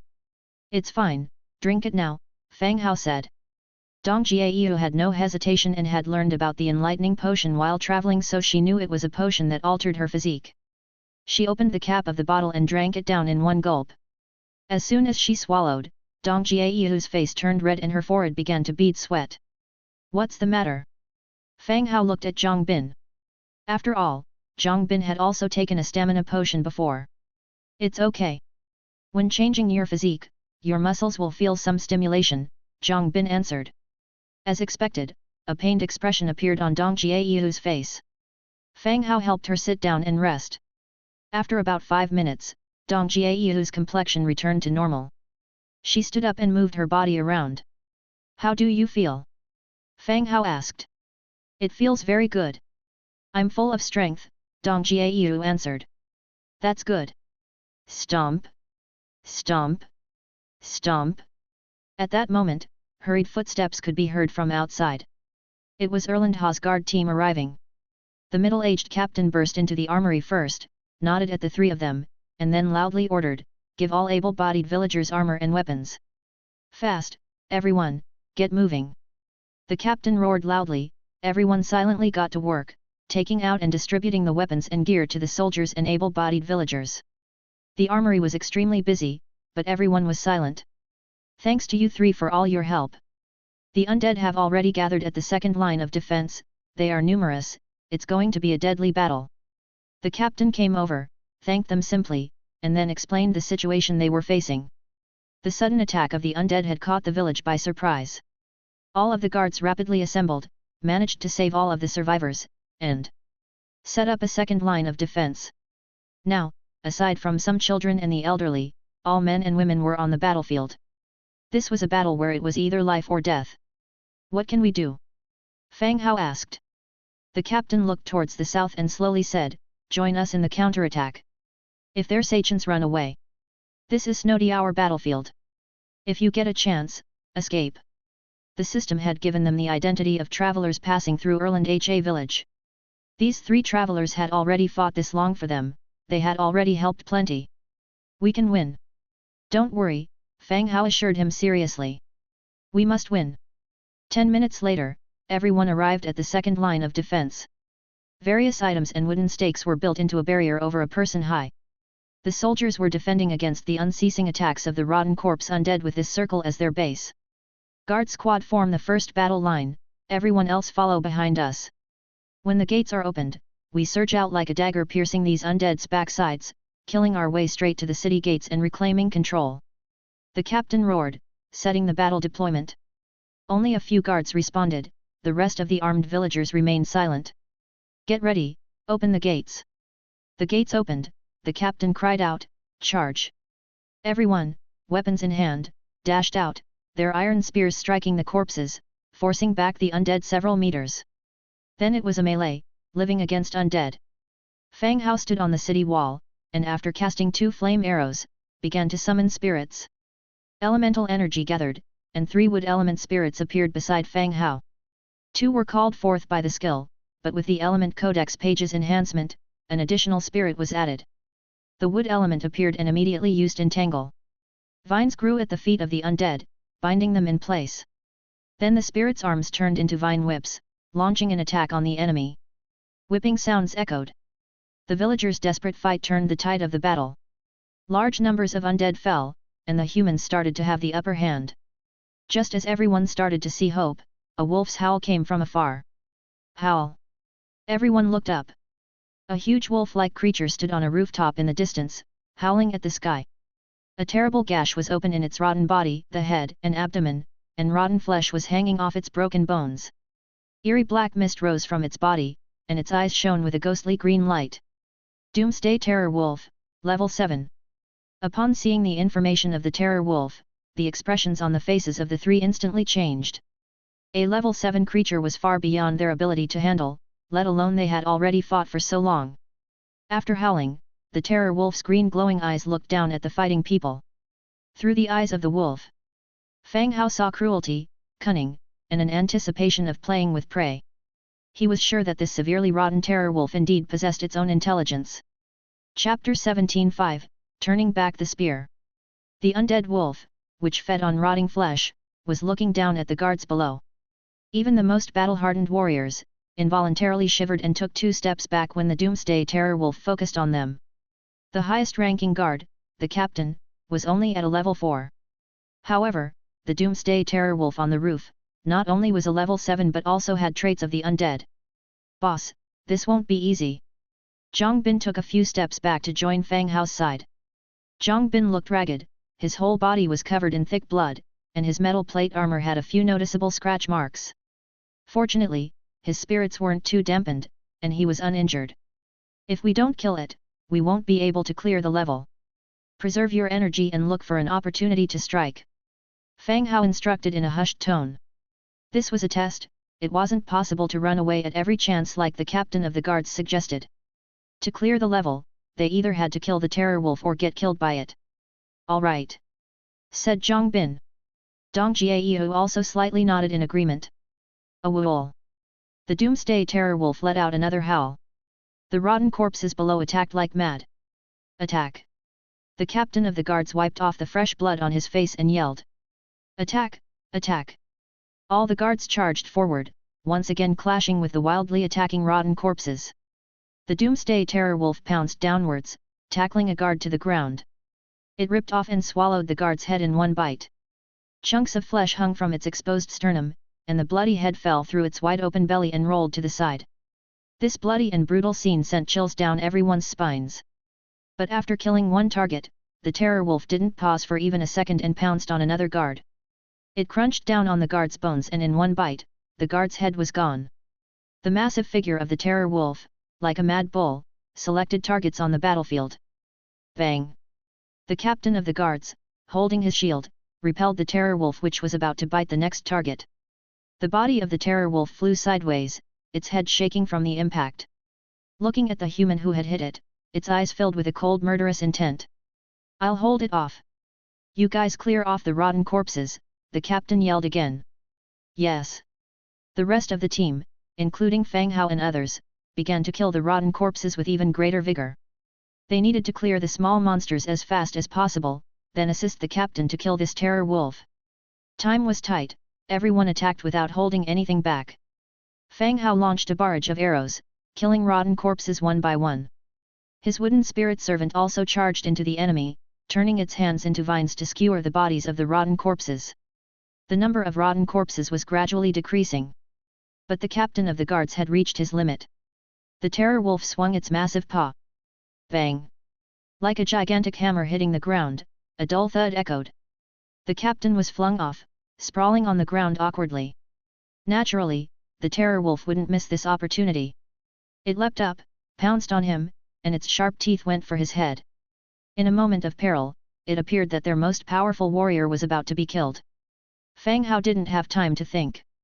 He pointed his left hand at the terror wolf and shot out a flame fireball, which was engulfed in flames. The flame fireball wasn't one of Fang Hao's skills, it was a skill bestowed by a flame ring. He had obtained this ring from Shadowwind Castle and hadn't used it much. Yet today, as soon as the cooldown period was over, he immediately released fireballs, alternating with his fiery arrows to attack targets on the field. Bang! The flame fireball hit the terror wolf's body directly, instantly setting its remaining fur on fire. The captain took this opportunity to roll to the side, creating distance between him and the terror wolf. The successful rescue of the captain of the guards also drew the terror wolf's attention. A pair of ghostly green eyes stared at Fang Hao, its shriveled tongue coiling in its mouth. In the next second, ignoring the humans around it, it charged straight towards Fang Hao's location. Like a runaway car, it knocked all the guards along the way into the air. Boss, I'm here too. Zhang Bin took a step forward, sinking his weight, hiding his whole body behind the buckler shield and directly blocking Fang Hao. It's not about loyalty, but once Fang Hao dies, his good days would also come to an end. Bang! In a loud noise, Zhang Bin's whole body flew back like a kite with its string cut, fell to the ground, vomiting a mouthful of fresh blood. Even so, he managed to block the attack of the terror wolf. The three wood spirits also seized this opportunity to shield Fang Hao. Vines grew from the ground, entwining themselves around the wolf's limbs. Zhang Bin. Fang Hao, keeping his eyes on the terror wolf, called out loudly. It's okay, it just hurts a bit. Zhang Bin said, taking out a bottle of healing potion and gulping it down. Ensuring that Zhang Bin was all right, Fang Hao continued to stare at the terror wolf. His left hand's magic wand once again conjured fire arrows, targeting the terror wolf. The remaining guards also moved forward and began to attack the terror wolf. Brother Hao, retreat! Dong Jiayu shielded Fang Hao, her spear pointing forward. Fang Hao slowly retreated, getting a proper distance for attacking. After the rotten corpses were cleaned up, the terror wolf was besieged by everyone. Spear, sword, arrows, magic, all fell densely on its body. PFF. In the chaos of battle, Dong Jiayu tightly gripped her spear, launching a fierce attack. The spear was straight as a line, its cold light blooming, and the tip swiftly pierced the terror wolf's pupil in an instant. The terror wolf, which was unaware of pain, let out a painful howl at this moment. After sweeping the guards in front of him aside, it rushed directly towards Dong Jiayu. Seeing the terror wolf charging at her, Dong Jiayu turned to run. Seeing the human who wounded it trying to escape, the terror wolf leapt high into the air to pounce on its target. Dong Jiayu turned her head slightly, saw the wolf pouncing, eyes flashed with fierceness. Twisting her waist and swinging her arm, she thrust her spear forward in a turning motion. The spear continued its unstoppable momentum, piercing through the terror wolf's mouth, lifting it high up, suspending it on the spear. The rest of the group immediately rushed forward, launching an assault on the struggling terror wolf. The spear shook, pulled out smoothly as blood gushed out, carrying with it the smell of a decaying corpse. The giant body of the terror wolf lay on the ground. After a couple of twitching movements, it could no longer get up. It was completely dead. The guard captain glanced at the wolf corpse, picked up his sword, and beheaded it. Making sure it could never come back to life, he began to organize help to retake control of the city wall's defense. The trio of Fang Hao sat on some wooden stakes to the side. They glanced at each other, still afraid of the recent death encounter. The level 7 creature had nearly wiped them out. If Dong Jiayu hadn't taken the enlightening potion, with insufficient power and stamina, whether they could kill the terror wolf was an entirely different matter. Zhang Bin, are you okay? Fang Hao asked again. I'm fine, this potion really works, it doesn't hurt once I drank it. Zhang Bin said from one side. Dong Jiayu, what about you? Fang Hao looked towards Dong Jiayu. The previous strike was splendid and cool, just like in the movies, killing the charging terror wolf. I'm fine, brother Hao, you can just call me Jiayu, you don't need to call my full name every time. Dong Jiayu said. Surviving a near-death experience had brought the three of them closer. All right, rest a bit, there might still be danger. Fang Hao had just finished speaking when the guards had already successfully reclaimed the city walls. The moment the city gates closed, the three of them received a system prompt. Historical battle, the predicament of Erlenha completed. Reward released, Frost Armor Skill Scroll, Skull Face Skill Scroll. Enchantment Elixir, Apprentice Magic Robe, Apprentice Magic Wand. Chapter 176, Face of Death. Phew. It's over, finally over. The three of them sat on the ground, letting out a breath of relief. Time to return in 3,2,1. The light shone once again, and the figures of the three disappeared from their original spot. When Fang Hao reappeared, he was back in his own territory. He opened the Book of Lords and contacted the other two. Upon learning that they had all returned safely to their own territories, he relaxed. Master. Ira emerged from the stone tower of the Lord's Manor, spotted Fang Hao, and paused in surprise. She didn't know when he had returned. Yes, Ira, I'm a bit hungry. Prepare something for lunch. Oh right, have someone prepare bath water too. All right. During the trial, time didn't exactly stand still, but it certainly moved at a different pace. The battle in Erlenha village took about 7 or 8 hours, and they eliminated hundreds of rotten corpses. But upon their return, it was just past noon, only 3 or 4 hours had passed. Ira went to prepare lunch, and Fang Hao began to review the rewards he had received. The rewards for the trial were all skills or apprentice-level equipment. They leaned towards enhancing individual capabilities. The skill scrolls were Frost Armor and Death's Visage. Do you wish to learn the skill Frost Armor? Do you wish to learn the Faction Legion skill Death's Visage? Learn. The two scrolls turned into dazzling light, directly penetrating Fang Hao's body. Frost Armor. Type, Water Elemental Skill. Description, when cast, it forms a defensive armor, adding 35% of your spiritual power to your defense, and any magic cast, except fire magic, will carry a frost effect. Fang Hao cast it immediately. A surge of energy rose, forming a light blue protective layer around him. It felt as though he was wearing a coat made of blue glass. After inspecting the frost armor, he moved on to the second skill. Death's Visage, passive. Type, Undead Legion skill. Description, every time a soldier under your command dies, all soldiers are motivated to fight, increasing their attack and defense by 1%, stacking up to. Damn, this legion skill is powerful. Given how many soldiers he has, just getting trampled to death during battles could easily stack up to 2. To stack up to 100% is pretty much a piece of cake. Doesn't it mean that he could sacrifice 100 low-level soldiers to exchange for a 100% increase in both attack and defense for tens of thousands of soldiers? By then, the combat strength of his soldiers will have reached terrifying heights. It's a shame that there's a cap at 2, if there weren't, it would be perfect. Imagine stacking up to 100,000 attack power. Even a regular skeleton warrior could one-shot kill members of Dragon Clan.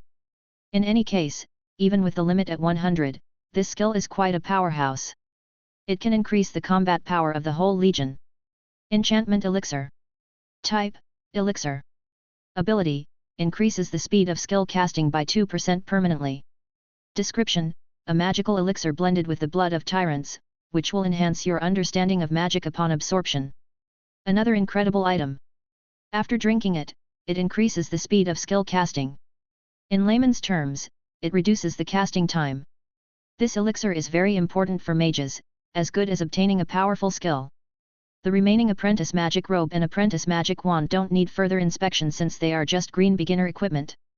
When the time comes that the undead mage's equipment breaks, replace them with these two. Zhang Bin, what skill did you get? Fang Hao opened the Book of Lords, asking Zhang Bin. The rewards for equipment should all be beginner level, it's mainly about which skills they've obtained.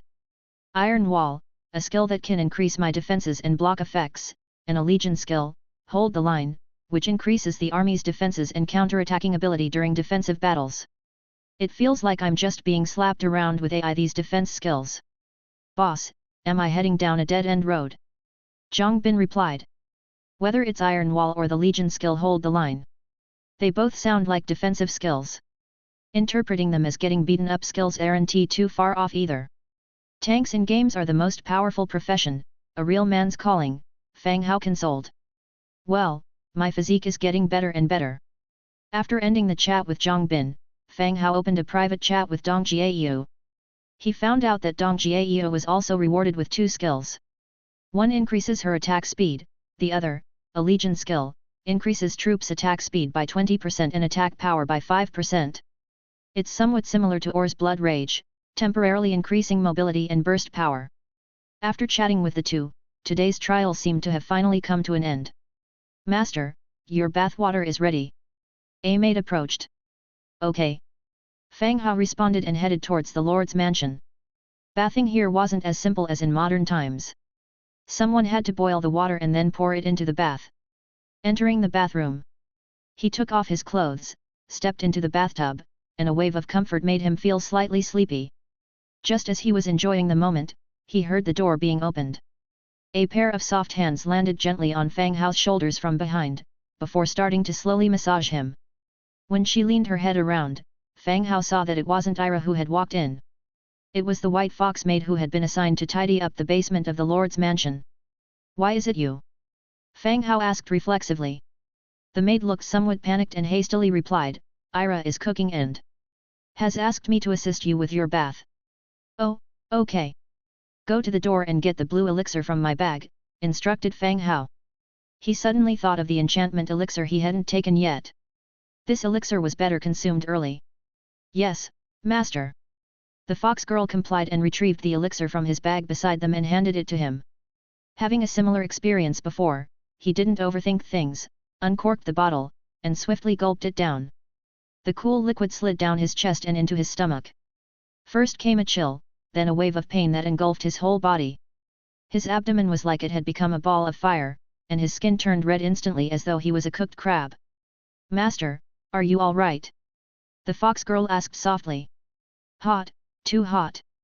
Even though Fang Hao knew this was the effect of the elixir, he still felt quite uncomfortable. He immediately stood up from the bath, letting his bare skin be exposed to the air. Seeing this scene and hearing Fang Hao's groans, the fox girl's face turned bright red, and she slowly started to undress in her shyness. After she was completely naked, she lowered her head and walked over to Fang Hao's side. Degree. When Fang Hao turned around and saw the fox girl's condition, he was slightly shocked. She was now even redder than he was. I didn't mean that, said Fang Hao. With blushing cheeks, the fox girl confessed, Master, I'm not very good at this. Though the effects of the elixir didn't last too long, it left Fang Hao hot and bothered. An hour later, with the fox girl's aid, Fang Hao put on fresh clothes and they both exited the bathroom together. Chapter 177, Orange Meat Fist. Meanwhile, the Cold Wind Mountain Range. After Fang Hao annihilated an army of 300,000, the entire Cold Wind Mountain Range was in a state of high tension. Tribes near the edges of the mountain range were in constant fear, fearing that the undead army would ruthlessly slaughter them as the first victims. The Skull Crusher tribe's chieftain's hall. Sitting in his chair with a sullen face, Skull Crusher Sha said, That's the situation, so I would like the Bloodthroat tribe to join us in eliminating this potential threat. In the center of the hall sat a giant almost 5 meters tall, playing with 2 human skulls covered in residue. This giant was from the Troll, Bloodthroat tribe. Meat Fist Chaos, Orange Tier 3 hero. Once, the name of the Bloodthroat tribe was known throughout the region, synonymous with cruelty and terror. The former clan leader of the Bloodthroat tribe was extremely bloodthirsty, with the slaughter god as the tribe's sole totem. Any prisoners or slaves from any forces would be taken by him to the altar to be sacrificed to the great slaughter god. No matter who they were or what status they held, they were all his offerings. But the trolls, no matter how strong they were, relied solely on their own bloodline and a trend of rapid rise. When they managed to anger both elves and dragons at the same time, a war that spanned the entire region rang out. The forces of the Dragon Clan and the Elf Clan, with overwhelming strength, crushed the Bloodthroat tribe. Only a small number of trolls retreated into the resource-scarce mountains to barely survive and reproduce. With the passing of centuries, the Bloodthroat tribe slowly regained strength, and the present clan leader was still powerful, worshipping the slaughter god. Sha, you really are a waste, defeated by a force that has just started to develop. The voice of Chaos was rough and sounded like a giant beast's roar. In the Orc Hall, such a taunting insult to a great chief caused Sha's expression to darken, but the Skull Crusher tribe indeed lacked the strength to defeat the undead and was facing various internal problems at the moment. He had no choice but to bow his head to the troll standing before him. He forced a small smile and said, The Skull Crusher tribe can't compare to the Bloodthroat tribe. If it were an ordinary opponent, I wouldn't have turned to the Bloodthroat tribe. Sha's words contained some flattery, but it was quite effective for the trolls who usually believed in the supremacy of strength. Upon the serious expression of Chaos, a slight smile surfaced. You are right indeed. So, tell me, what can I gain by helping you? Sha's heart leapt with joy. This big guy was really quite simple-minded, and he was already somewhat persuaded with just a few words. Chief Chaos, we will split the spoils of war 7-3, with the Bloodthroat tribe taking the larger share, said Sha. Chaos chuckled, Humph, do you see my Bloodthroat tribe as free fighters? Then, Chief Chaos, how would you like to split? Asked Sha with a frown. Sha, if I did not help you, the undead would attack you within 10 days. By then, forget about spoils of war, even the survival of Skull Crusher is uncertain, said Chaos. At this, Sha's expression darkened even more. Regardless of personal strength or the overall strength of the tribe, he had to get the Bloodthroat tribe's help, as the Skull Crusher tribe might really cease to exist otherwise. Chief Chaos, just say it directly, under what conditions would you be willing to deal with those undead? Turning his eyes, Chaos said directly, all the spoils of war are mine. In addition, you must prepare 300,000 warfire coins as a reward for this operation. Don't be in a hurry to refuse, Sha. I'm fully capable of wiping you out, then eliminating the undead. Such a direct provocation immediately turned the atmosphere in the entire hall sincere. A few orc warriors at the entrance were slowly inching their hands towards their weapons at their waist. The moment Sha gave an order, they would launch an attack on the troll, no matter that he was a powerful hero. Phew! Sha took a deep breath, suppressing the rising anger in his heart and finally agreed. Okay, I agree with you, but it will take me some time to gather that money. I can only pay you after we have defeated the undead. Fine, that's settled then. Arrange for a scout to collect information and provide me with a copy. We can attack from 2 directions simultaneously. It wouldn't be difficult to eliminate an undead force that has just gotten started, said Chaos, standing up with a solemn tone. His mighty body was like a small hill, and his armor made a loud noise as he moved. Okay, the scouts have already been dispatched. I'll send the information over to you as soon as I receive it. Hurry up your people. I'm really looking forward to crushing those bony guys. Cayuse rubbed the skull accessory in his hand. It will be soon. Without further ado, Cayuse bent down and walked out of the orc hall. After lunch, Fang Hao filled his empty stomach. He glanced at the regional channel and found it unusually quiet today, without anyone speaking. Fang Hao even suspected whether the trial task was too difficult and if all these people had failed the trial. Ira, have you heard of the enlightening potion? After the meal, Ira brought a plate of fruit. I've heard of it. It's a potion often used by humans. Supposedly it allows ordinary people to become warriors too, but it's rarely seen among beast clans, Ira replied softly. Beast clans excel in combat. They are naturally warriors. Like the beast clans with demon bloodlines and minotaur clans, all are natural-born warriors. The weak are soon eliminated by the tribe. Therefore, there is really no need for them to research these kinds of auxiliary potions. Moreover, the price of a potion is not low itself, and they are hard to come by. Can you use it? Fang Hao asked. Fang Hao's idea was simple. The enlightening potion could change a person's constitution and, battle or no battle, it could make a person healthier. Even though Fang Hao drank the magic potion himself, he was still able to clearly feel the changes happening to his body. He became immune to insects, and his constitution was enhanced. In the future, when he gets hold of potions, can he prepare some for Ira and others? It would enhance their physical strength and give them some self-defense capability. I don't know, but it should work. I've heard of beastmen buying potions before. Ira also picked up a fruit and gently took a bite. Fang Hao nodded, not saying much more. Bang! Just then, the door was pushed open forcefully, and Angia walked in carrying a silver treasure chest. She tossed it directly at Fang Hao's feet and said, "Quick, open it and see what's inside. Maybe there's something good." Fang Hao looked at the chest on the ground, then glanced at the dusty figure of Angia. I was wondering why I didn't see Angia at lunch. Turns out she was out adventuring again. Are there still monster strongholds within our territory? Fang Hao asked with some disbelief. With so many soldiers now and a wide patrol range, why would there still be monster strongholds? No, I rode a giant lizard out, I went far. There are 3 bear carcasses outside, you should butcher them too. Angia answered indifferently. What an adventurer, she even had a giant lizard prepared for her expedition.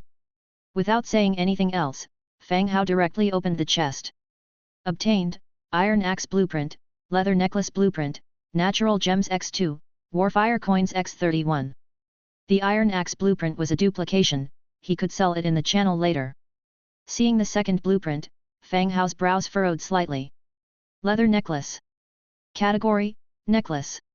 Defense, Tier 1 Defense. Description, surely no one actually thinks this is a defense item. Leather Necklace, Leather XL, Metal Parts XL, Yarn X2. Ah, this. Are there really blueprints for such a thing? How is it? Anything good? Angia asked while eating a fruit. There is something, quite practical. Fang Hao silently put the blueprint away. I knew my luck was good. I've never opened a chest that didn't have something good. Angia boasted. Thank you, then, for bringing me such good luck. Don't mention it. Just work hard and don't mess up our territory. Angia continued. Hey, watch your words. In the afternoon, Fang Hao began crafting the Erlenha Guardian set, equipping the archers within his territory. He later accepted an order in the Trade Alliance building, replenishing the needed supplies. Amidst the hustle and bustle, it was already night time. During dinner, Fang Hao opened the Book of Lords, and the number of people in the channel suddenly increased. It seems that they only managed to complete their trial tasks by night. I was tasked with a murloc, and it's not small at all. Fish head with big bulging eyes, and it can even fight on land. I'm allergic to seafood, and though I won, I'm suffering an allergic reaction now. My mission was an orc attack on a village. Even though they were all tier 1 orcs, many people died. It was too brutal. You're both lucky, the leader of my team is a dumbass. He chose awards without any regard to others, choosing only what he could use. And he called himself the damn savior. Savior my ass. That's really unfortunate for you. What's your name? Say it, so we all know to avoid you. Indeed, I hate those types of people who take all the equipment rewards for themselves. His name is Xia Yuanfei. Remember him, don't let him be the team leader, even if you are teamed up. What the hell, why are you slandering me? You didn't mention any of this when we met, but now you're smearing my name from behind. Are you sick or what? As soon as the name was mentioned, the person called Xia Yuanfei couldn't sit still and came out swearing. You think I had a choice? You're the team leader, who knows if we'll return to your territory when it all ends. Who knows what you'd do, you don't deserve to have teammates. I also want to report someone. He hid during the fight and one of my teammates died. His name is... It seems that the Transmigrators' first collaboration wasn't very successful. Soon after, many people began to name and shame each other's teammates. There was a heated debate in the channel. The next day. Pruel City. A sharp blade was pressed against Fang Hao's throat. He laid back, a bitter soap scent filling his nostrils. That razor was diligently scraping at the stubble on his chin. The barber had the expression of a focused sculptor, carefully adjusting the beard and hairstyle of the well-dressed young man. It took about 20 days being here to finally find a place where he could get a haircut. And they even offered a free beard trimming service. Though on his chin, only sparse stubble had grown. Is this your first time here, sir? The barber casually asked while working. Yes, it's my first time here. Are you visiting relatives? Each city wasn't really that large. Though not everyone knew each other, it was easy to spot outsiders. Obviously, the young man's appearance and attire revealed his status as an outsider. No, I live in a nearby city and thought I'd come over to do some business, Fang Hao replied. Oh? Doing business here? What line are you planning to enter? The barber asked with interest. Catering. The barber blinked in surprise, then quickly grasped the meaning of the word catering, saying, You look like an educated person. The pubs in the city do a good business. Everyone likes to go there for a drink. But I worry it would be hard for you to succeed. The shop I'll be running is mainly for dining, selling alcohol comes second, Fang Hao answered. The barber didn't continue his line of questioning, clearly showing he didn't believe the business would succeed. Seeing his silence, Fang Hao continued, Is there a place here where I can buy orc slaves? Hey! The barber instinctively glanced at the orc girl patiently waiting for Fang Hao's haircut to finish. They occasionally appear, but it's been a while since the last time. Those orc slave merchants would bring some humanoid orcs and sell them to rich nobles at a high price. So, you're saying something like bunny girls are popular around here. Chapter 178, Is this a dragon? Cough. Cough.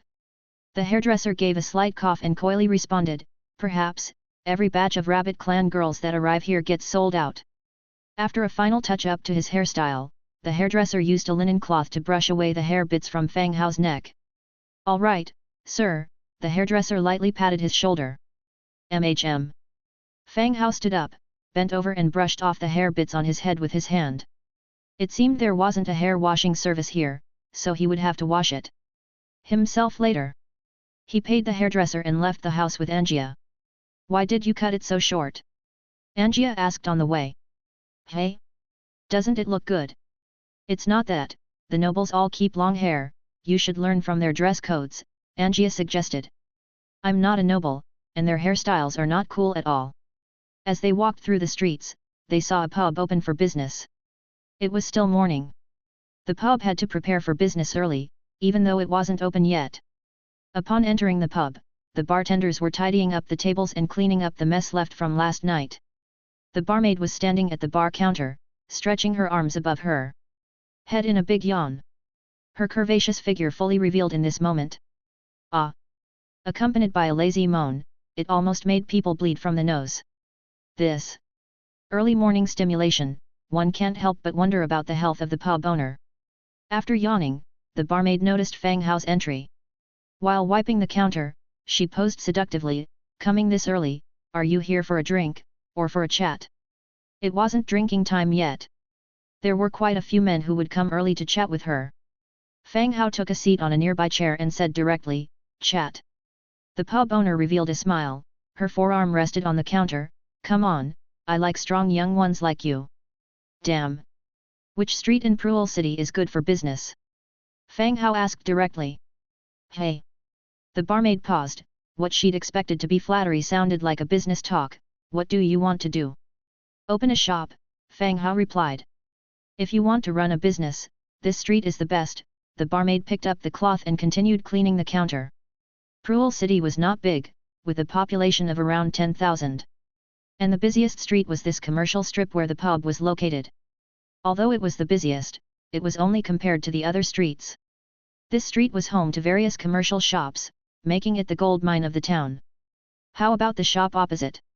I see it's for sale, Fang Hao continued asking. You sly boy, is that why you came sneaking to me? The barmaid turned around and leaned on the bar, lightly tapping Fang Hao's forehead in an affectionate manner. Her loose neckline fell down, revealing a large part of her ample bosom. A pub was a good place to acquire information. Regardless of local residents or transitional travelers, they would all stop by the pub. Alcohol loosens tongues, and people say more than they intend. The patrons might not care, but the owner always hears some intriguing news. Just like the last time when the barmaid asked Fang Hao about who the bandits were. Back then, she simply answered, a group of orcs and humans. From this, she deduced the orc with a spiked hammer and impaired intelligence. In short, if you want some information, the pub is a great place to start. Fang Hao glanced at her busted chest, and thought to himself if he should educate the locals on bras to expand the women's market. Indeed, you're beautiful and kind. Of course, you're the first one that I thought of, Fang Hao praised. To get things done, you need to make the other party feel good about themselves. Haha, sly boy, the barmaid laughed and scolded, but found herself liking the handsome young man in front of her, who was also wealthy. She walked around the counter and sat next to Fang Hao, lowering her voice. That shop is not good to buy from. Why do you think it's still not sold out in this street? Hey? Is there a reason? Is it haunted? He didn't know if it was due to the undead faction, but when he heard there was a problem with the shop, the first thing that came to his mind was, it's haunted. The image of wandering spirits rampaging about in the room popped into his mind. What haunted? Stop nonsense, the barmaid lightly hit his arm. The shop owner offended someone. The shop can't be operated and can't be sold. Who did he offend? The barmaid's lips were close to his ear as she cautiously said, the son of the chief of internal affairs. Outside Pruel City. A man with zits on his face, eyes fixed on the giant lizard in the stable. Repeatedly making a hissing sound, he circled the stable several times. What the hell is this thing? The zit-faced man cursed. Several underlings closely followed the zit-faced man, dressed in linen shirts, iron swords hanging around their waists. They didn't look like city guards, but their uniforms were identical.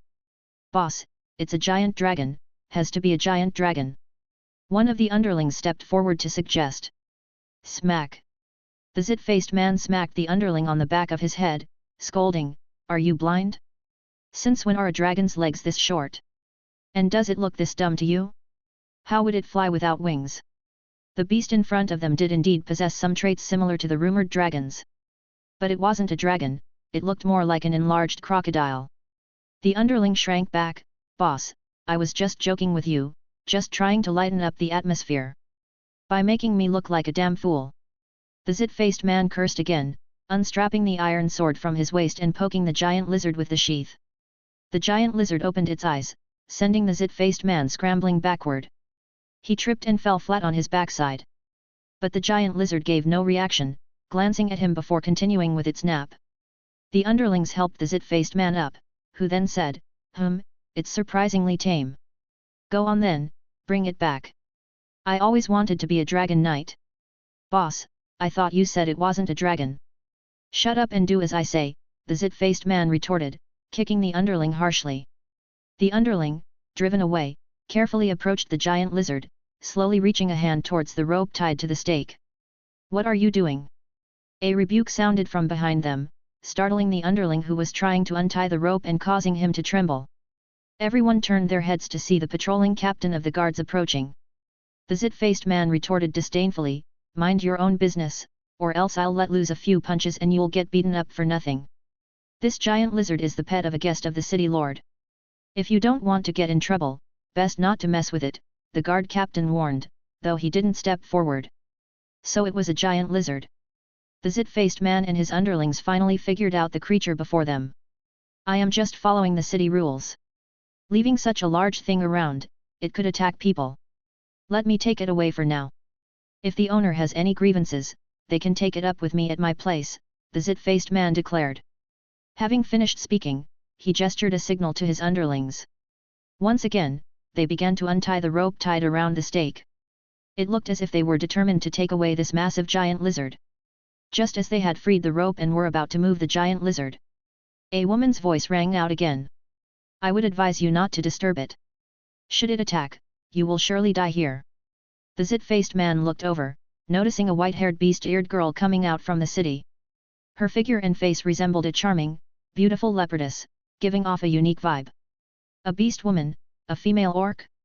What are you doing in Pruel City? The zit-faced man's eyes surveyed up and down. What I'm doing here is none of your concern. I am the owner of this giant lizard. I will take good care of it, you may leave now, Angia retorted. Ha, and how do you prove this giant lizard is yours? The zit-faced man shot back while placing hands behind his back, signaling his underlings. The underlings glanced at each other, their hands slowly reaching for the iron swords at their waists. Angia observed their movements, a cold smirk on her face. Attack, the zit-faced man ordered. Just as the underlings drew their swords, intending to tease them a little, they saw an afterimage of a bodies passing in front of them. Thump! A punch from the beast woman landed on the zit-faced man's face. As the zit-faced man fell to the ground, the beast woman swiftly followed, her fist raining down like droplets of rain, continuously striking the man in the face. The frequency of her punches left no time for the zit-faced man to cry out in pain. There was only the sound of her fists hitting their mark. The guard captain was somewhat surprised by the beast woman's strength but still urged, enough. You're going to kill him.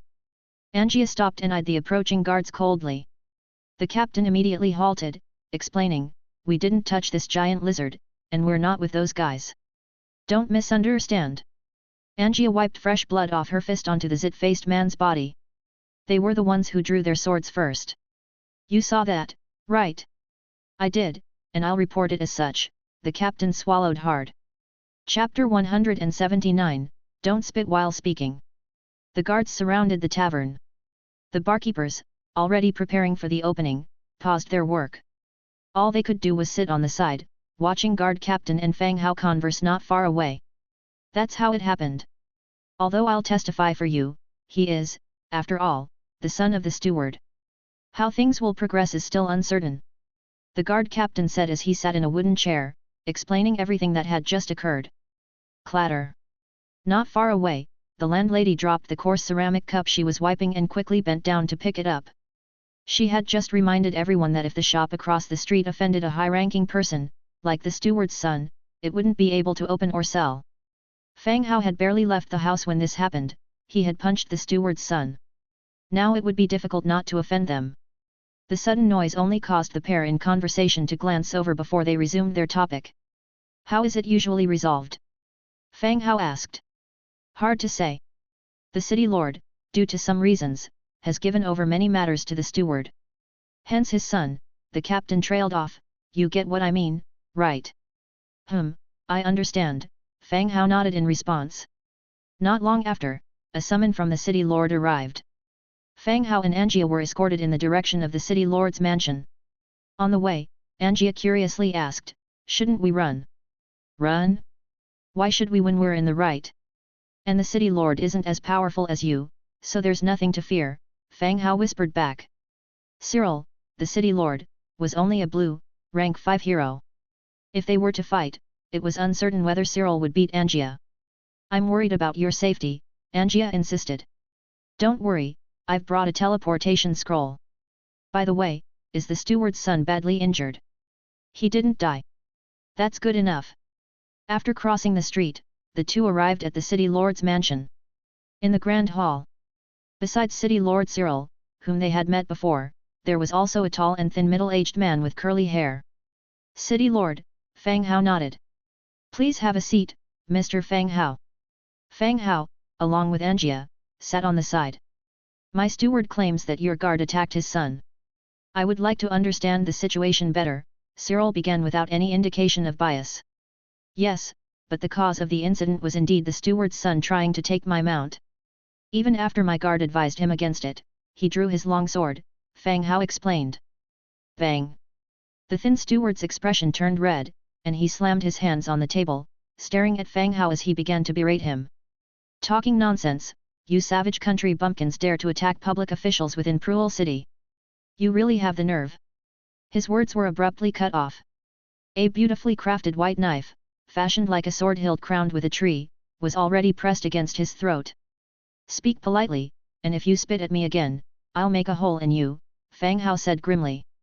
The steward obviously didn't come here reasoning. Of course, Fang Hao preferred a simpler approach. Enough. Both of you sit down, City Lord Cyril spoke up again. The steward slowly retreated a short distance before continuing, City Lord, he dared to brandish a weapon here. This is unforgivable. Cyril frowned at him, cursing internally that he was blinded by rage. Could he not see how frightened Fang Hao was? His relaxed demeanor suggested he was perfectly at home. Fang Hao's identity had always been a mystery, but the fact that he had eradicated a long-established bandit camp in one day confirmed that he had a significant military force behind him. Could he even touch Fang Hao? Would he go to war with the city for the sake of his troublemaking son? Is it possible? All right. I've inquired about the incident. Both parties are at fault. I'll arrange for someone to treat your son later, and let's consider this matter closed, Cyril said directly. There was no mention of who was right or wrong, it was glossed over. The steward frowned and was about to protest when he saw the warning in Cyril's gaze. All the resentment had to be swallowed down. Grinding his teeth, he said, Fine, I'll listen to the city lord. We'll let this matter rest. Haha, great. Mr. Fang Hao, what do you think? Cyril turned to Fang Hao. After all, we are in Pruel City. Attacking someone is a bit too much. We heed the city lord's advice, Fang Hao responded with a small smile. What everyone was worried about was resolved so swiftly. Cyril had been tactful, there were no discussions of right and wrong. Everyone was at fault. Let's the matter rest, and no one should bring it up again. Of course, Fang Hao was quite satisfied with the result since the person that got beaten up wasn't him. Still enraged, the steward stormed off. Fang Hao stayed back and continued, City Lord, I'm interested in a shop and want to settle down. How much would it cost? Sure, which one are you interested in? Cyril asked curiously. The one across Rose Tavern on Commercial Street. Oh? There's still an unclaimed shop on that street? Seems like you're lucky. Cyril exclaimed, surprised. Perhaps. That shop had offended the steward's son and had been unoccupied for 2 years, nobody dared to buy it. The landlady had just mentioned this to him earlier, but now it was fine. The offending party had been dealt with by Angia, so there were no concerns about causing offense anymore. You there? Cyril called out. A retainer came over, City Lord. You assist Mr. Fang Hao in processing the shop. All right, Mr. Fang Hao, miss, please follow me. The retainer led the two out and proceeded with the shop documentation. The price was astronomical, making him consider whether he should build a city and profit from housing development. This was too lucrative. Once the paperwork was complete, they had to deliver the payment to the city lord's mansion within 3 days. Afterward, they could collect the deed to the property and officially become the owners. The two continued their conversation as they exited the city lord's mansion. Within the tavern. I'm telling you, he won't return. A barkeeper said while rearranging tables and chairs, discussing the recent events. He's been at the city lord's mansion for quite some time. I bet his head has been chopped off already. That's not necessarily true. He's a wealthy foreigner. That despicable guy only dares to bully the native townsfolk but not those from out of town, another worker chimed in. Only the living separate the rich and the poor, the barkeeper continued. Creak. The door opened again, and the glaring sunlight streamed in, causing everyone to squint. Fang Hao sat back down at the bar, and Angia also took a seat. The barkeepers were dumbfounded, glancing at each other. Even if he was unharmed, he certainly made a speedy return. Did you sort it out? The landlady was equally surprised. Everyone in the city knew that the steward's family was even more annoying than ruffians. Returning so quickly suggested that these two youngsters were not ordinary people. It's resolved, Fang Hao continued. You haven't finished the story of this bounty. Chapter 180, City Lord and the Person in the Tomb. The tavern owner served 2 beers and placed them in front of the pair. Curiously, She asked, "Are you interested in this story?" Earlier, after inquiring about the tavern from the owner, he had noticed a new reward added to the notice board. This amendment was not for bandit elimination or monster removal. It was a reward for an expedition. You wouldn't have to fight, you could even bypass all enemies on the way. The goal was to find clues about a certain graveyard. Whether you find the location or related information, you would receive a reward from the mercenary group. The tavern owner noticed Fang Hao shows interest in the reward, and decided to tell him a passed-down tale, the city lord and the one in the tomb. Unfortunately, soldiers rushed in and interrupted the story just as it began. Once they left, Fang Hao quickly found the tavern owner to continue the tale. "I'm interested," said Fang Hao, ready to hear the rest of the story. "All right. In truth, the story's authenticity is pretty low. A storyteller memorized it and that's why it kept to today," the tavern owner explained. Just casually listening, no big deal," Fang Hao replied. The tavern owner tossed her cloth to the side, took a seat opposite to them, and began to tell the tale. In simple terms, it was about a young city lord who was tall and handsome, admired by all women of the city. One day, a peculiar woman arrived at the city, and the two quickly fell in love. The young city lord aged while the woman remained young. One night, the woman was fatally attacked by the city lord's enemy and died in the castle. The city lord held a funeral and buried his family's most precious treasures with her. Imagine, endless gold and jewels, all buried together with the city lord's lover, buried in the mountains to the west. The tavern owner teared up. "Those damn enemies, they broke up the lovers." Cough, cough. "Forget about the lovers, which mountains? Is there a map?" Fang Hao asked immediately after a sip of beer.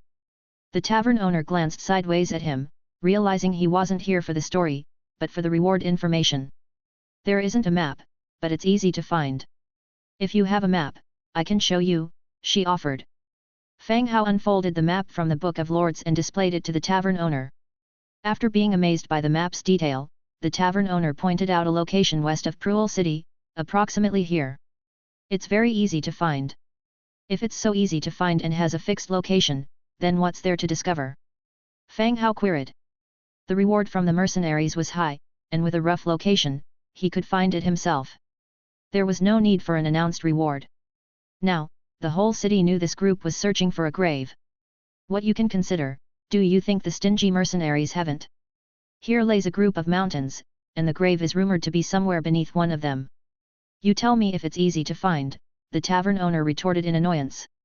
Mercenaries were a group that licked blood from the blade's edge, notorious not only for their greed but stinginess. In the tavern, mercenaries often picked on seemingly honest patrons and conned them out of money using various reasons. At night, they would secretly follow you, turning into robbers and robbing a few fat sheep by surprise. Although mercenaries appeared to earn a legitimate living, they also risked their lives for money. Attempting to take advantage of them was truly challenging. Has anyone attempted? Any dangers along the way? Fang Hao questioned once again. A few people tried in the past couple of days. There are some wild creatures, but overall no danger. Everyone returned unsuccessful, claiming this reward was a trick. The tavern owner thought for a moment before continuing. All these events could be overheard by merely sitting in the tavern for a while. The tavern owner was merely repeating what she had heard to Fang Hao. "All right, thanks for the story. If I manage to find the location and receive the reward, I'll share a portion with you." "Haha. Well, thanks, young man." The tavern owner laughed heartily, unable to take Fang Hao's words seriously. As for the tavern's reward, there was no way to double-check its authenticity. It wouldn't be surprising if someone created a fake, high-bounty reward to fool those who made a living off of it. After the claims of several teams, the tavern owner was quite confident this reward was fake. She dismissed Fang Hao's pledge. "All right then, I won't bother you anymore." She finished the beer in her glass, stood up, and bid farewell to a few people. "Goodbye." After leaving Pruel City, the pair hopped onto the giant lizard and began heading back to their territory. Thanks to the lizard's non-stop galloping, they returned to their realm around 2 or 3 in the afternoon. Hearing noises, Ira, along with 2 maids, came out to meet them. "Master, Angia, you're back. Are you hungry? Should we prepare some lunch?" At this time, Ira and the others had already had lunch, and Fang Hao and Angia had eaten some food and drunk a couple of beers at the tavern. They drank plenty of wind on the road, so not only were they not hungry, but they were also continuously belching. Ira, ask among the maids if anyone can do math, or has any experience as a merchant. Oh. Ira nodded and went to ask the maids. Fang Hao headed straight to the bathroom, washed his head, and came out. A white fox maid was standing outside the door, waiting. What's up? Fang Hao looked at the fox maiden. Master, Sister Ira asked me to find you. The fox maiden said softly. Sit down. Fang Hao said. The fox maiden didn't sit down, but carefully stood to one side. Fang Hao continued to ask, what's your name, can you do accounts? Master, you can call me Little White. I can keep accounts. I used to be in charge of selling fur in the Foxman village. The white fox spoke with her head down. Fang Hao replied and started checking Little White's attributes. Little White, Level 2.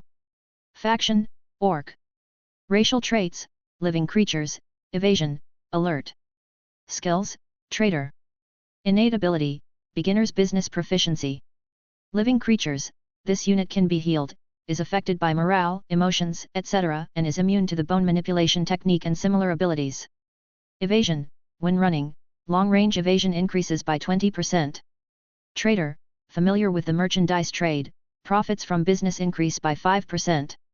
Description, the foxmen of the past relied on their intelligence and cunning, wandering between tribes, pushing carts, selling strange and useless junk. Fang Hao then checked other foxwomen's properties, but only Little White possessed trader skills. Now, the territory was short on manpower and undead heroes could not be arranged in human cities, so it was only possible for the foxwoman to run the bot shop. I bought a shop in Pruel City, a human city. I'll put you in charge of it when the time comes.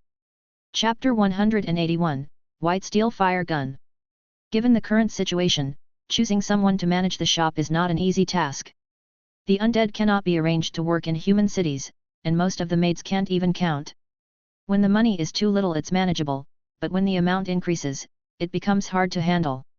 It's fortunate for Fang Hao that White Fox possesses the attributes of a merchant, and has once been responsible for selling goods in the village. This should be sufficient for running the shop temporarily. Master, what kind of shop is it? White Fox whispered. A restaurant. Upon hearing Fang Hao's words, White Fox's face turned pale instantly. Master, my cooking is mediocre, I fear it might harm you. You don't need to cook, just manage the shop and keep the accounts in order. Oh, okay, Master, I will do my best. That's good, you can get busy now. When you're free, I'll show you around the shop, said Fang Hao. Yes, Master. White Fox replied before leaving the room. Fang Hao also stepped out of the city lord mansion, and was immediately greeted by Dujin. Normally, Dujin is a skeleton merchant and seldom leaves his post unless something special happens. Greetings, Lord. Good afternoon. Dujin hastily walked up, tidied his clothes, and gave a slight bow. Good afternoon, Dujin. Lord, we have received an order that needs your approval. Dujin took out a trade alliance order from his pocket and presented it to Fang Hao. Order. Requirements, black gunpowder 50,000 units. Exchange deal, 5,000 warfire coins, white steel fire gun, and plus 10 influence with dwarfs. 50,000 units of black gunpowder. What are the dwarfs planning? Blowing up a mountain or going to war? They can produce black gunpowder themselves, but still need to make such a large purchase from outside. There must be significant matters happening among the dwarves. The money offered doesn't seem much, but the reward includes a white steel fire gun, which is rather appealing. All right, let's go to your place, said Fang Hao. The two went to the Trade Alliance building. Fang Hao directly signed his name on the order. Having accepted the order, Fang Hao once again headed to the warehouse. He opened the making page in the Book of Lords. Black gunpowder, saltpeter 2, sulfur 2, wood 1. Each 100 units of black gunpowder requires one wooden barrel. There is quite a large stock of saltpeter and sulfur in the warehouse. Besides the ones sold in the channel, the remaining stocks were mostly obtained from mining ores and have been accumulated unknowingly. Make 500 units, 50 barrels. Confirm production. After the glow, 50 barrels filled with black gunpowder appeared in front of Fang Hao. Fang Hao immediately checked around the warehouse, making sure no open fires were present. Otherwise, his territory might be blown to heavens. There isn't really any place with open fire inside his domain. The lighting was provided by night stone lamps. Cooking stoves were in the residential area, not here. Fang Hao handed over the order to the waiting skeleton merchant. He said, "Tell the dwarfs when you see them, if they need anything in the future, they can directly order from us."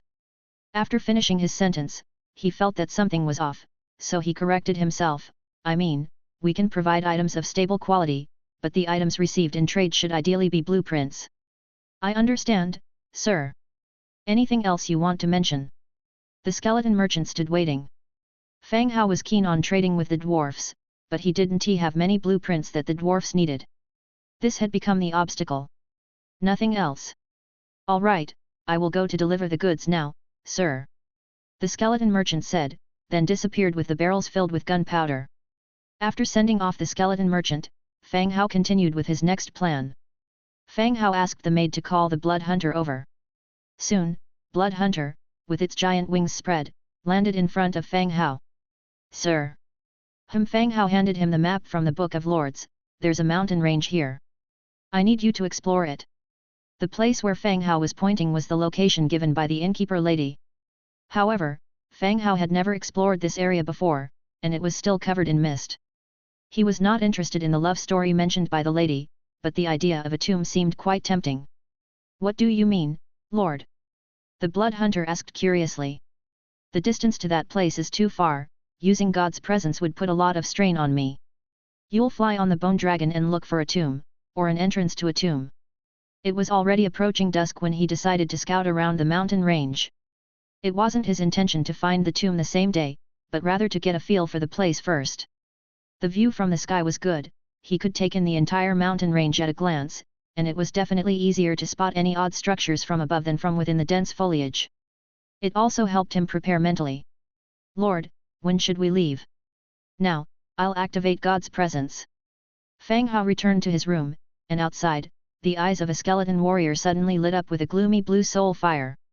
At the front of the Lord's mansion, a bone dragon lowered its body, waiting for Fang Hao to come out. Stepping on the ribs of the bone dragon, Fang Hao directly climbed aboard and settled into position at the rear.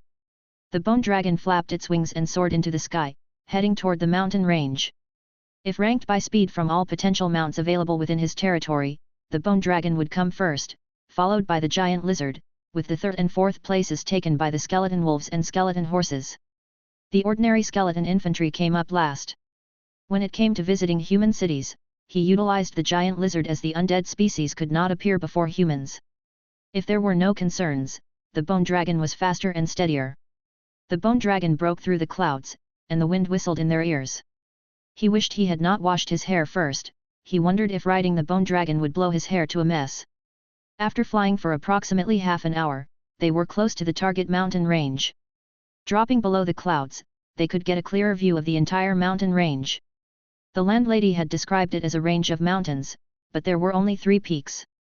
It would only feel like a range if one were to trek on foot into the mountains. To Fang Hao, this place seemed more like hilly terrain, with lofty elevation and steep slopes. However, when compared to the location of the Tomb of the Dragon, it was still lacking. The mountain peaks soared high, occasionally adorned with a sparse tree or two. "This should be the place, let's fly lower and see if there's anything unusual or any entrances to a tomb," said Fang Hao. "All right." Blood Hunter gently tapped on the neck of the bone dragon, asking it to fly lower and start circling around the mountain. Circle after circle, yet they found nothing suspicious. Fang Hao's eyebrows furrowed gradually. No wonder the landlady mentioned so many people had come looking for clues, but all had returned empty-handed. Could this bounty have been a prank by bored mercenaries?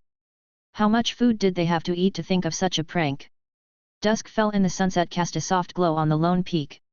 Night approached, but they found nothing. "Let's go back." Finding nothing, they had no choice but to retreat for now. Blood Hunter nodded and commanded the bone dragon to begin their return journey. "Lord, even if a powerful warrior's tomb was built here, it would be within the mountain, not easily found," Blood Hunter suddenly spoke during their journey back. His words prompted Fang Hao to rethink. Indeed, whether it be the ancient tomb Dong Jiao mentioned, which appeared due to a mountain collapse, or Little Yu's underground tomb, it would be difficult to find these places unless there was an accident. Who would build the entrance of a tomb easily discoverable, as if it were a person's front door?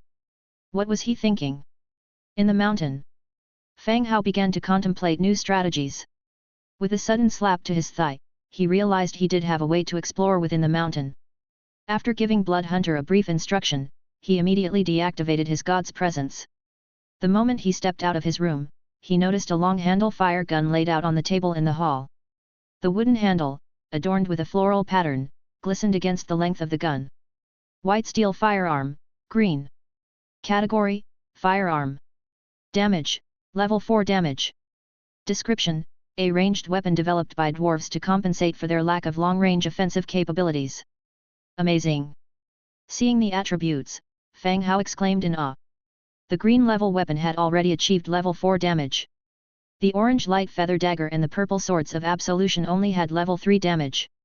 Reaching level 4, it was already the most damaging weapon in his territory. It's a pity there was only one. If it could be mass-produced, the combat power of the shooters could be doubled. After playing with it in his room for a while, Ira had prepared dinner. The three of them slowly sat down and began their meal. Chapter 182, Little Iron Claw. Night fell, a gentle breeze stirred. The night stones in the territory began to emit a soft glow, casting a faint halo over the land. Having finished his dinner, Fang Hao stepped out of the Lord's mansion once more.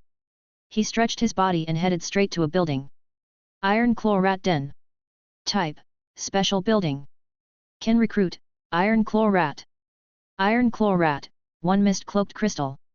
Description, this building can be used to recruit Iron Claw Rats, whose sharp forelimbs can break open soil and rocks. Fang Hao had purchased this building from the Trade Alliance, but he had never recruited from here before. There was a good chance the graveyard was in the mountain this time. It was the turn of these little guys to contribute. Last time he killed the speckled toad in the pool, he obtained 5 mist-cloaked crystals, which met the recruitment conditions. Select 5. Recruit. A hundredfold amplification triggered, Iron Claw Rat recruitment number 505. 505 fluffy Iron Claw Rats appeared out of thin air. They formed circles around Fang Hao and stared at him unblinkingly with their large eyes. The Iron Claw Rats had brown fur and a size comparable to that of a mature pangolin. They had sharp snouts, developed forelimbs, and 2 sharp claws. Iron Claw Rat. Camp, Fairy. Racial characteristics, living creature, keen scent, burrow. Keen scent, underground, they can determine direction or find food buried in the soil relying on their sense of smell. Burrow, can easily break open rocks and soil. Description, the flower fairies have found a way to cultivate plants. They trained Iron Claw Rats to break through hard ground, allowing plants to grow better. Rustle. Rustle. Rustle. While Fang Hao was checking the properties of the Iron Claw Rats, a rustling sound came from a nearby place. Under the soft light, an Iron Claw Rat's sharp forelimb had broken open the newly laid stone slab, and it was digging down vigorously. A large amount of dirt had already piled up into a small mound behind the rat. This kind of action spread like an infection. One by one, the Iron Claw Rats began to act. They extended their claws to the stone slab below and started to dig. Stop, stop digging the ground, Fang Hao exclaimed. All the Iron Claw Rats instantly stopped their actions and craned their necks, continuing to stare at Fang Hao with wide eyes. Each of them looked like people gathered around to watch a village brawl. It felt like a spectacle. Fang Hao was dumbfounded at this moment. Holy cow, these little guys won't rip up his territory overnight, will they? Master, what's this? So cute. Ira walked over from a distance, picked up an Iron Claw Rat, and rubbed it against her face. Fang Hao was about to warn her about the dangerous claws, but he found that while the sharp claws could easily break through the ground, they didn't hurt people. The Iron Claw Rats were also docile and allowed Ira to rub them. Rustle. Rustle. Rustle. Stop. Fang Hao once again shouted in the direction of the sound. Ignoring the rats on the ground, they once again stared at him with wide eyes. Rustle. Rustle. Rustle. Don't dig. Fang Hao turned in another direction. Ira, go fetch Blood Hunter, Fang Hao, eyeing the surrounding Iron Claw Rats, told Ira. Oh. Ira responded, putting down the Iron Claw Rat in her arms, and hurried off towards Blood Hunter's residence. Soon, Blood Hunter arrived to find Fang Hao and a group of Iron Claw Rats staring at each other. Sir, what is happening here? Blood Hunter curiously asked. On this late night, why was the Lord not sleeping but staring at these small creatures? Blood Hunter, you might have to work a little harder tonight. Fang Hao explained his plans to recruit Iron Claw rats. He continued, these little guys are too energetic, they could dig up the whole site in one night, so you should take them to the mountains we just visited to dig there and see if there really is a grave inside. Although Fang Hao had built separate houses for Fireblade and Blood Hunter. However, undead don't require rest, they usually spend their time hunting and patrolling with their troops. All right, sir, you rest assuredly, I will take care of them. Blood Hunter affirmed. Fang Hao continues to instruct the maids to bring tubs. Then he said to these little guys, all right, 5 of you go into each tub, get moving. The Iron Claw rats understood the order, but didn't quite grasp the number 5. Some tubs were empty, while others were packed full. Fang Hao and his team had to pick each one out and divide them into each tub. Once all the Iron Claw rats were in the tubs, and an adequate amount of skeleton trolls were called over, they sat on the bone dragon's back, each carrying a tub in their hands. The moment the bone dragon flew away, Fang Hao finally breathed a sigh of relief. His territory was safe for the time being. Actually, the Iron Claw rats were not a threat per se. As can be seen from the introduction, the Iron Claw rats could assist in planting crops. But they needed to be watched over and directed. If left unattended, the consequences could be severe. For now, let these Iron Claw rats start digging in the mountain. Later, Fang Hao can send them to Zhang Bin's location, so the farmers from the village can raise them and they can help loosen and break up the soil, a pretty decent idea. Alright, with these little special beings all handled, Fang Hao could finally sleep in peace. He returned to his room, took a quick glance at the regional channel. Then fell soundly into sleep. The next morning, after a simple washing, Fang Hao walked out of his room.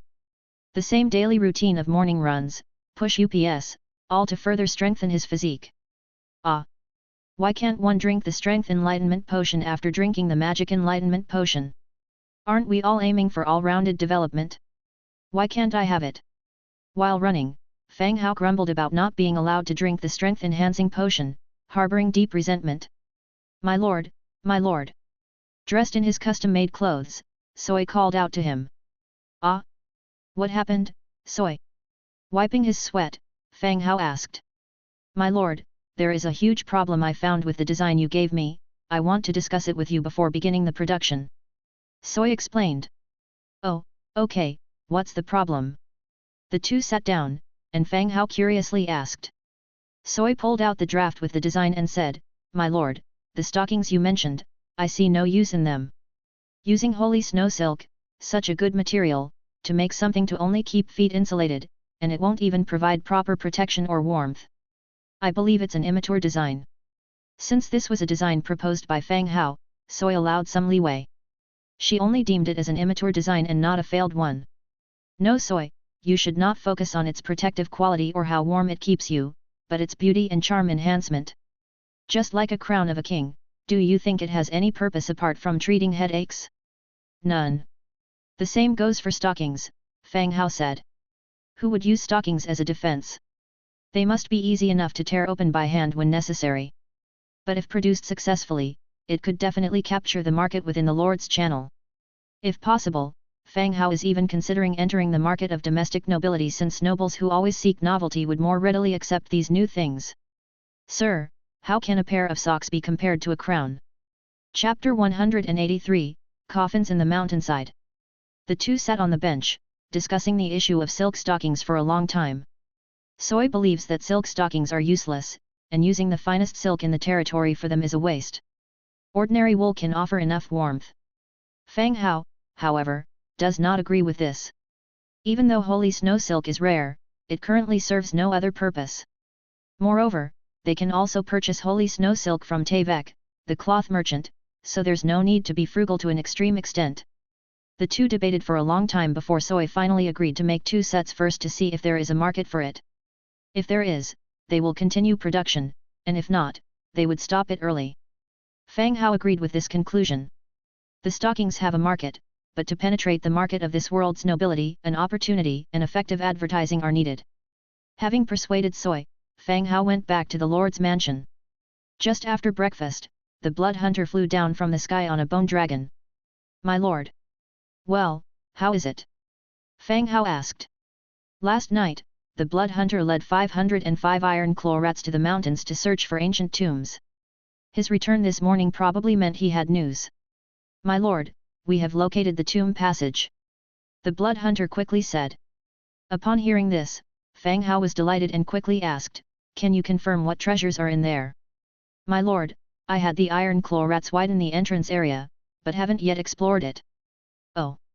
Fang Hao was truly a bit too anxious.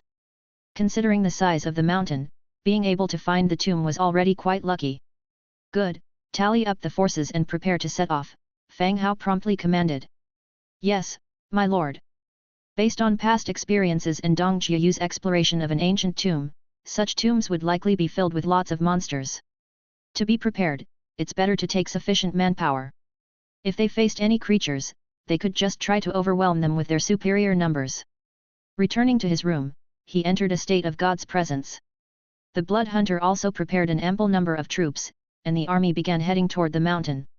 This time the expedition was led by Fang Hao and the blood hunter, with Anjia staying behind to guard the territory. A hero must be left in the territory, and since the blood hunter was more familiar with the mountain, Anjia was the one left behind. When leaving, Fang Hao ordered Anjia not to leave the room no matter what, even if just to sleep in or play, and take care of the territory. Anjia pat his chest, assuring him that he would handle things responsibly. The army advanced in a southwest direction, cutting through the forest and rivers along the way. Despite this, it still took them 3 to 4 hours before they could barely make out the rough mountains. Many skeleton trolls were patrolling, surrounding the entire mountainous area. There wasn't a single human daring enough to approach and search for the ancient tomb that was mentioned in the bounty anymore. The blood hunter led the way, reaching midway up the mountain. At this point, a large hole with a diameter of 1 meter had been dug, slanting downwards. Looking down the hole, it felt as if you were gazing into an abyss that was dark and profound. Ah! Ah! Ah! Fang Hao called out once, and his voice was returned by echoes, indicating that there was indeed a massive, empty space below. Glowstones, rope ladder. Fang Hao said. The skeletons behind him brought out the prepared glowstones. They dropped the rope ladder straight down the hole, and after a few seconds, they heard a thud, the sound of the ladder hitting the ground. After confirming that there were no problems, Fang Hao proceeded to descend down the rope ladder with the skeleton warriors. They landed. Under the soft glow of the light, Fang Hao could finally make out the area under his feet. The cavity in the mountain was as large as a football field, with uneven walls that were marked with special patterns. The patterns were no longer complete, but you could vaguely make out the sun, an army with religious characteristics, and the depiction of the extermination of a creature with large bat wings. This was different from the typical mural in ancient tombs, which often depicted the life story of the tomb owner. Could this not be an ancient tomb but a relic instead? My lord, it seems we are quite lucky. We have directly entered the tomb. The blood hunter said from a distance. Fang Hao circled the area with a glowstone in hand. Apart from the dark corridor leading deeper into the tomb, behind them was a giant bronze door. The bronze door was carved with complex patterns. In the middle was a keyhole that was almost blocked by rust. From the direction of the bronze door, it was clear that the hole they dug had bypassed this door and led straight into the interior. Otherwise, they would still need the key to the bronze door, which would be a hassle. All right, let's continue. This place isn't very comfortable, Fang Hao said. The team began to assemble, making their way inward along the narrow corridor. The deeper they went into the mountain, the more oppressive the atmosphere became. Every few meters along both sides of the mountain walls, there were lampstands. No one knew how long they had been extinguished, or if they could be relit. Fang Hao made no command to start a fire. He remembered from watching TV shows and reading novels that there might be gases inside that would explode upon contact with open flames. He did not know, nor did he remember. In any case, the nightstone was still usable now, there was no need to tempt fate. Upon passing through the corridor, the path abruptly widened. Just as they stepped out, Fang Hao stopped abruptly. This was an open space about 5 to 6 meters wide with a height of over 10 meters. The 2 stone walls were carved into stone beds, stacked on top of each other like bunk beds, stretching all the way to the top of the room. Each stone bed was occupied by a body, wrapped in burial cloth. Some of the cloth on the bodies had decomposed, leaving only some ragged pieces and dark traces on them. If Fang Hao had skin, it would surely be tingling at this moment. Lord, it seems this really is an ancient tomb. Yes, and it's a mass burial site, Fang Hao said in a low voice. Fang Hao turned to the skeleton warrior beside him and said, "Go take a look inside." The skeleton warrior received the order and started moving, wielding its weapons. As it gradually advanced inside, a creaking sound could be heard from the stone beds on both sides. Looking up, the bodies on the stone beds began to sit up one after another, tearing off the wrappings around them and picking up the weapons by their sides. Even though he had already anticipated that these fellows would rise, he still gasped in surprise when the bodies truly began to sit up. "Prepare for battle," Fang Hao immediately issued the command. The skeleton warrior who had gone in to scout returned to the group, and the team readied themselves for combat. Corpse Ghost, Tier 4. Boom, boom, boom. One after another, corpse ghosts leaped down from the stone beds. The corpse ghosts living on the upper levels fell and broke their leg bones, falling haphazardly. Regardless, they were crawling towards Fang Hao to initiate an attack. Attack! Fang Hao gave the command, and both groups clashed instantly. The corpse ghosts were of Tier 4, but had no defense, their bodies adorned with pieces of cloth painted with various symbols. Skeleton warriors under Fang Hao, albeit only Tier 2, had high-quality equipment. Knight's sword, falcon shield and all-round total body armor. This significantly enhanced the strength of the team. In the battle, the Blood Hunter also exhibited extraordinary combat capabilities. It glowed with a crimson light, wielding a knight's sword in hand, killing a great number of corpse ghosts. And the slain corpse ghost instantly turned into a pile of mud. Not one bone was left behind. Boom! When the last corpse ghost was wiped out, the chamber fell silent once again. However, the danger was not over. At the central location directly ahead of the team, a stone bed was placed. On it lay a corpse whose muscles looked dried up. The corpse was wearing a set of golden metal armor, and beside the stone bed lay a metal two-handed heavy sword. The corpse just lay there on the stone bed, undisturbed by the intense fight that just happened. Is this one actually dead? Many of the stone beds on both sides were indeed filled with the dead, bodies that never woke up. While the one before them looked fierce, it might really be dead. Just when Fang Hao was puzzling over this matter. Creak, creak, creak. The dried corpse on the stone bed slowly started to sit up. A faint blue light ignited in its hollow eyes. "Damn liars, they all deserve to die," a hoarse, grating voice emerged from the dry corpse's mouth. Then, those blue eyes of fire looked over to the undead team not far away. "You all deserve to die," the dry corpse cursed, as it picked up the giant sword from the stone bed. "Stone Mound Leader, Tier 10. What a stroke of luck, it's a boss fight." Fang Hao looked at the Stone Mound Leader dragging the giant sword, gradually advancing towards them. He said, "How about sitting down and discussing this? You seem like a cultured person, why don't we resolve this peacefully?" Chapter 184, Valor Must Kill. The Stone Mound Leader advanced step by step, dragging the huge sword in his hand. He was moving closer little by little in the dimly lit tomb passage. The iron sword scraped the ground, emitting a harsh friction sound. Fang Hao saw that he was a hero, fearing that if he killed him there would be no corpse left, so he tried to communicate. They were all undead, perhaps he could offer safe conduct, it was also a way of victory without fighting. Clearly, the other party didn't think so, he appeared ready for a desperate fight. Since he didn't appreciate kindness, there was no need to hold any loyalty towards people like him. "Take him down." Boom! Boom! Boom! The bowstring trembled, and one arrow after another whistled out from the back row. Facing the dense shower of arrows, the Stone Mound Leader did not hide or evade, he let the arrows strike him. He paused briefly at his feet, then pushed forward despite the rain of arrows. "Damn, he's tough!" Fang Hao exclaimed. The archers had limited quantity, their arrows seemed to have little effect on the Stone Mound Leader. The wounds left by the arrows appeared like shots to dried meat, not a drop of blood seeped out. As the Stone Mound Leader approached, the close combat troops began to attack. Skeleton warriors, holding black iron shields, surrounded the Stone Mound Leader, using shield strikes in turns to try to daze him. Whoosh! Then, a dark red glow sparked on the great sword of the Stone Mound Leader. He put all his strength into a sweeping strike. Creak! Creak! The solid shields broke instantly, and the skeleton warriors in front were instantly cut in half. "He's so fierce," Fang Hao thought, startled. "Blood Hunter, take him down." "Yes, my lord." The Blood Hunter spread his huge wings and jumped straight onto the roof, then dived directly at the Stone Mound leader. The Stone Mound leader's blue eyes suddenly looked up at the sky at the Blood Hunter, letting out a resounding roar, "Frauds, you damn bats!" He thrust his heavy sword upwards, aiming right at the Blood Hunter. The Blood Hunter retracted his wings, flipped his body to dodge the attack, and thrust his long sword directly at the Stone Mound leader's skull. Unable to stop his sword swing, the Stone Mound leader lowered his head. Clang! The Blood Hunter's long sword hit the iron helmet, ringing a loud noise. Hatred was all over the Stone Mound leader's eyes. He swung his heavy sword again forcefully, creating a whistling wind.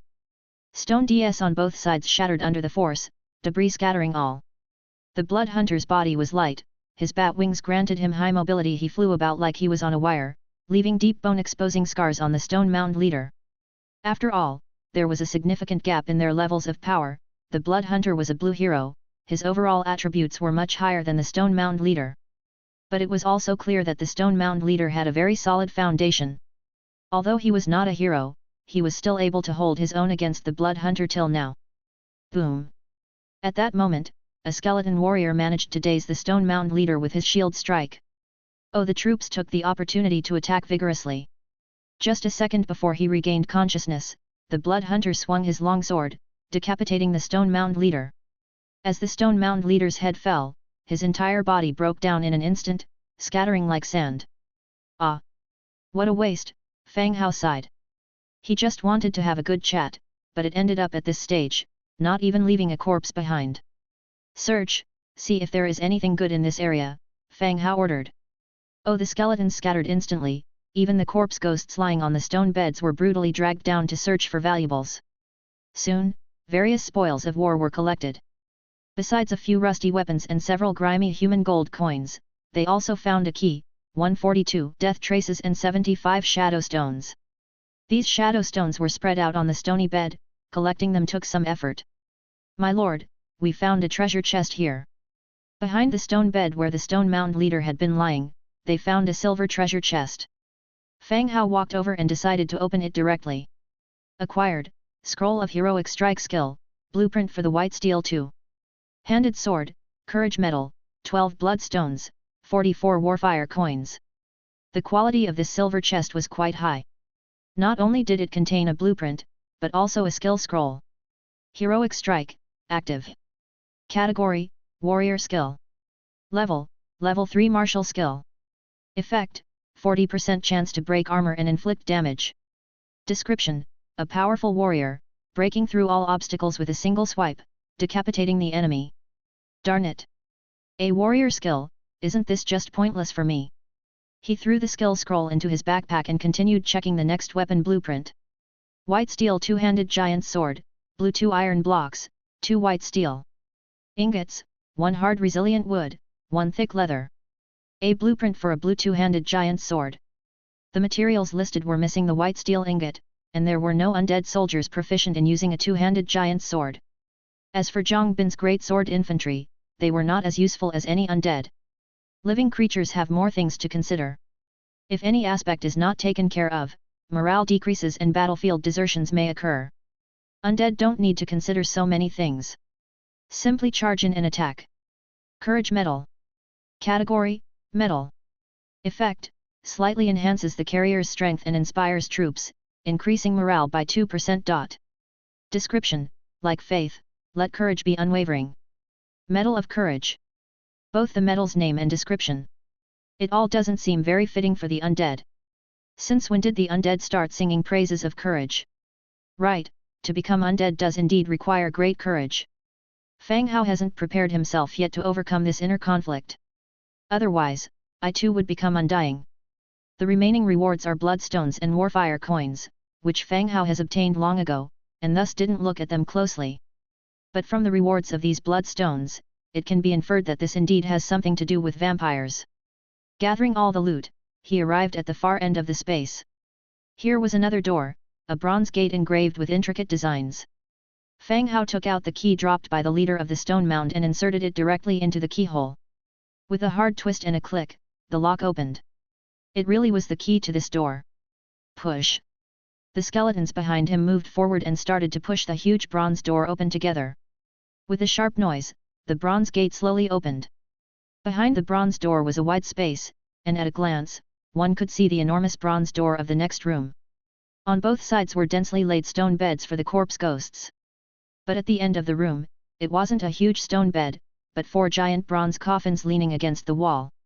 The bronze coffins were old and stained, and the engravings on top had rusted away, obscuring their full shapes. But Fang Hao was certain that the enemy would be inside these coffins. Once someone gets close, they would awaken from the coffins and start fighting. Everyone was standing outside the door, and Fang Hao began to think. Should I go back and bring a couple of barrels of gunpowder to blast them away all at once? Why? No way.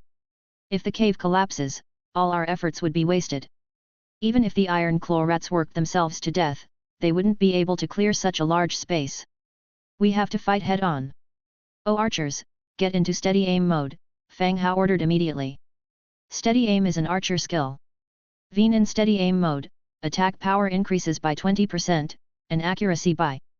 After all the archers were in position, Fang Hao tugged at a nearby skeleton warrior. Go, take a walk around inside. Chapter 185, Dusk Banqueters. With the skeleton warriors stepping into the next area, the corpse ghosts on the stone beds began to sit up one after another. Pitter-patter, like dumplings dropped into boiling water, they jumped down from the stone beds in search of the culprit who disturbed their rest. Fire! Fang Hao immediately ordered to fire, and arrows like a rainstorm poured into the room ahead. They hit the freshly landed targets.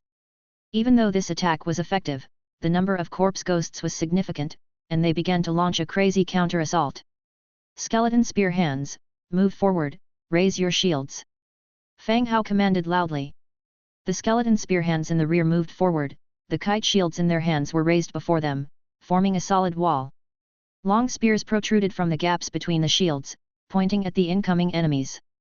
The second line was made up of skeleton warriors, with their knight swords firmly gripped in their hands, waiting for the ensuing battle. This time, Fang Hao did not bring any skeleton mages. Apart from the slow speed of the skeleton mages, he did not expect to encounter such a large number of enemies. Bang bang bang! The fearless corpse ghosts crashed into the shields, pierced by the long spears, like dry-cured meat, not a single drop of blood was spilled. The corpse ghosts roared in rage, swinging their weapons, hitting the shield wall again and again. The skeletons behind, stepping over the bodies of their fallen companions, broke through the shield wall. They began to fight with the skeleton warriors in the rear. Neither side felt pain, nor feared death. The undead, it's so damn scary. The battle between the undead lasted almost an hour. When the blood hunter's longsword shattered the last corpse ghost, the battle finally came to a pause. The skeleton warriors on Fang Hao's side also suffered heavy losses. Fang Hao glanced at the 4 unopened copper coffins in the distance and said to Blood Hunter, "You take our men back to a safe area first, I'll go back and bring Angia and the others here." The Blood Hunter's combat style was marked by extremely high mobility. In this narrow tomb, his combat power was greatly diminished. Despite not struggling against the Stone Mound leader, he was delayed for a considerable amount of time before killing the enemy. The presence of 4 copper coffins ahead foreshadowed the possible appearance of 1 or 2 heroic enemies, which would be difficult to deal with. Although Fang Hao wasn't worried in his God's presence state, Blood Hunter had already changed from a vampire to a skeleton and could indeed die if killed again. It would be safer to bring Angia and Fireblade along. "Okay, sir." Blood Hunter, without showing any dissatisfaction, begins to command the remaining troops to pull back to the previous area. Meanwhile, Fang Hao exits his God's presence state and wakes up on the bed in his room. He takes a sip of fruit wine placed beside his bed, and leaves the room. Downstairs in the main hall, Ira was conducting culinary training with several maids. The maids listened attentively, their big eyes round with interest. "Master!" The maids hurriedly greeted him. Fang Hao nodded, asking, "Where is Angia?" "She is at the backyard." "Shall I call her?" Ira answered. "No need, I'll go find her myself. You all just continue your work." "All right, sir." Exiting from the back door of the Lord's house, here was a courtyard.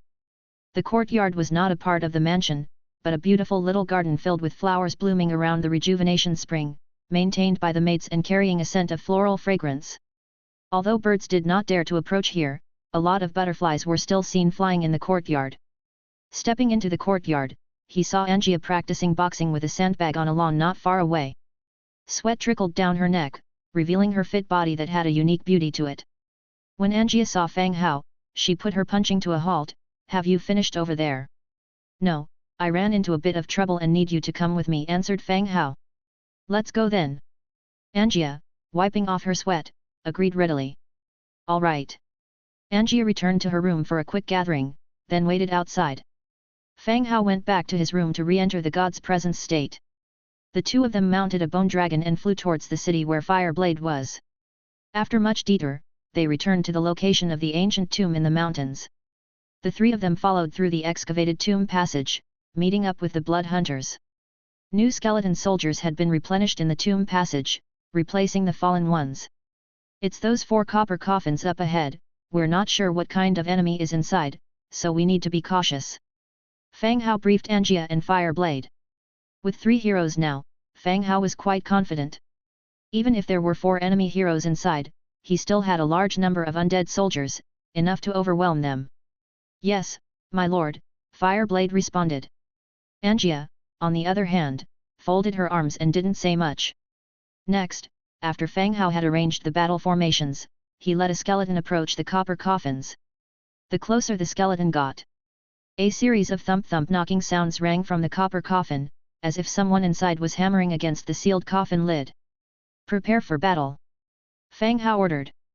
All the skeleton archers entered a steady shooting stance, aiming their arrows at the trembling copper coffins.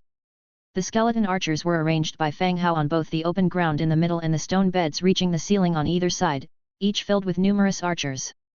The plan was to make sure that as soon as the bodies inside the coffins showed themselves, they would be greeted with a special welcome. The trembling of the copper coffins grew more intense. Bang! With 4 loud bangs, the coffins were pried open, revealing the vicious monsters inside. Dusk Banqueters, Level 10.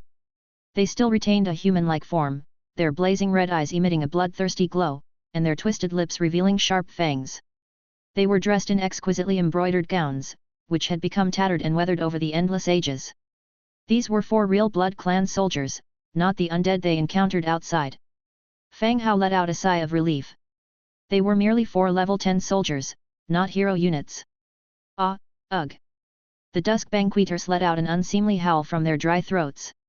While they were still adjusting their bodies, Fang Hao gave the order. "Fire!" Swoosh! Swarms of arrows, with a whistle in their flight, headed straight for the 4 targets. Bang bang! The 4 figures that had just stepped out of the coffins were instantly shot back into them, their bodies riddled with arrows. "Reload, free fire!" Swoosh, swoosh, swoosh! Hail of arrows fell like rain, continuously striking the bodies of the 4 targets. Until the arrows covered the coffins completely, making it impossible to see or hit the bodies buried underneath. "They're not dead, are they?" Angia asked from the side. Clattering. As soon as Angia finished speaking, the 4 bodies within the mound of arrows shakily stood up again. Fire! Swoosh, swoosh, swoosh! No sooner had they risen than they were shot back down into the pile of arrows. Fang Hao again signaled to stop firing and watched the targets from afar. Clattering. Fire! Swoosh, swoosh, swoosh!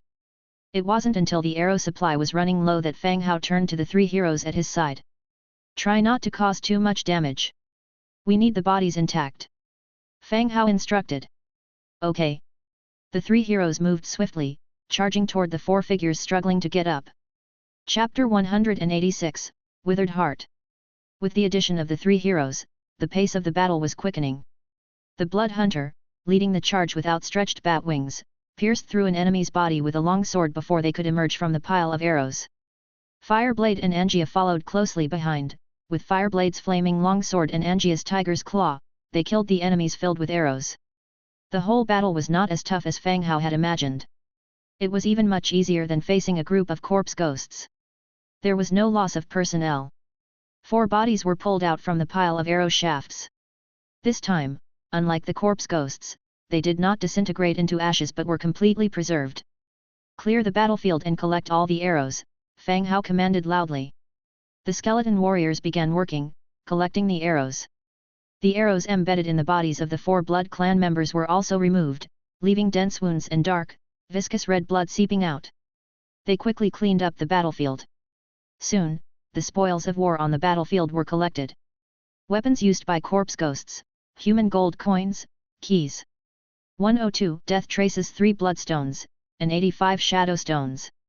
This was quite a decent harvest. With these shadow stones, he could upgrade the buildings of the undead faction when he went back.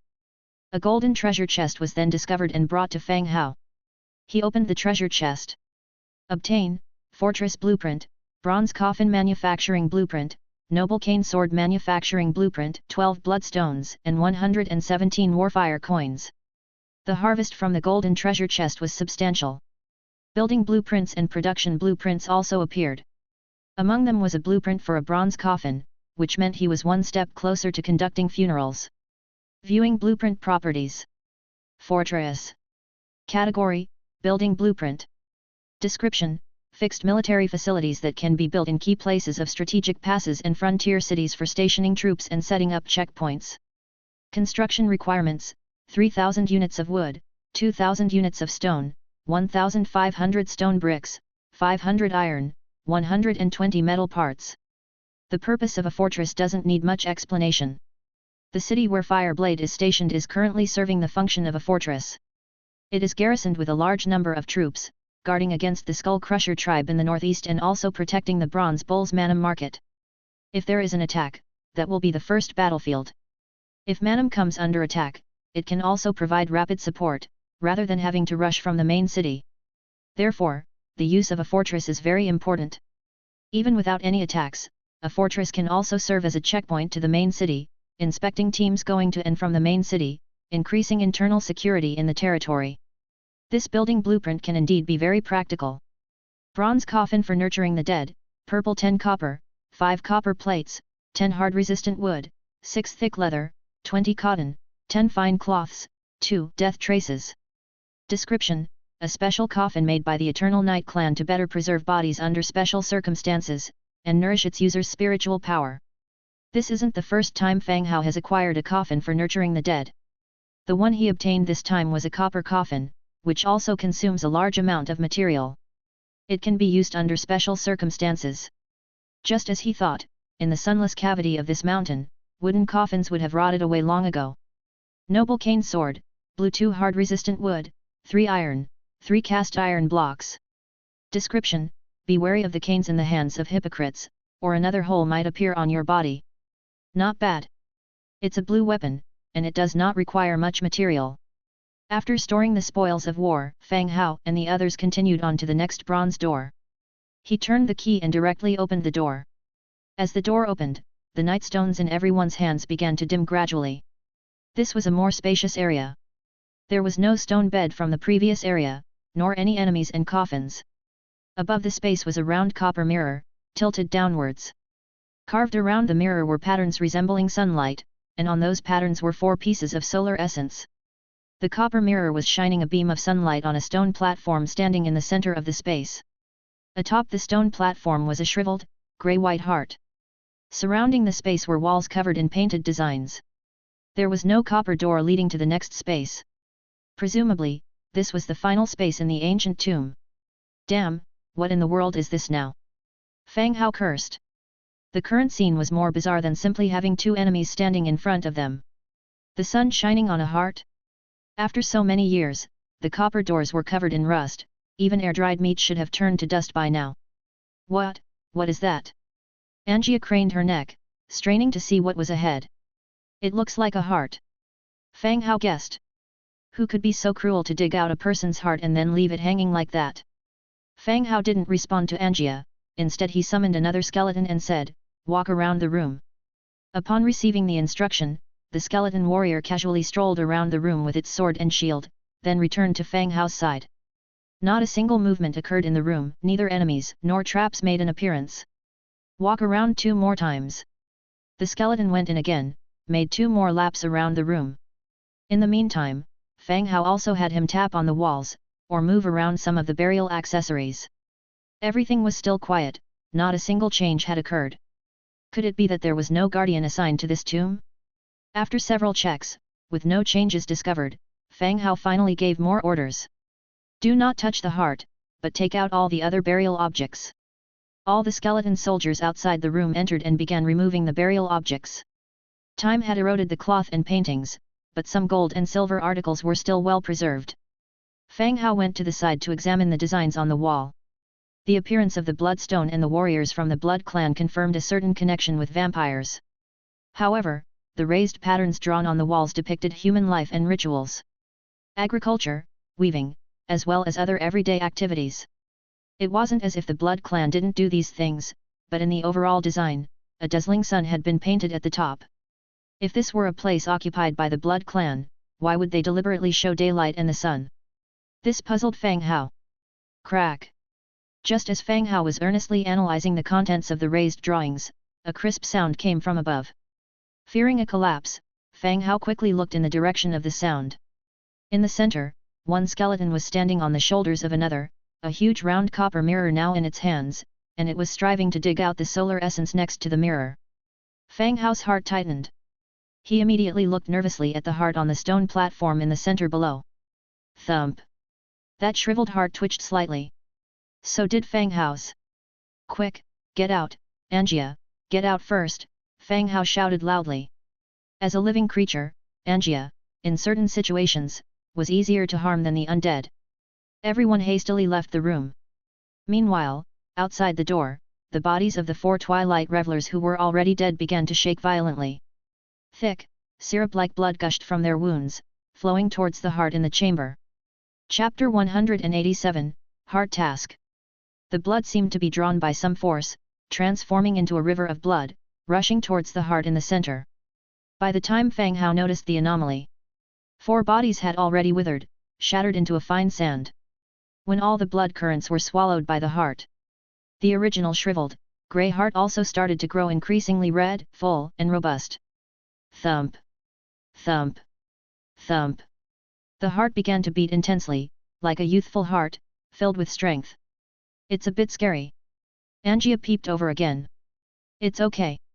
Fang Hao wanted to comfort Angia, only to find that his own voice was trembling slightly. Everyone stood at the doorway for a while, watching the heart beating ceaselessly, but showing no other changes. I'll go and check, seal up the door if anything strange happens, said Fang Hao. No chest was found in the whole room. But a powerful organ might bring him extra gains. As for why he had to go in himself, the reason was simple. He was in the state of God's presence, he could afford to die, and more importantly, he could see the information of the items. Whether the heart was peculiar or not could only be detected when he approached it. Several heroes nodded, and Fang Hao boldly approached the heart on the stone platform. As he got closer, Fang Hao also checked the information about the heart. Revival heart. Category, organ. Effect, consumption of heart blood can transform you into a vampire. Description, that night, the cunning city lord hosted a grand ball, inviting all the noblemen and wealthy merchants in the city to taste his treasured wine. The red wine, faintly giving off a fishy smell, turned them into fanged creatures under the moonlight. Task, beating heart, accepted. Description, find the complete body, and there is a chance to recruit a dark gold level hero. Good heavens, dark gold level! Fang Hao nearly gasped in surprise. Wait, is dark gold higher or is orange higher? Aren't they both the same color? It seems that dark gold is a bit higher. He would have the chance to ask Nelson when he went back. After the excitement, Fang Hao began to analyze the task information. According to the task description, he needs to help this heart find the remaining body. That is to say, this dark gold level power was dismembered and buried in different places. Thinking about it this way, it seems that the dark gold level isn't too powerful after all. He was even dismembered. This mission was the second task that Fang Hao took outside of the system. The first one was little use unfinished business, requiring the collection of 12 swords of absolution. He has only collected 2 so far, and now there's another task to collect body parts. Each task is weirder than the last. Of course, these tasks have no time limit and don't seem to carry any penalties. If it doesn't work out, Fang Hao will go back and let Nelson seal the heart directly into the viscera jar to see if it triggers any special attributes. All clear, no danger, Fang Hao called out, continue to move things out. Also, take the heart back. All the skeletons came back in, continued to move the burial accessories out. The heart was directly thrown into a pottery jar for easy transportation. When Fang Hao crawled out of the cave, the sky was becoming increasingly dark. The sun has slowly sunk below the horizon. Exploring the ancient tomb actually took a whole day. Once everything was ready, Fang Hao ordered to start the journey back. Outside Pruel City. Clop. Clop. The rapid sound of horse hooves rang out. A mercenary entered the city just before the city gate was closed. Ignoring the guard's muttered warnings, he left his horse behind and headed straight for a room on the second floor of the inn. After taking a couple of deep breaths, he gently knocked on the door. "Who's there?" A low voice came from inside the room. "It's me, Lyle. Come in." The door opened, revealing 5 well-equipped, burly men sitting inside. These men weren't locals but mercenaries who had arrived here not long ago. The bounty for locating the ancient tomb at the tavern was issued by these people. "Any news?" A man with a large beard asked in a deep voice. They had been here for 3 days already, without getting any news at all. Neither they nor anyone else had any information about this ancient tomb. "Yes." Lyle picked up a pottery cup from the table and took a sip. All eyes instantly held their breaths, and everyone stared at Lyle, asking, "Who found it? Is the location reliable? Has that person been killed?" Lyle's task was to monitor whether anyone had discovered the entrance to the ancient tomb while out and about. If discovered, and the rumor confirmed, he would kill the person to prevent the information from leaking out. Of course, even if Lyle made a mistake and the discoverer came to claim the bounty, the approach would be the same. Leave no survivors. "It's pretty strange, you won't believe what I saw, an army of undead, at least tens of thousands of them." Lyle took another sip of water and continued, "They moved the funerary objects away, heading north." "Why would there be any undead here, Lyle? Are you trying to deceive us and keep everything for yourself?" Another man said in a deep voice. "Screw you. If I wanted to deceive you, would I still come back? Wouldn't it be better to take the stuff inside and run away?" Lyle retorted loudly. Although this man was just talking, deep down, he didn't believe Lyle would lie. But the idea of such a large force coexisting with the many human settlements here was hard to accept. "You said they moved the funerary objects?" An aged voice resonated from within the room. An old man clad in fancy clothes, leaning on a cane, walked out. The mercenaries nearby immediately gave up their seats for the old man to sit and converse. "Yes, Mr. Ifu, I saw the undead pushing carts loaded with many funerary goods." Lyle replied respectfully. The old man pulled out a key from around his neck, expressing confusion. "The key to the tomb is with me, how did they get in?" All eyes were on Lyle, waiting for him to provide a plausible answer. "I don't know, the number of undead was too large. To avoid being noticed, I only followed from a distance," Lyle replied. The old man nodded. Lyle had no reason to deceive him. Even if he wanted to trick him, he wouldn't make up something as unbelievable as an undead army. "Did you spot anything special among the funerary items?" Old Ifu asked again. "Something special? What do you mean? Like corpses?" All the mercenaries looked puzzled. Was Ifu hiring them to look for bodies in the ancient tomb? It was quite hard to understand. "Mr. Ifu, I didn't see any corpse. After all, the distance was quite far and they were all undead. Even if there were corpses, it would be difficult to notice," Lyle continued. Old Ifu nodded, paused a moment, and said, "We'll go up the mountain tomorrow to take a look. If we still can't find what I'm looking for, we have to be prepared to deal with the undead." The mercenaries looked grave. They were used to walking a tightrope with death, but didn't have any aspirations for suicide. They weren't fans of dealing with tens of thousands of undead creatures. The bearded mercenary took a deep breath and said, "Mr. Ifu, you should tell us the secrets of this tomb now. You promised us eternal life and wealth." Gazing directly into old Ifu's eyes, "If you don't reveal what you know today, I'll opt out of this mission. You only need to pay me for the distance I've traveled." Chapter 188, Blackthorn. The Eternal Night Monarch. The mercenaries wore solemn faces. They had dealt with plenty of strange occurrences in their money-making endeavors. Among them were those who had dealt with the Blood Clan. The term Eternal Night was something they were all too familiar with as it signified the Blood Clan. In the same way, they were not averse to the idea that the price of immortality would be to become a vampire. In their treatment of the weak, they were no kinder than the Blood Clan. "Mr. Ifu, can I?" The mercenary with the big beard looked at the notes on the table. He asked if he could take a look at their contents. Old Ifu nodded slightly. He had brought it out so that everyone would believe his words. The man with the big beard picked up the notes, carefully undoing the thin hemp rope tied around them. The notes were so old that they were afraid they would crumble if they handled them too roughly. As the notes were opened, their content was revealed. These were the notes of a commander. The first few pages told of his day-to-day life, which girl he fell in love with at what age, and the day he confessed his feelings, only to find the girl playing a game with a nobleman, baring their buttocks. At what age a traveler came to town and he began to learn swordsmanship. Another year, a beautiful girl came to town. She was so beautiful that she enchanted everyone. Compared to this beauty, the girl who had exposed herself before the noble looked like a lustful village girl. The men of the city, overnight, became rivals in love. In the latter half of the notes, at the age of 40, the author became the city's commander and could potentially advance to become a hero. He planned to work until spring, then resign and go to a city with a merit training ground to attempt to advance. In his final year, he led his soldiers in defense of the city while the city was preparing to celebrate the new year. The old city lord had sent bottles of grape wine to each household, including theirs. The notes end here and a few pages remain blank. It was only after turning 3 pages that they saw new content. "Damned old man, he deceived everyone. My soldiers started to shed their skins, revealing the flesh beneath. He turned us all into damned monsters." In the last layer of the notes, there was a hand-drawn map. This commander asked his friends, according to the map, to find and rescue him. "What does this prove?" The man with the big beard passed the notes to the next person, then asked a question himself. A single notebook, and the contents did not mention the method to achieve immortality. What could it say?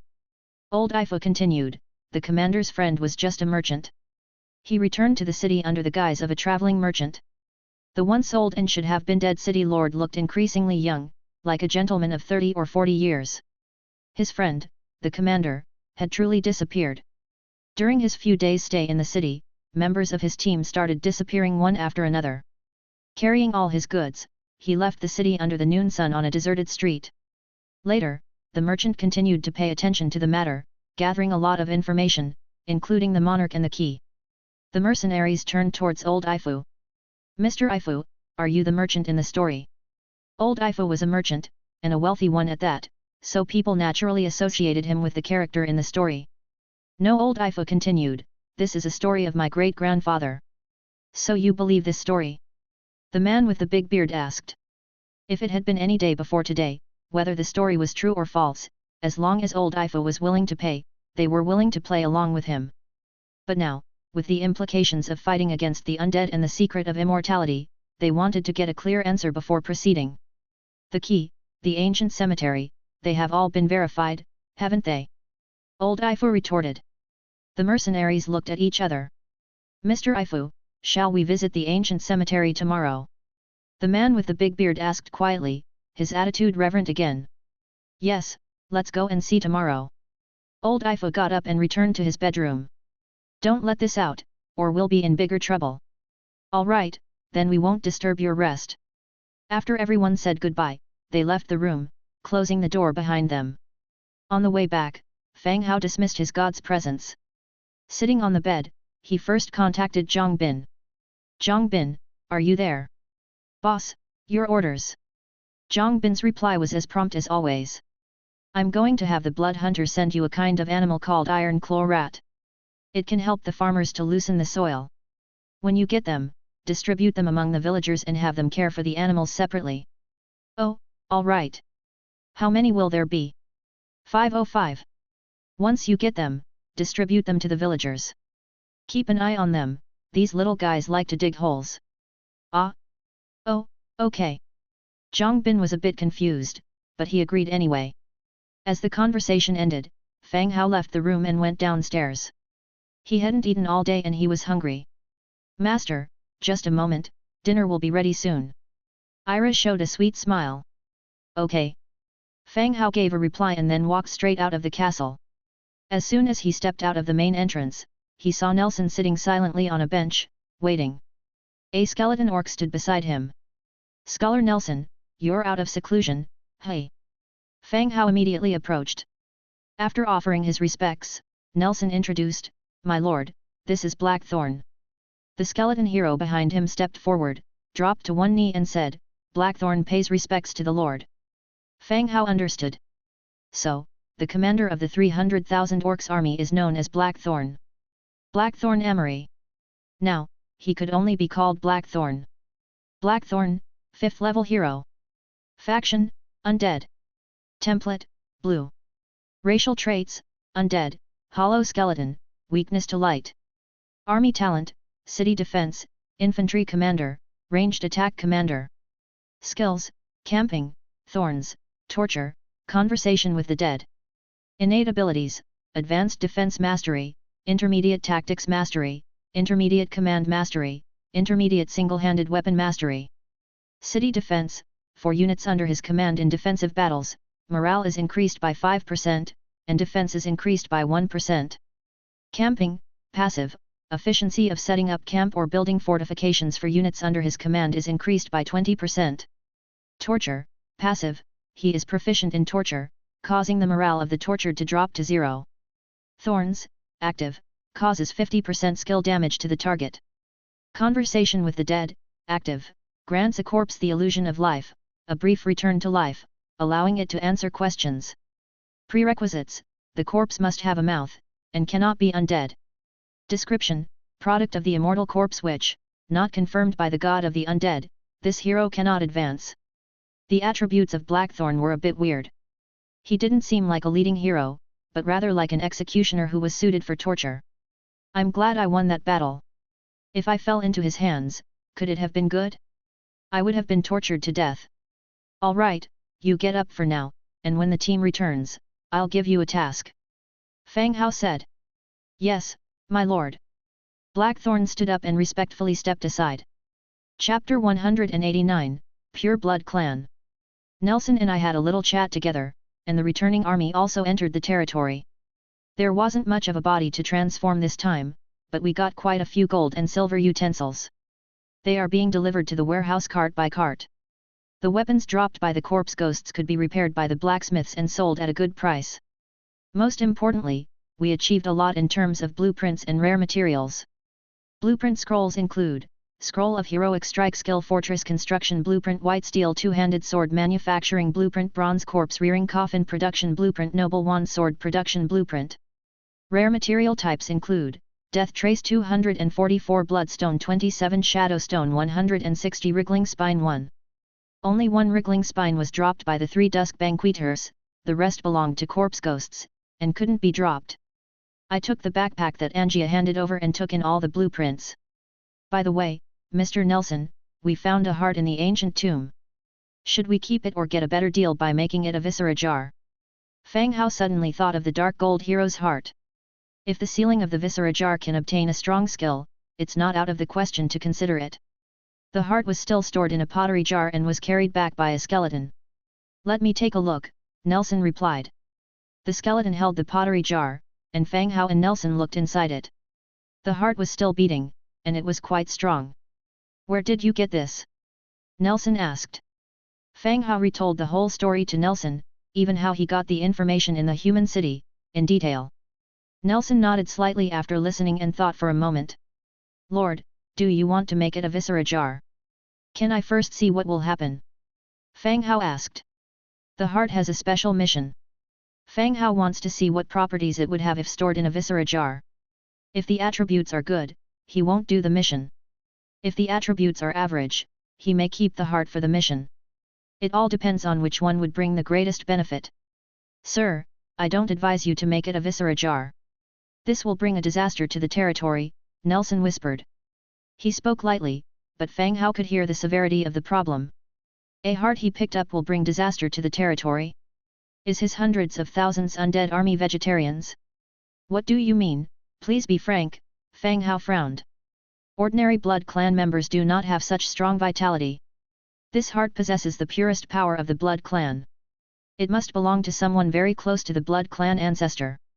Sealing it is like making a time bomb.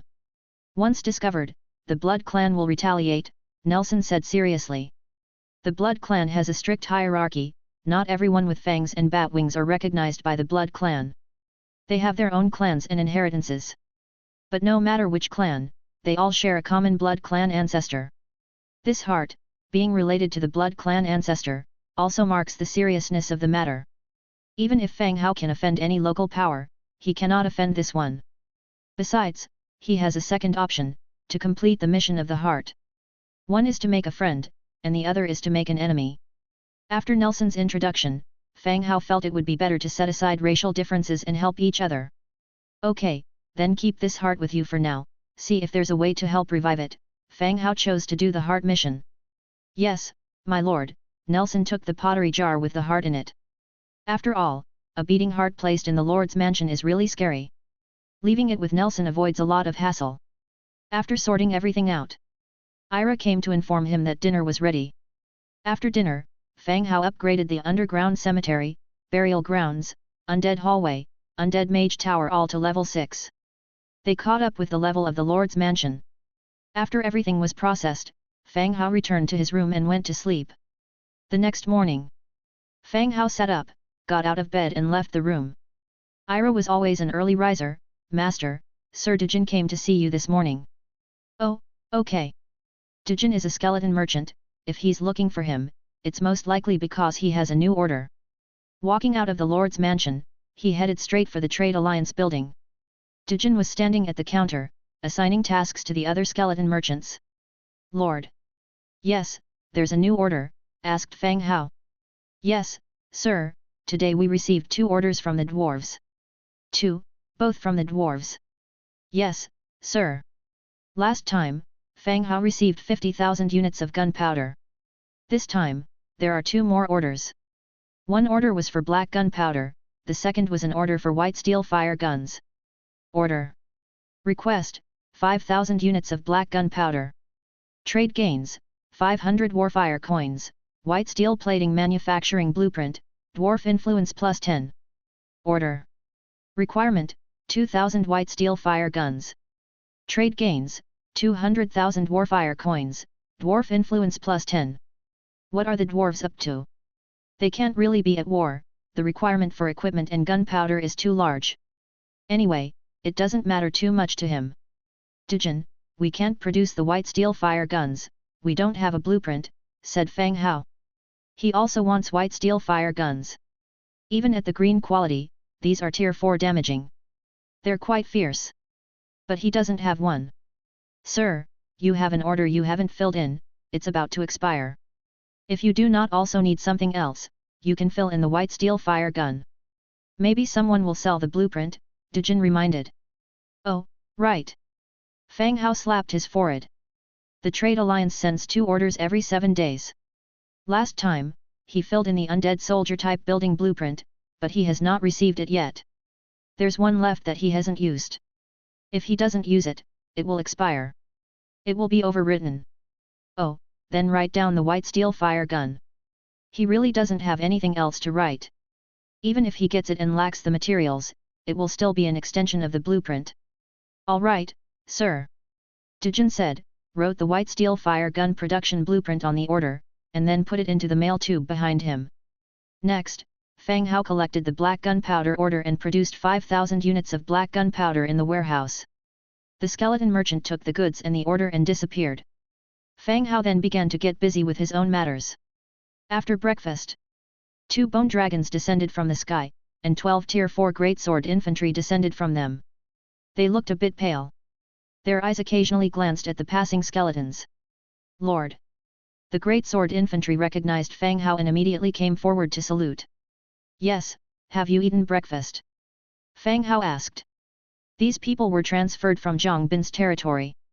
Today, they are going to Pruel City to handle the opening of a shop. He needed some manpower to escort the carriage, so he transferred these people over. We have eaten, sir. The greatsword infantry answered respectfully. All right, wait a little longer. Once everything is ready, we will set off. Chapter 190, Bounty on Undead. The greatsword infantry carefully stood aside. Fang Hao then opened the Book of Lords and found the blueprint for the merchant caravan cart in the creation list. Merchant caravan cart, wood 200, hemp rope 70, leather 50, iron 2, metal parts 12. The caravan cart blueprint was obtained by Zhang Bin from last time's wild boar clearing.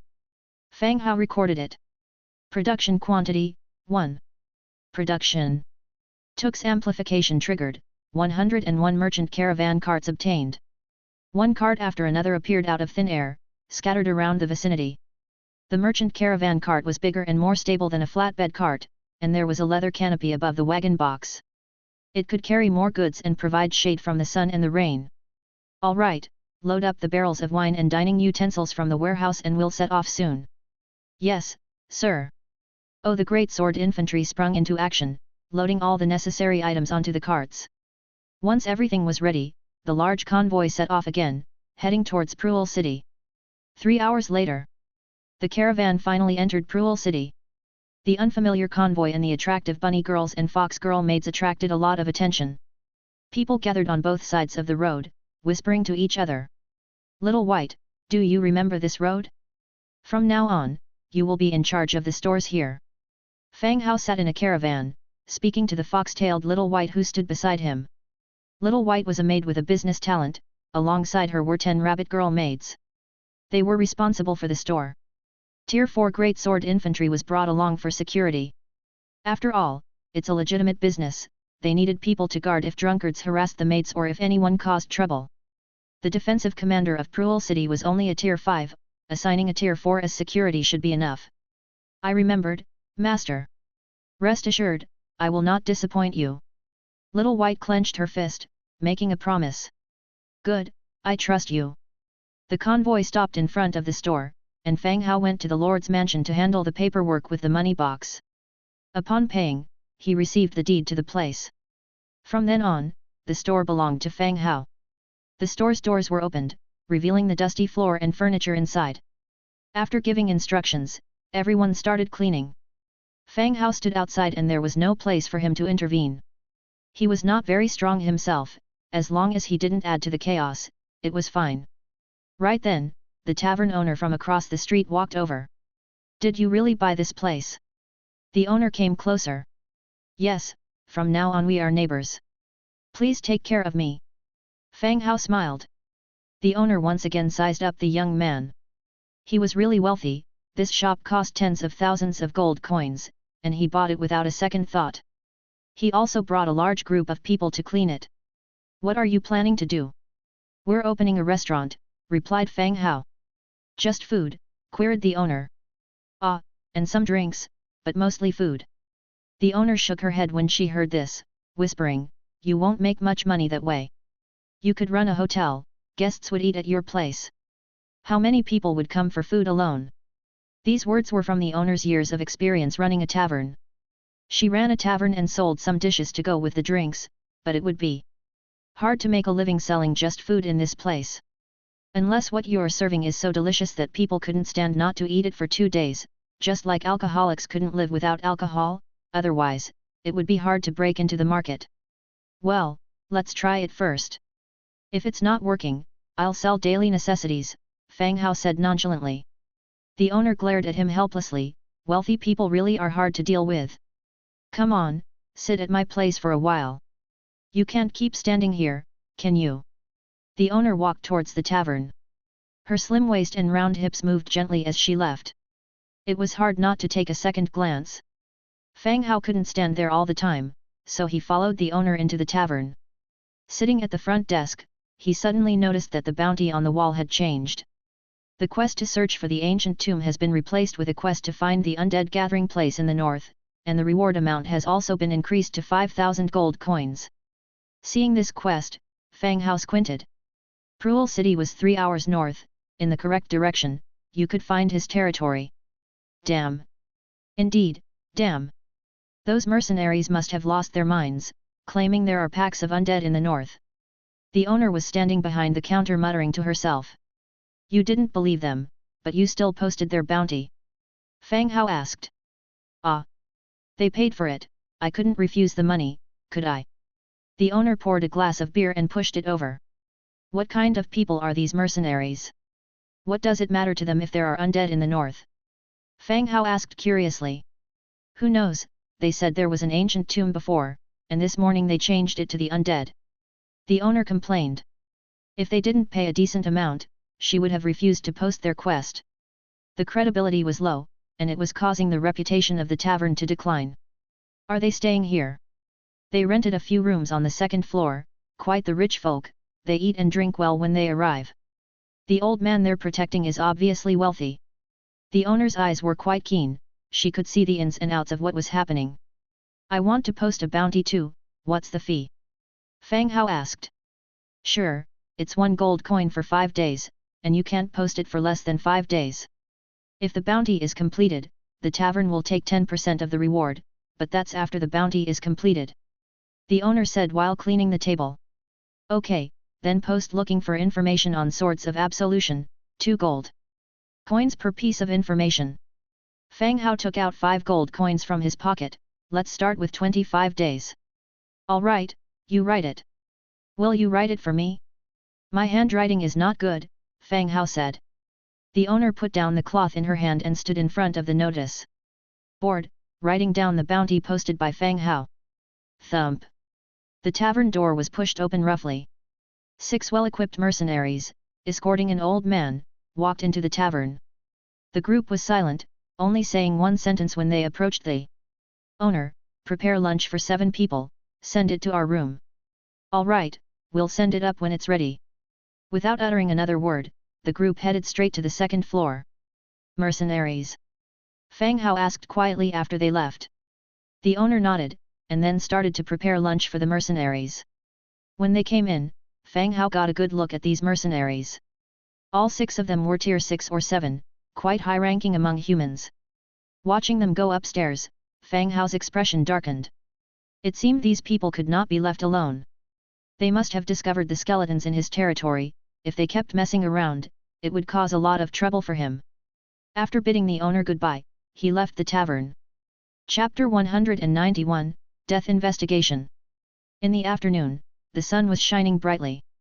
Having left Little White in charge of the shop, Fang Hao returned to his territory with Angia. As soon as they dismounted, Dujin approached. He said, Sir, here are the blueprints obtained this morning. The Warfire coins have been handed over to Miss Ira. Dujin handed over 2 blueprints. They were the blueprint for the manufacture of white steel plate rewarded from the order, and the blueprint for the white steel handgun obtained from the order he placed. The manufacturing type blueprints are easy to come by. Orders placed in the morning are filled by the afternoon. Contrarily, not a single person has given him undead architectural blueprints in response to his first order. Fang Hao received them and recorded them in the Book of Lords. White steel plate, 2 white steel ingots. White steel ingots are required. Following the model of cast iron production. White steel ingot seems unlikely to be something crafted from a blueprint, but rather, something produced using a furnace. White steel handgun, 1 white steel plate, 2 white steel ingots, and 3 metal parts. Description: a common weapon for gunmen. Simple manufacturing process makes it suitable for mass production. Despite its green quality, the white steel handgun provides tier A damage. Such an unprecedented damage, if equipped to skeleton archers, could imperatively double their power. Forming a skeleton gunner regiment would not only be formidable, but also very cool. The material demand isn't high either, all that's missing now are white steel ingots. Dujin, does the Trade Alliance have blueprints to produce white steel ingots? Fang Hao turned to Dujin. Such universally used construction, utilized by all races, shouldn't be hard to get, right? Not yet, but I'll keep an eye out. I'll buy it directly should such blueprint appear. Dujin replied. All right. Fang Hao, left without other options, could only hope the Trade Alliance replenishes the blueprint next time. Or, if there's a way to procure white steel ingots in nearby human cities, buying the finished product would also work. Dujin turned and left, while Fang Hao returned to his manor. Upon returning to his room, and placing the Starfire wand on the weapon rack, he noticed the sound-transmitting shell had logged a new message. Fang Hao had 2 shells in his possession. One was given by the slave trader to notify him of when to buy slaves. The other sound-transmitting shell was reserved by Fang Hao for the Bronze Bull, to inform him whenever there is news from the Skull Crusher tribe. The shell that currently held a message was the one that carries the news transmitted by Bronze Bull. He held the shell up to his ear, and instantly, Bronze Bull's deep voice carried through. Lord, we've captured 2 spies from the Skull Crusher tribe. We found a map of our layout on them, and they are being sent to the city where Sir Fireblade is stationed. The sound-transmitting shell could store only limited information. The content was brief. They've captured 2 spies planted by the Skull Crusher tribe. He didn't mention much else. Fang Hao could only read on his armor that he had just taken off and leave the manor. He beckoned Angia and Blackthorn, mounted the bone dragon, and flew over to the city where Fireblade was stationed. It was about a 30-minute journey. The bone dragon was already hovering over the city. This erstwhile human territory had been converted into a temporary fortress. Undead patrolled densely outside the city day and night. There were countless checkpoints on the road to the main city. Unless one decided to take a massive roundabout, it would be difficult to bypass the checkpoints and directly attack the main city where Fang Hao resided. The bone dragon landed, and Fireblade and Bronze Bull came forward to pay their respects. Lord! The city was filled with a multitude of undead skeletons standing on standby like terracotta warriors, neatly arranged. On one side, several Tauren warriors were huddled in the corner, guarding something. Fang Hao dismounted from the bone dragon and asked directly, "Where are the spies?" "Over here, sir, follow me." Bronze Bull led the way to where the Taurens were standing guard. In the corner, 2 mutilated corpses lay openly exposed under the sun. "My lord, it's these 2. Bronze Bull pointed out the bodies. "Dead?" "Yes. The guards found them drawing a map. There was a fight when we tried to capture them, so they were killed," Bronze Bull explained. He wanted to capture them alive, but they had entered a state of blood rage, and since they were in the Manam market, they had to be killed for safety reasons. So now, the best they could do was to gather as much information as possible. "Where is the map you mentioned?" Fang Hao continued to inquire. "Here it is." Bronze Bull brought out a map. The map crudely marked the Manam market, the location of the Fireblade's base city, and some checkpoints around it. Though rudimentary, the positions of each checkpoint were quite detailed. It was clear that these 2 had been investigating the area for some time. Bronze Bull was also feeling somewhat apprehensive. Fang Hao had instructed him to dispatch people to spy on the Skull Crusher tribe. But instead of gaining information about the Skull Crushers, they had caught spies lurking in Manam who had detailed maps. If these were the spies they had caught, who could guarantee that there weren't others? He was afraid that Fang Hao would blame him and that it would impact the interests of the Tauren tribe. In recent times, the Tauren tribe had received significant support from Fang Hao. Various weapons, city infrastructure, the roads had all been paved with stone slabs.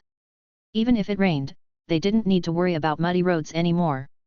The Manam market had improved considerably from before, and this improvement would continue as long as Fang Hao was willing to support them. "My lord, I am responsible for this." Bronze Bull began to speak. "We will discuss your matter later." Fang Hao put away the map and called out softly, "Blackthorn." Blackthorn, the newly joined skeleton hero, who had been following behind Fang Hao, stepped forward, "My lord." He was dressed in a suit of metal plate armor, with a black iron knight's sword around his waist. Both Bronze Bull and Fireblade took a closer look as they had never seen him before. "Interrogate them. Ask about the plans of the Skull Crushers, their troop strength, and the like." Fang Hao continued. "Yes, my lord." After Blackthorn completed his statement, he began to draw strange runes around one of the bodies. The Tauren showed expressions of uncertainty.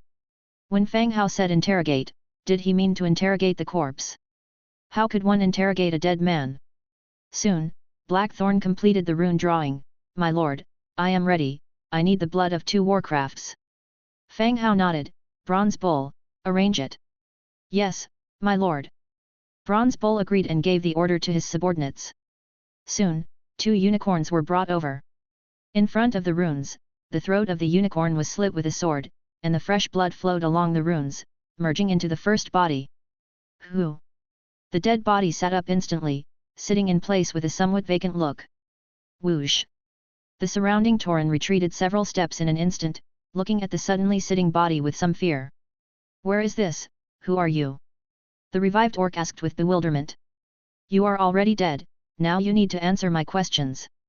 "All right." The orc replied stiffly. "How many spies has the Skull Crusher tribe deployed?" "I don't know, I only know about the 2 of us." "What other plans does the Skull Crusher have against the undead?" Blackthorn stared into the orc's eyes and asked quickly. The great chief has contacted the troll tribe, planning to join the troll tribe and... Bang! The next instant, the body exploded, splattering blood and flesh everywhere. Fang Hao's expression turned serious. Bring another 2 unicorns over. Chapter 192, Buying Intelligence. The information obtained from the first corpse wasn't plentiful. However, some vital information was revealed. The Skull Crusher tribe was still eager to wage war, having contacted a troll tribe to cooperate in launching a continuous attack on Fang Hao's territory. This news hardened the heart of Fang Hao, who was planning to live a peaceful life for a few days. Their willingness to cooperate meant they have strength superior to the previously 300,000 strong force to deal with Fang Hao's undead army. This time, a one-horned sheep and a dying wild boar were transported. Both were thrown in front of the second corpse and the bloodletting began. Whoosh! The second corpse sat up again, with a bewildered look in his eyes. You are already dead, now answer my question, which troll tribe has the Skull Crusher tribe contacted? Blackthorn directly asked. The corpse answered, it is the Bloodthroat tribe on the other side of the mountain. What powerhouses are in the Bloodthroat tribe? I'm not sure, but I've heard that the chieftain of the Bloodthroat tribe is an orange hero. The blood in the rune began to rise like steam, and the resuscitated or's body also began to swell like a balloon. Apart from the orange chieftain, who are the other heroes in the Bloodthroat tribe? I don't know. How many troops will the Skull Crusher dispatch? Blackthorn's questioning pace was accelerating. I don't know. How many troops does the Bloodthroat tribe have? I don't know. The orc's body was already like a balloon, and his facial features began to deform. Blackthorn continued to ask, tell me, what's the full name of the Bloodthroat chieftain? Meatfist Chaos. Bang! With a muffled sound, the orc's body exploded, and the scattered flesh fell from the sky like raindrops. Sir, all questions have been asked, Blackthorn saluted once again. Let's go inside and chat. In the hall, Fang Hao was sitting in the main seat, with a few heroes below. With the exceptions of the Blood Hunter and Nelson, the remaining characters were all present. These 2 spies did not know a lot of information, and moreover, some things were hearsay from within the Skull Crusher tribe. The authenticity of the information needs verification. However, the matter of the Skull Crusher tribe aligning with the Troll tribe is 99% true. Because with the current strength of the Skull Crusher, it is impossible to compete with Fang Hao. The only way to fight is to seek external aid. And the Troll tribe on the other side of the mountain would be their aid. It seems that his territory has once again entered a tense state of war preparations. Teluk, what news have your spies returned to you? Fang Hao looked at Bronze Bull. Since the enemy's spies have come in, his spies should have sent back some information, right? Sir, few pieces of information about the scattered tribes in the Frostwind Mountains and the map have been sent back, but there is not much information about the Skull Crusher tribe. Bronze Bull stood up and replied. The Skull Crusher tribe has united the major and minor tribes of the Frostwind Mountains. A small tribe may have a few hundred people, while a large one may have a few thousand. It's not like Fang Hao, where almost all of his forces are concentrated near a few major cities. Moreover, the roads in the mountains are rough and the environment is harsh, making it very difficult to draw up a map. Then do you know about the Bloodthroat tribe of the Trolls? Fang Hao continued to inquire. I've heard of them, they are a troublesome tribe, was the response. Tell me what you know. I've only heard some stories that the Bloodthroat tribe used to be powerful and had attacked this continent. They were later siege attacked by the Dragon Clan and the Elves, and almost completely annihilated, with only a small number able to hide inside the mountains, Bronze Bull said. He didn't know much, after all, it's not an incident from his time. What he heard was passed down from the older generation, and the authenticity of not just the information but even the story couldn't be confirmed. From that point, it's very probable that the opposing clan leader being an orange hero is true.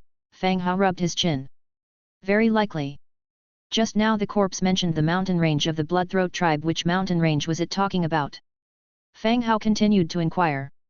Bronze Bull replied, it's called the Bloodshed Mountain Range, and it actually belongs to the same mountain range as the Frostwind Mountain Range, but because the mountain range is too long and has been occupied by different forces, it is divided into the Frostwind Mountain Range and the Bloodshed Mountain Range.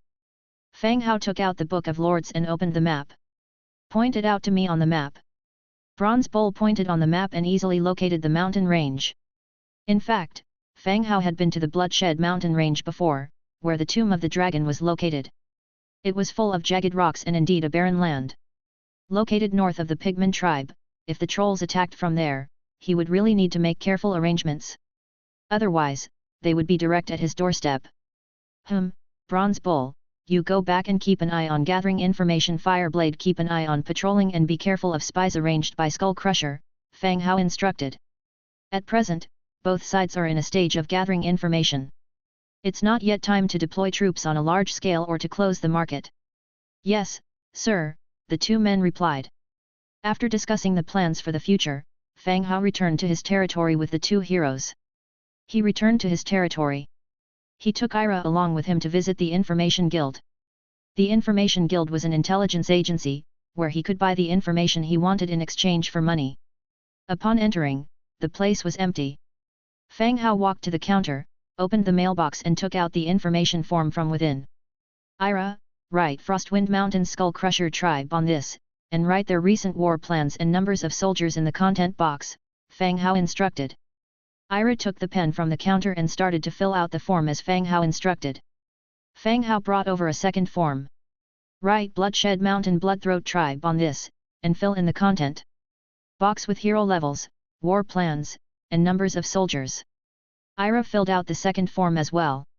Fang Hao threw the two forms into the mailbox and silently waited for 2 to 3 minutes. Clang! There was a noise from the mailbox. When he opened it, there was a metal tag inside. It read 500. This meant that these two pieces of information would cost 500 Warfire coins. The price was rather steep. Arrangements were made to prepare 500 Warfire coins, which were all stuffed into the mailbox in one go, and the lid was replaced. When he opened it again, there was nothing inside. This way, the operation should be considered complete, and an agreement reached between the two parties. All he needs to do is arrange for someone to wait here and inform him when the results come in. Ira, arrange for a maid to watch here. Once there's information in the mailbox, have her bring it over to me, Fang Hao commanded as the two of them were leaving the Information Guild. He was just unsure when they would deliver the information. It shouldn't be collected on a monthly basis. By the time the war's over there won't be any message yet. Understood, Master, Ira nodded her head. Night fell. Under the cover of night, a bone dragon soared towards Pruel City. The Blood Hunter's dark deception allowed the bone dragon to blend into the darkness, evading all the guards, and easily entered the airspace above Pruel City. Fang Hao extended his withered finger, pointed towards a room on the second floor of an inn from a distance. The Blood Hunter nodded slightly, leapt from the bone dragon, spread out his huge bat wings, and directly dived into the second floor. Who's there? Ah, help! Following which, the sounds of fighting and wailing emerged from the room. Chapter 193, Old UFO's Diary. Fang Hao sat on the back of the bone dragon, listening to the screams emanating from the tavern where the lights had been extinguished. If it weren't for the affairs of the Bloodthroat tribe, there wouldn't have been any urgency in killing them.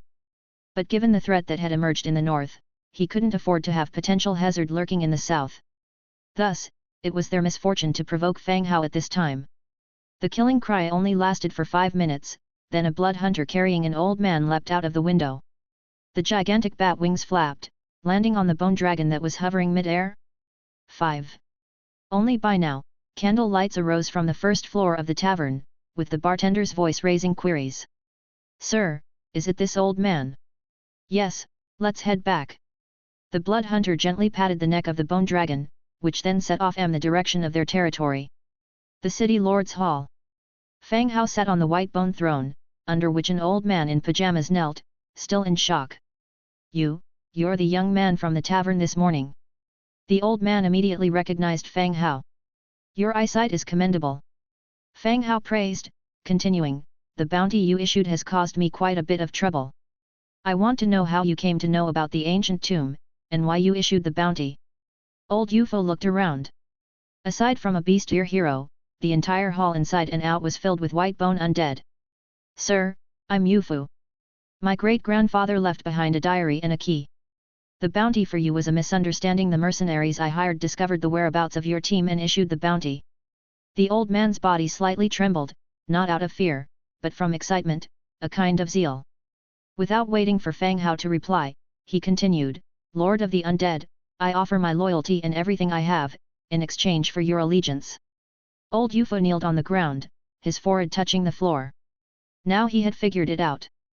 The one before him wasn't any common young man, but rather, a magnificent undead. The human form he had seemed to be merely an illusion. Otherwise, he wouldn't be sitting on a throne made of bones, commanding legions of the undead beneath him. When Fang Hao heard the old man's words, he slightly furrowed his brows and turned to look at Nelson. What's going on? Had he encountered a believer of the god of the undead? Or was the old man just obsessed with bones and overly excited? Nelson, sensing Fang Hao's questioning gaze, whispered in his ear, his life force is already exhausted. He wants to become immortal. Fang Hao nodded to show that he understood. Immortal was how the undead referred to the act of becoming undead. This old man was too old, even the finest ginseng wouldn't help him live long. That's why he was so desperate to find a way to prolong his life, be it becoming a member of the blood clan or the undead, as long as he could continue his existence. Show me the diary and the key, Fang Hao spoke. Old UFO took out an age-old notebook from his pocket and handed it to the beast-ear hero nearby. She then passed it over to Fang Hao. Sir, the key was used this morning. We went to the ancient tomb and used the key on the first bronze door. When we found it couldn't be pulled out, we left it there, explained old UFO. Fang Hao perused the notebook, taking a quick look at 2 pages. It did indeed contain some information about the ancient tomb. So, you are searching for this ancient tomb in order to find a way to prolong your life. Fang Hao closed the old notebook. Yes, I dare not deceive you, sir. Old UFO was still respectful. Do you know where the rest of the tomb owner's remains are? Hey? Other remains? I don't know, old UFO shook his head. Could it be that the body in the ancient tomb is not whole but fragmented? Fang Hao nodded once more, and said, fine, take him away. Although the old man was cooperative, he was no easy puzzle either. Moreover, bringing him back yielded no useful information. The diary was the only thing he had gained. Once he had the time, he would carefully read through the contents to understand the story within. No, sir, give me a chance to serve you. I don't want to die, sir. I am willing to give you all my fortune.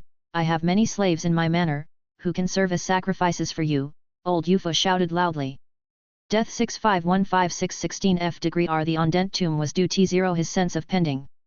Now that he had come into contact with the undead, he was even more unwilling to die at this moment. Fang Hao looked at the old man who was hoarse from yelling, shook his head slightly and said, all right, take him to the transformation pool. Afterward you will be undead and serve me. A look of joy spread across old UFO's face, and he stopped shouting and struggling. He stood up gracefully, bowed, and willingly followed the skeleton towards the transformation pool. After the old man left, Nelson and the others each returned to their own dwellings. Under the light of the nightstone lamp, Fang Hao began to carefully read through the diary again. From beginning to end, apart from a few missing pages in the middle, he understood the rest. The city lord in the story was indeed a ruthless character. Fearing death and wanting to transform into a member of the blood clan, he was fearful of being discovered and harmed by the people in the city. He simply turned all the people in the city into the blood clan. This city lord must have planned this long ago. Everything he had done was in preparation for the last step, delivering wine door to door. By the time all the city's inhabitants had transformed, any remaining stragglers wouldn't matter. Amazing, Fang Hao commented. He also noticed a line in the diary. Damn Chester, damn liar. Chester must be the city lord's name, so it appears he didn't gain nothing. After reading through the entire diary, Fang Hao returned to his room and fell into a deep sleep. The following day, after breakfast, a bone dragon landed straight in Pigman village, causing a commotion. When they saw Fang Hao and Angia on the dragon's back, a pigman immediately went to notify clan leader Petty of the Pigman clan. Lord, I did not know you were coming in person. Petty hurried over to greet them. Normally, Fang Hao would only use God's presence to communicate, rarely visiting in person. One reason was the distance, another was a safety issue. Who knew what peculiar things could happen in this world, threatening his life? Come, let's talk inside. Once they entered the clan leader's hall, a pigman brought over some fruit wine. Petty, curious, asked, My lord, do you have any instructions for us? If Fang Hao had come in person, naturally, it must be to convey something important. How many orc villages are there from the north of the village to the bloody mountain range? How strong are they? Fang Hao asked. Petty paused, estimated roughly in his head, and replied, the northern villages are scattered and we have limited interactions with them. There are about 10 villages or so, and they are said to be at war during this period. That's just the way with the orcs. Today there might be 10 nearby villages, and tomorrow due to raids that number might be reduced to 5. Then wandering tribes could move in, and the number of villages would increase again. This was the constant cycle, war and migration never ending. As the Pigman village now had the protection of the undead and was currently focusing on low-profile development, it had been a long time since it had any dealings with the other villages. Therefore, it was quite hard to ascertain a precise number. Try to gather all the clan leaders from those villages. Since we are all neighbors, it's about time we got acquainted. Chapter 194, Chapter 194, Investigating the Murderer. Really? Petty saw that Fang Hao wasn't joking. But getting to know the neighbors didn't seem like something Fang Hao would say. Yes, and time is of the essence. Ideally, we should have these people together by tomorrow, Fang Hao emphasized. Petty's expression turned serious. It seemed something significant was about to happen. Sir, may I know the reason? With Fang Hao's character, his sudden concern for the area around Pigman village must mean something has happened. I can tell you, but don't disclose it to anyone else, Fang Hao said. I understand, sir. Have you heard of the Bloodthroat tribe in the Bloody Mountain Range, north of the Pigman village? Fang Hao asked. Petty shakes her head, sir, the Pigman village relocated here. We are not very familiar with the surrounding area. Well, the Bloodthroat tribe is a troll tribe, and they might attack us. To ensure safety, I want to eliminate any potential risks, including scattered tribes north of the village, Fang Hao explained. Petty's expression turned grimmer. She had never expected that the troll tribe would attack from the north of the village. In that case, the village would be the first to get involved. "Si sir, what should we do?" Petty was momentarily flustered, the first thought that crossed her mind was to relocate the village. Or maybe hide until the battle was over. Don't worry, we're not at the point of warfare yet. For now, try to summon all the clan leaders from the north. All right, sir, I will take care of it right away. Petty nodded in agreement. Having given instructions, Fang Hao stepped out of the clan leaders' hall, whilst Petty started contemplating the reasons to summon these clan leaders. Since they barely interacted on regular days, inviting them for dinner seemed unrealistic. She needed to think of a reason enticing enough to draw them over. After leaving the clan leaders' hall, Fang Hao headed straight to the center of the Pigman village. He brought out the Book of Lords and turned to the construction section. Tower of the Fallen, purple 3,350 hardy wood, 4,500 stone bricks, 1,200 iron, 120 death traces 30 shadow stones. The Tower of the Fallen was a blueprint that Fang Hao had previously won as a reward. At the time, he was short of shadow stones, so he didn't construct it. Now that he had obtained enough shadow stones from the Blood Clan tomb, he could finally start building. Having chosen a suitable location, he immediately began the construction. A purple beam flashed, and a towering structure emerged before his eyes. Tower of the Fallen, purple. Category, Undead structure. Ability, enhances the range of God's presence. Description, a special structure for the Undead faction, can be built in cities/villages within your territory, it enhances the range of God's presence.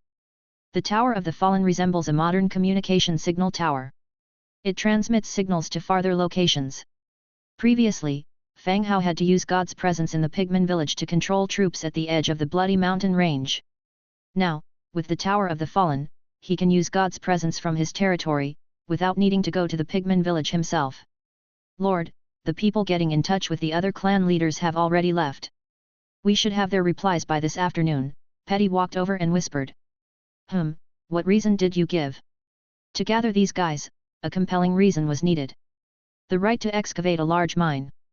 Pigman village has found a mining area which we lack the resources to mine by ourselves.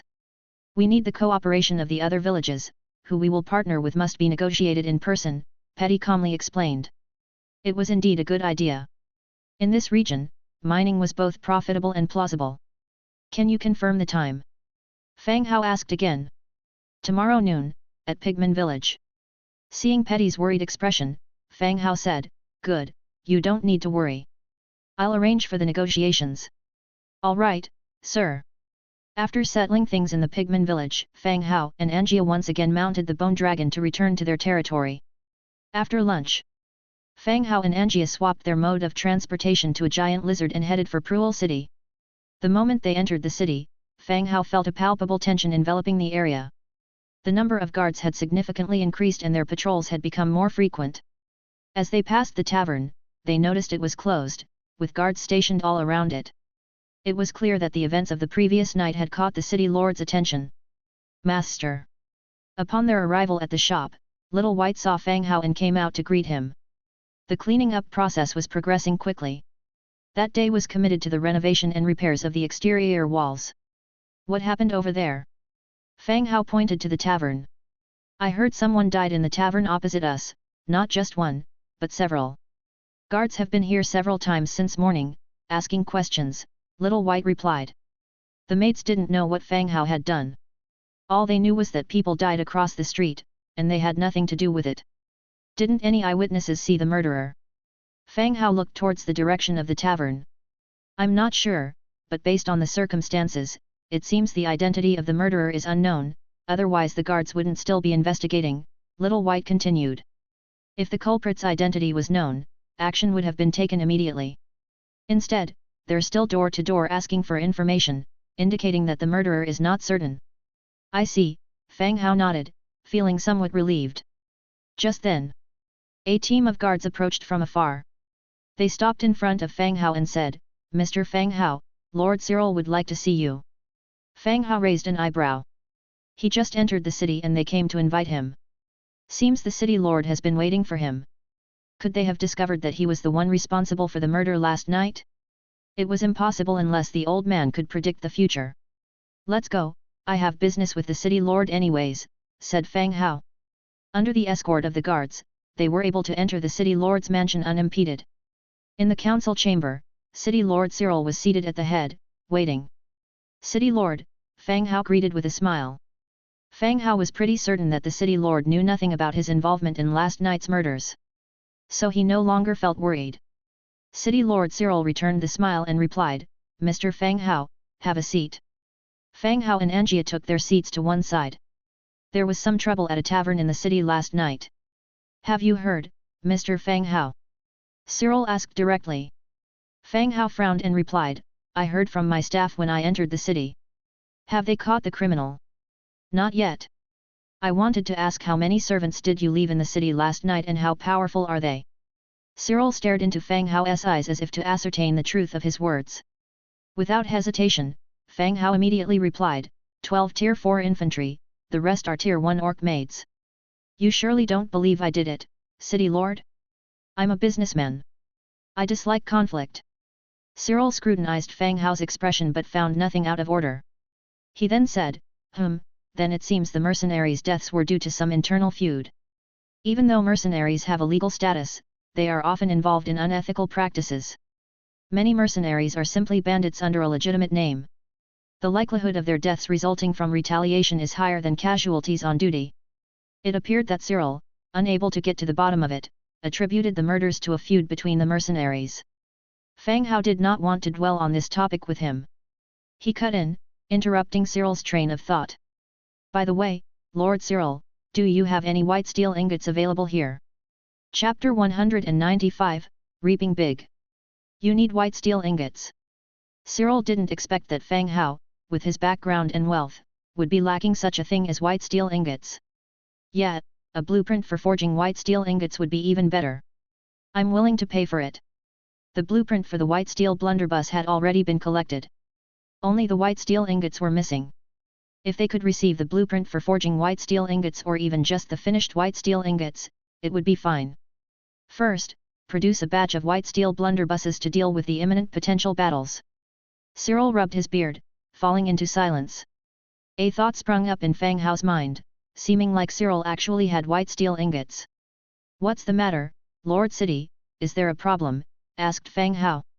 Cyril, looking a bit troubled, answered, we do have some white steel ingots stored in the city, but they are already in the military repository. It might be difficult to sell to you. Lord City must have a way around this, wouldn't you share it? If he really couldn't give it to Fang Hao, he would have refused outright. Judging from his troubled look, there must be a way. I can't sell it to you, how about this?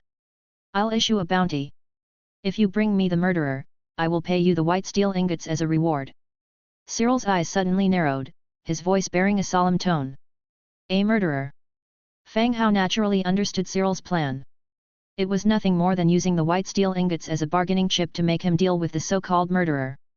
His visit today was probably about this matter, but he just mentioned the white steel ingots in advance. The murderer who killed the mercenary in the tavern last night. If you bring them to me, the F500 units of white steel ingots stored in our warehouse are yours. How about it? Cyril smiled, wrinkles piled up at the corners of his eyes.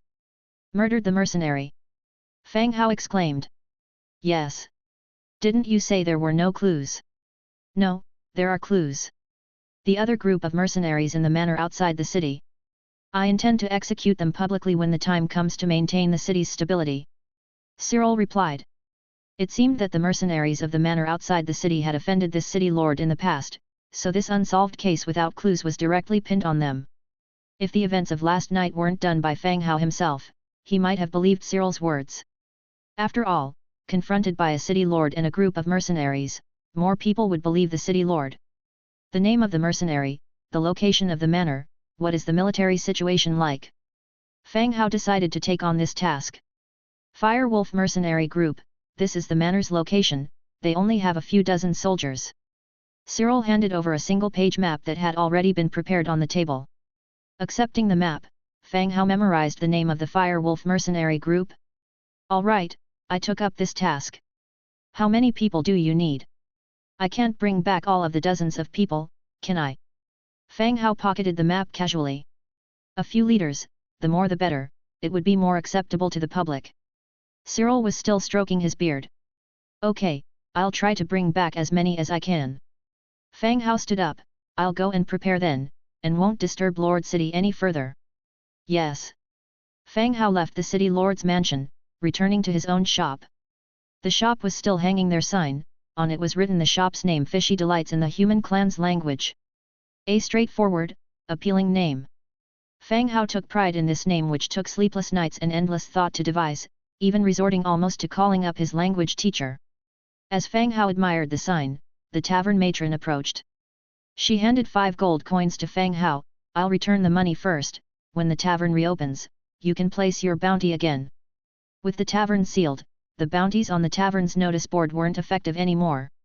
One was the bounty of mercenaries, all of whom died on the second floor last night, the other was Fang Hao's bounty for finding the swords of absolution, a total of 5 gold coins. Fang Hao pocketed the gold coins, pretending to be oblivious and asked, I heard someone died. Damn it, those goddamn mercenaries, they brought such misfortune upon me by dying in my tavern. The matron cursed through gritted teeth. The sudden outburst surprised Fang Hao.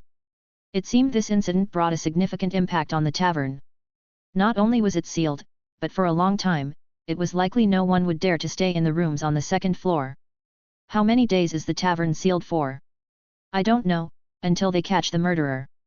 The matron sighed. Would you like to assist me? I'm short on manpower. Fang Hao offered. The matron's eyes flickered, she giggled, little rogue, I see what you're aiming for, you're still young, be careful not to hurt yourself. Anyway, your tavern is closed, why not help me out? My tavern is only closed for a couple of days, it's not like it's shut down. The matron corrected. All right, come help me when you go bankrupt. The matron was annoyed, why should she go bankrupt? Fang Hao, with a smile on his face, approached and inquired in a low voice. Ever heard of the Firewolf Mercenary Group? You know someone from the Firewolf Mercenary Group? The matron unintentionally asked. I've heard some things about them, aren't they unpopular in Pruel? You know about that? The matron exclaimed in surprise. Few citizens in the city knew about this information. Yet, Fang Hao, who had just arrived a few times, was aware of it. Those guys, they caused such a big trouble and the city lord didn't even kill them. Fang Hao sighed. Yeah, the city lord had a late-life baby, and it's probably hard for him to have another one. The matron made a decisive diagnosis. Fang Hao's gaze shifted, the city lord's son should be getting better by now, right? Not at all, we haven't seen him for many years, I suspect it's not going well.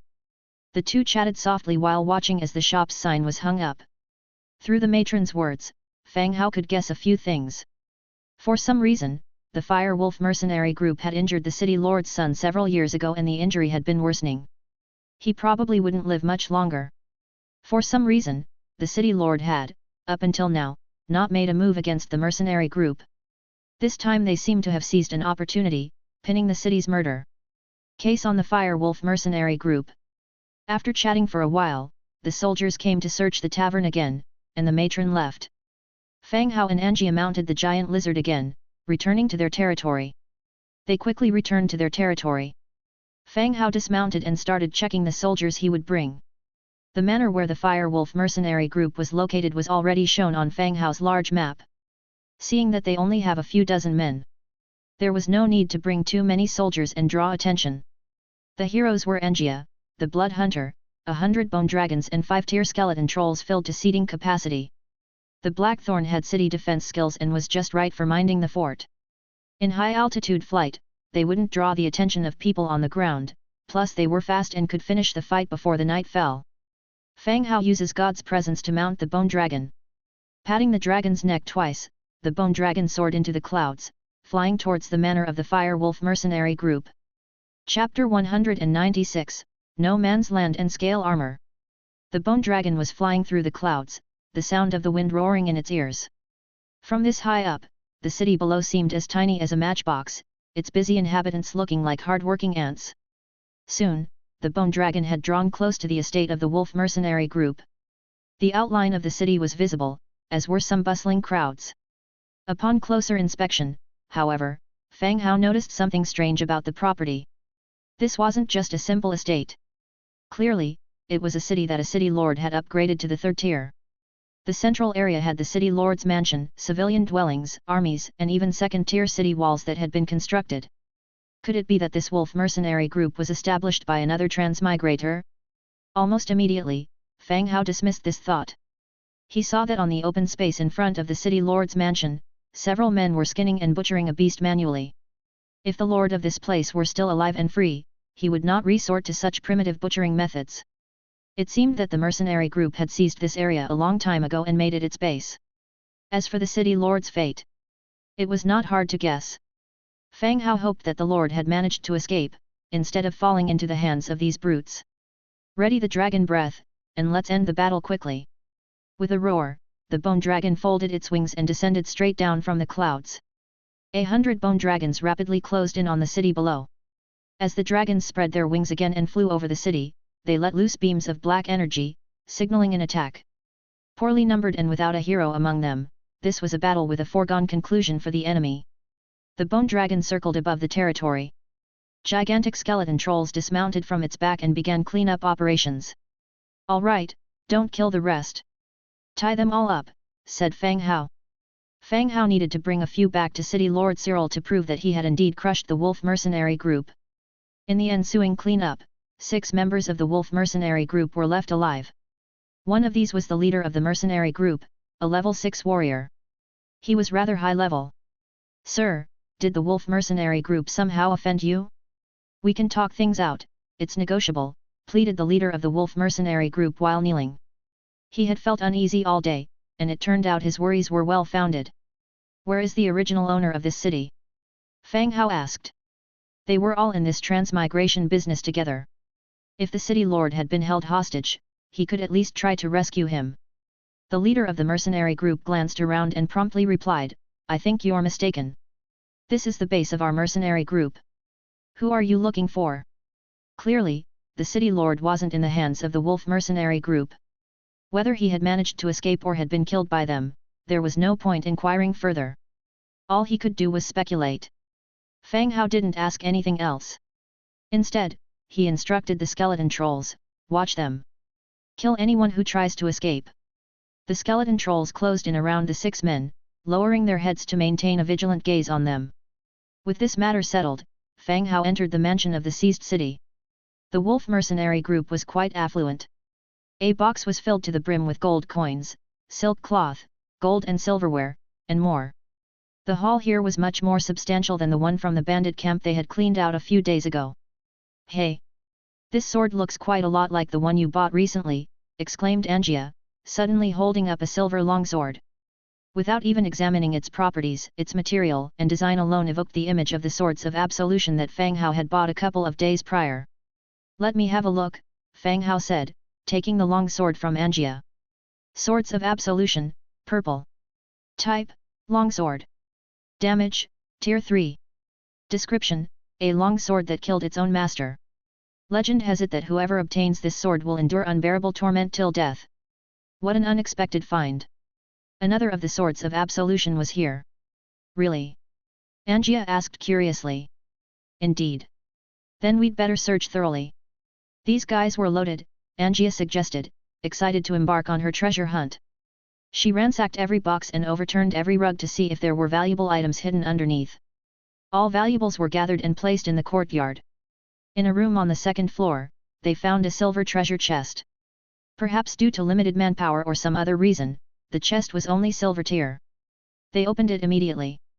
Acquired, blueprint for the white steel scales plate armor, 2 hero hearts, 5 soul crystals, 21 warfire coins.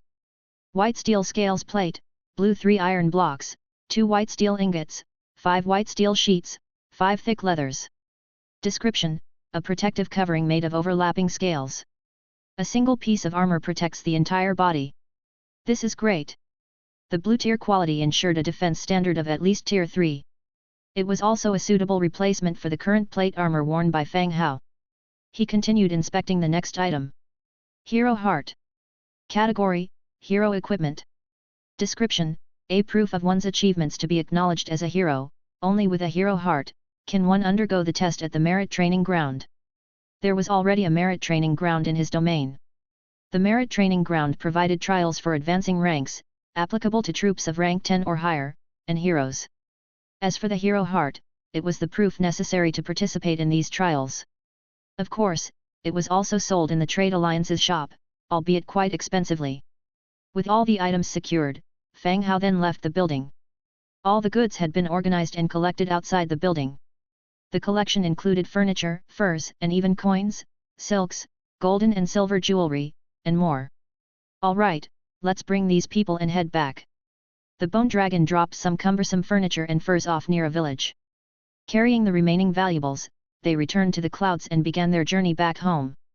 As dusk was falling, within Pruel City's City Lord's mansion, City Lord Cyril was looking at the 6 bodies laid flat on the ground. They're all dead.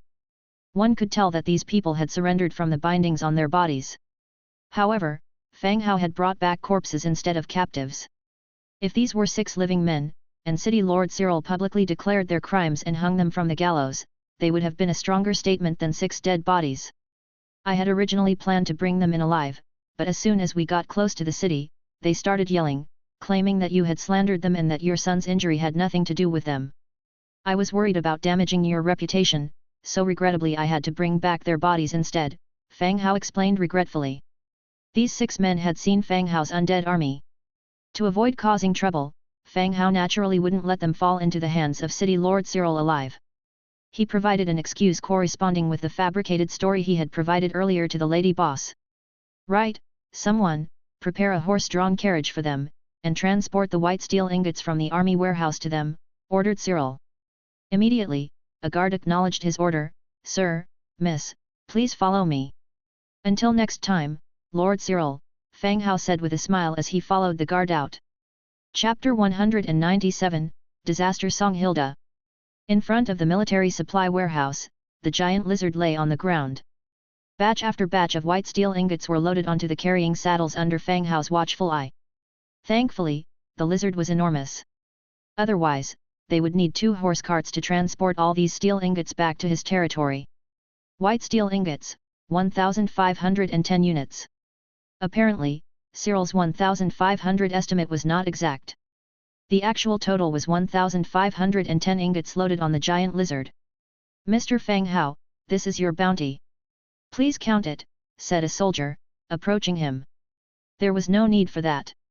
The quantity was already displayed. No need, I can take these away now, right? Fang Hao asked. Of course. "They're yours now," the soldier responded. Fang Hao nodded and led the giant lizard away. While passing through the city center, they had to slow their pace significantly. They gradually moved forward, blending in with the crowd. By the roadside, the members of the Firewolf mercenary group were hanged high on a gallows.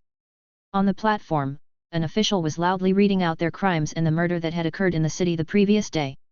When the citizens heard that those who had died had been the result of a vendetta between mercenaries, they started a commotion, discussing it privately. Despite the commotion, the official kept on loudly proclaiming the crimes of the deceased and the nobility of the city lord. "Do you think the citizens will believe it?" Angia whispered. "I don't know. Most people probably will," just like Cyril said. "The citizens are more likely to trust the city lord rather than the mercenaries," Fang Hao replied. He wasn't sure if the citizens would believe it. Certainly, many would suspect that this was city lord Cyril's revenge against the fire wolves. However, this didn't matter. Noon would demand justice for those who died. After all, they had committed enough evil deeds. After passing a shop and inquiring about anything unusual, the giant lizard departed from Pruel City, rushing towards its territory. By the time they returned to their territory, the sun was still setting. After instructing the skeletons to unload the steel ingots into the warehouse, Fang Hao headed to Little Yu's residence with the censure longsword. "Good evening, Lord," Little Yu greeted. Today we eradicated a group of murderous thugs and found a censure longsword. This should be a good fit for you," Fang Hao said, handing over the sword. The moment Little Yu touched the sword, her body emitted a blinding light. Immediately after, Fang Hao received a system prompt. "The unit under your command, Wandering Spirit, has successfully been promoted to a hero unit, incomplete matter mission, no requirement for hero evaluation, ... Disaster Song Hilda, Green Level 2 Hero. Faction, Undead. Template, Green. Race features, Undead, Ethereal, vulnerable to light attacks. Skills, Soul Possession, Dark Void, Incomplete Matter, Shadow Stealth. Innate abilities, Intermediate Combat Mastery, Intermediate All-Weapon Mastery. Shadow Stealth, becomes one with the shadows. Including, but not limited to object shadows, living creatures' shadows. Note, they are confined here, neither eating nor sleeping, continuously experiencing the pain close to death. Seeing Little Yu's stats, Fang Hao frowned. Little Yu even had a name now, exactly the one named after her in the story of Female Countess. After becoming a hero, she reached Green Level 2 Hero. The skill Shadow Stealth was unlocked, and her innate ability was All Weapons Mastery. Shadow Stealth seemed like an ability of an assassin from the games he used to play. Striking a critical blow while invisible. Little Yu's skill was similar. It could hide in the shadows, gather information, and assassinate, making it very useful. Imagine a figure suddenly emerging from a shadow and stabbing a sword into your back. That would be a completely unpredictable attack. Who could guard against their own shadow? All Weapon Mastery was a rarity. It was intermediate level, meaning she had some knowledge in all the weapons but none in which she was particularly strong. The only drawback was the title Disaster Song. The prefix didn't sound very auspicious and was not as pleasant as Dujin. "Lord, I have become a hero." Little Yu spoke calmly.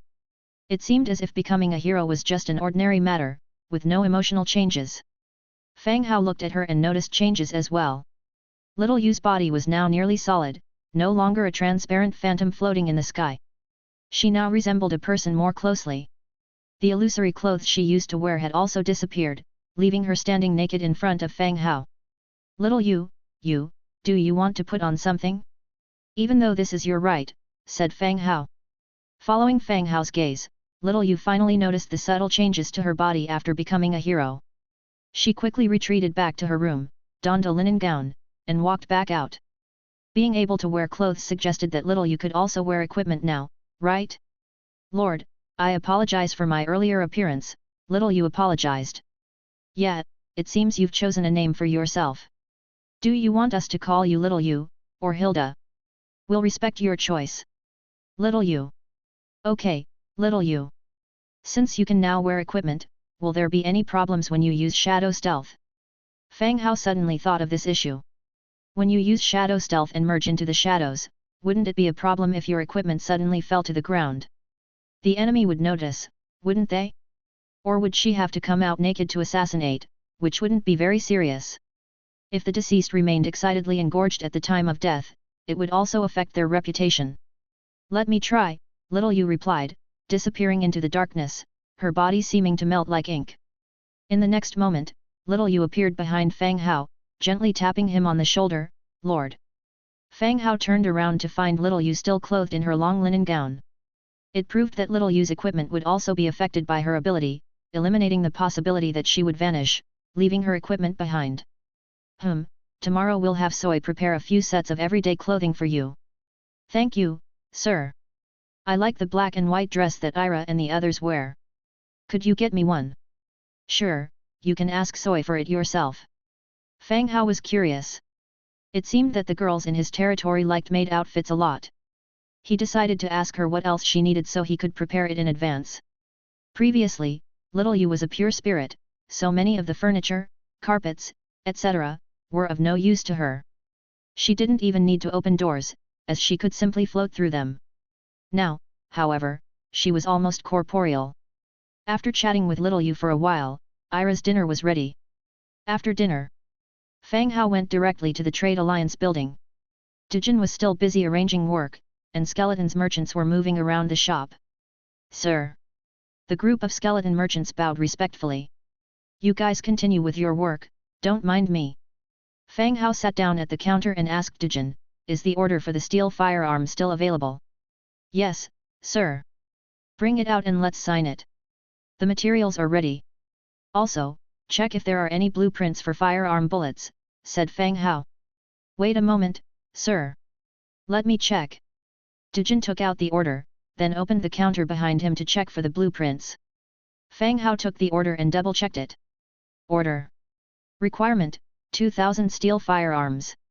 Trade Alliance earnings, 200,000 warfire coins, plus 10 dwarf influence. After confirming the order information, Fang Hao signed his name, making the order official. "Sir, there are blueprints for firearm bullets. Firearm bullet, 50, green grade cast iron block XL. The blueprint this time was for 50 firearm bullets, consuming 1 block of cast iron. It was quite reasonable, not consuming the materials on a 1:1 ratio. After purchasing and collecting the blueprint, Fang Hao took the order to the warehouse. Steel firearm, white steel plate XL, white steel ingot X2, metal components X3. Description: a commonly used weapon for firearm squads. It has a simple manufacturing process and can be mass-produced for equipping. Chapter 198, Skull Crusher's Plan. 40 in production. 100 times amplifier triggered, obtained 4,040 white steel fire guns. 4,000 white steel fire guns appeared next to Fang Hao, piled up messily at one side. "Take 2,000 and send them to the dwarfs." "Yes, my lord." The skeleton merchant disappeared with 2,000 white steel fire guns and the order for delivery. The remaining 2040 would be used to arm the skeleton archers. He continued producing 20,000 units of bullets and 5,000 units of gunpowder, and began equipping the existing skeleton archers. In the shooting range, Fang Hao selected 20 skeleton archers, each holding a white steel fire gun, already in a steady aiming mode. Each of them stood at their positions, aiming their guns at the straw man target. Fire! Bang bang bang! With the concentrated booming sound, the straw man at a distance was blown open, scattering straw fragments everywhere. The bullet punched through the straw man, making hollow holes on the stone wall behind. The power was indeed impressive. Even Fang Hao's best bows and arrows couldn't achieve the power to shatter the straw man target and penetrate the stone wall. This could be considered the most powerful weapon in Fang Hao's arsenal. Clatter, clatter. The skeleton archers began reloading, loading the gunpowder first, then the bullets. For the somewhat rigid skeleton archers, this series of work was rather slow. 5 minutes to load, instantaneous to fire. What's that sound? Not far away, Angia came closer. Testing the fire guns. What are they fumbling with? Angia curiously watched the skeleton archers. They are loading the ammo. Only after loading can they continue firing. That's slow? How many times can they fire before a battle is over? Probably 2 or 3 times. As the two chatted, the skeleton archers had completed reloading, automatically taking up the steady aiming stance again. Fire! Bang bang bang! Another round of gunfire shattered the stone wall, debris flying everywhere. The power is not bad. Angia nodded. The reloading speed is indeed a problem, battles don't have the time to wait for reloading. Fang Hao stroked his chin. Isn't that easy to solve? How to solve? Make 2 guns for each person. Shoot one, switch one. Shoot one, switch one. Angia, you're truly a top-notch genius. Fang Hao gave a thumbs up. Right. After testing the power of the fire guns, Fang Hao had the skeleton archers return to their posts. They would continue to use the blue, 3-tier damage, high-speed hardwood shortbows as their standard equipment. The fire guns would be held off until he found a solution to the reloading problem. As Angia went to find the blood hunters, Fang Hao continued to open the Book of Lords, flipping to the production page.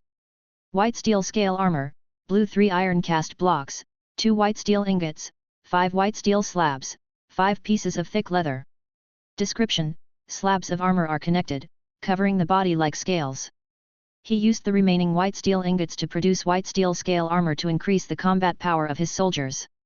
Under the influence of the 2x amplifier, a large number of white steel scale armor appeared, filling the surroundings.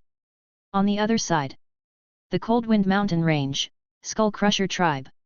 The night was deep, but Skull Crusher Shah was still listening to the reports of his subordinates.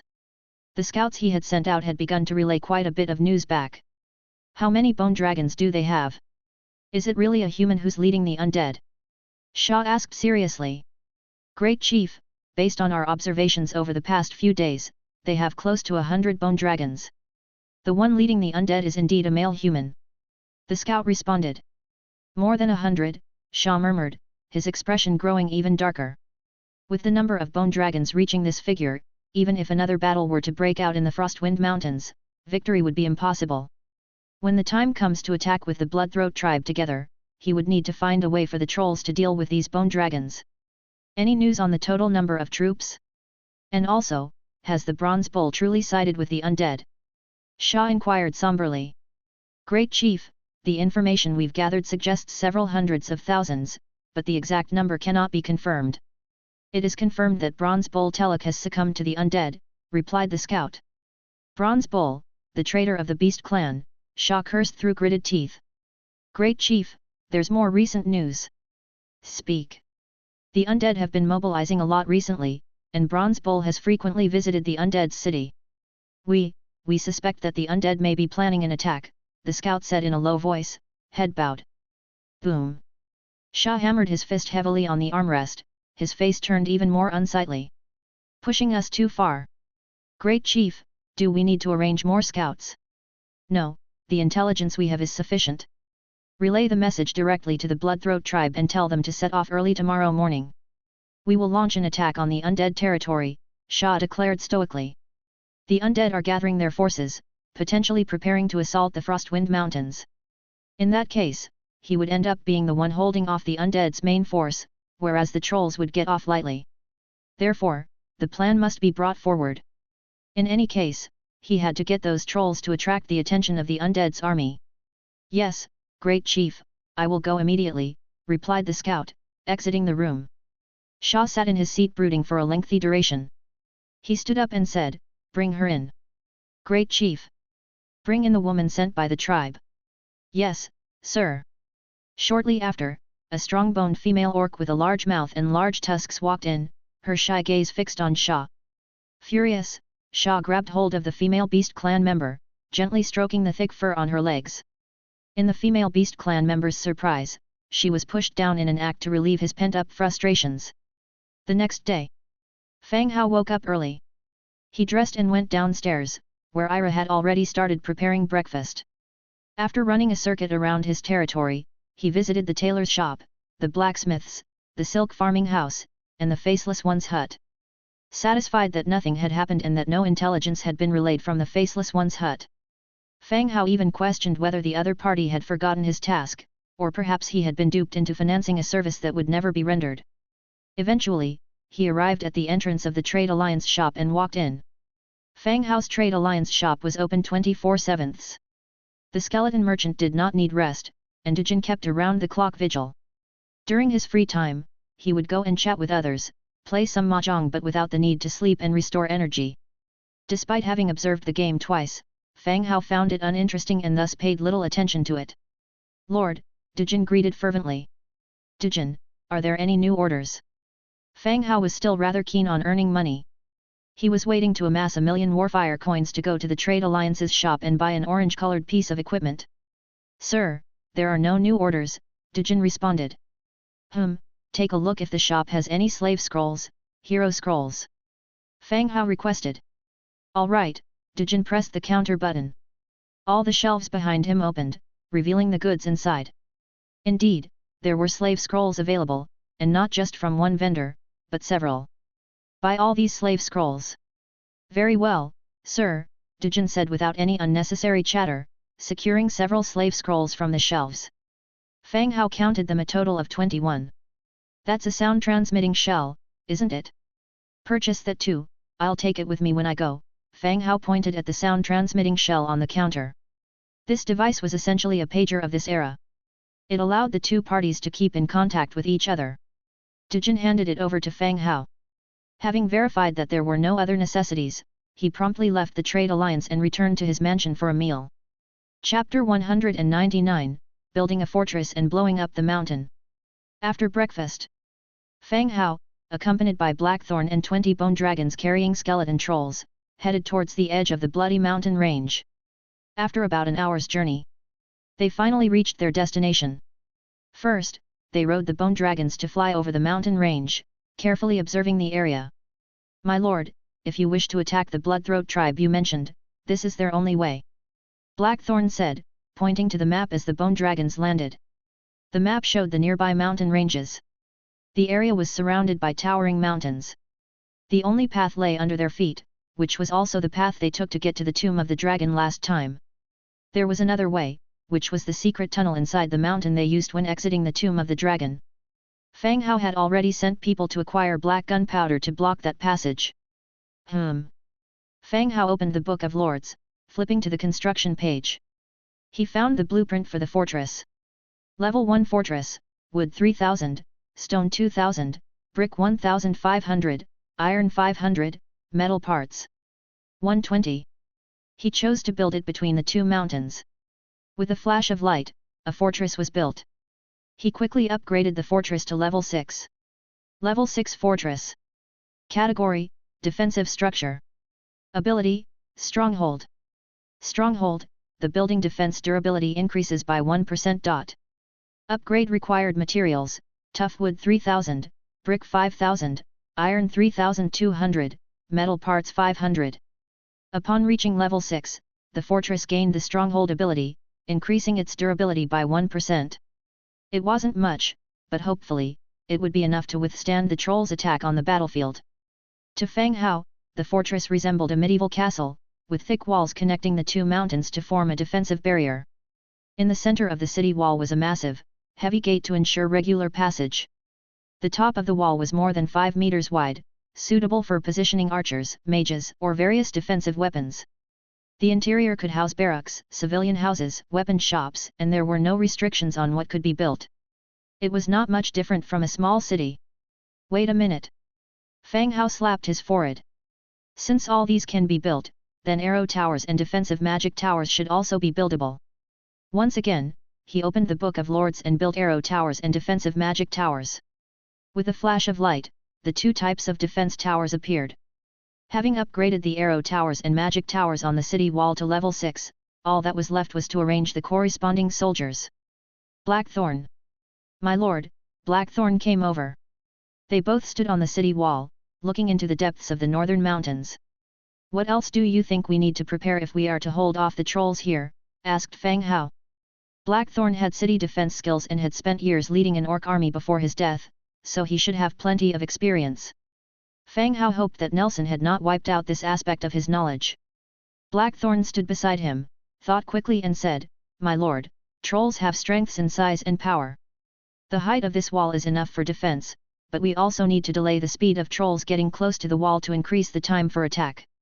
Should we build some obstacles? But they can easily be destroyed. I fear they won't hold out for long," pondered Fang Hao, shaking his head self-denyingly after bringing up the possibility of obstacle construction. He had experience with ogres and was aware of some of their combat techniques and physical strengths. They were strong and tough. Unless their vital spots were attacked, even being pierced would not have a big effect on them.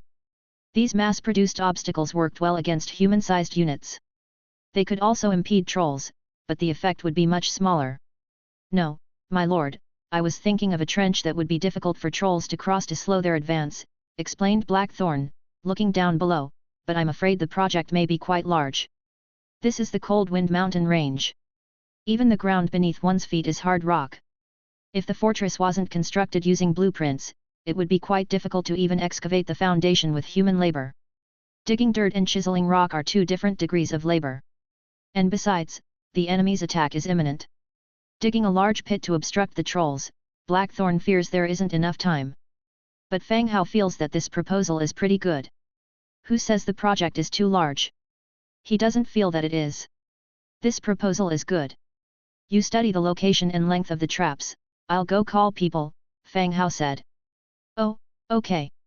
Blackthorn agreed and walked down the city wall to plan the position of the traps and their depth and width needed to obstruct the trolls. Fang Hao opened the Book of Lords and contacted Zhang Bin. Zhang Bin, are you there? Boss, you're up so early. I'll send someone to pick you up soon. Bring all the iron claw rats over. Oh, okay. After that, Fang Hao ended their chat.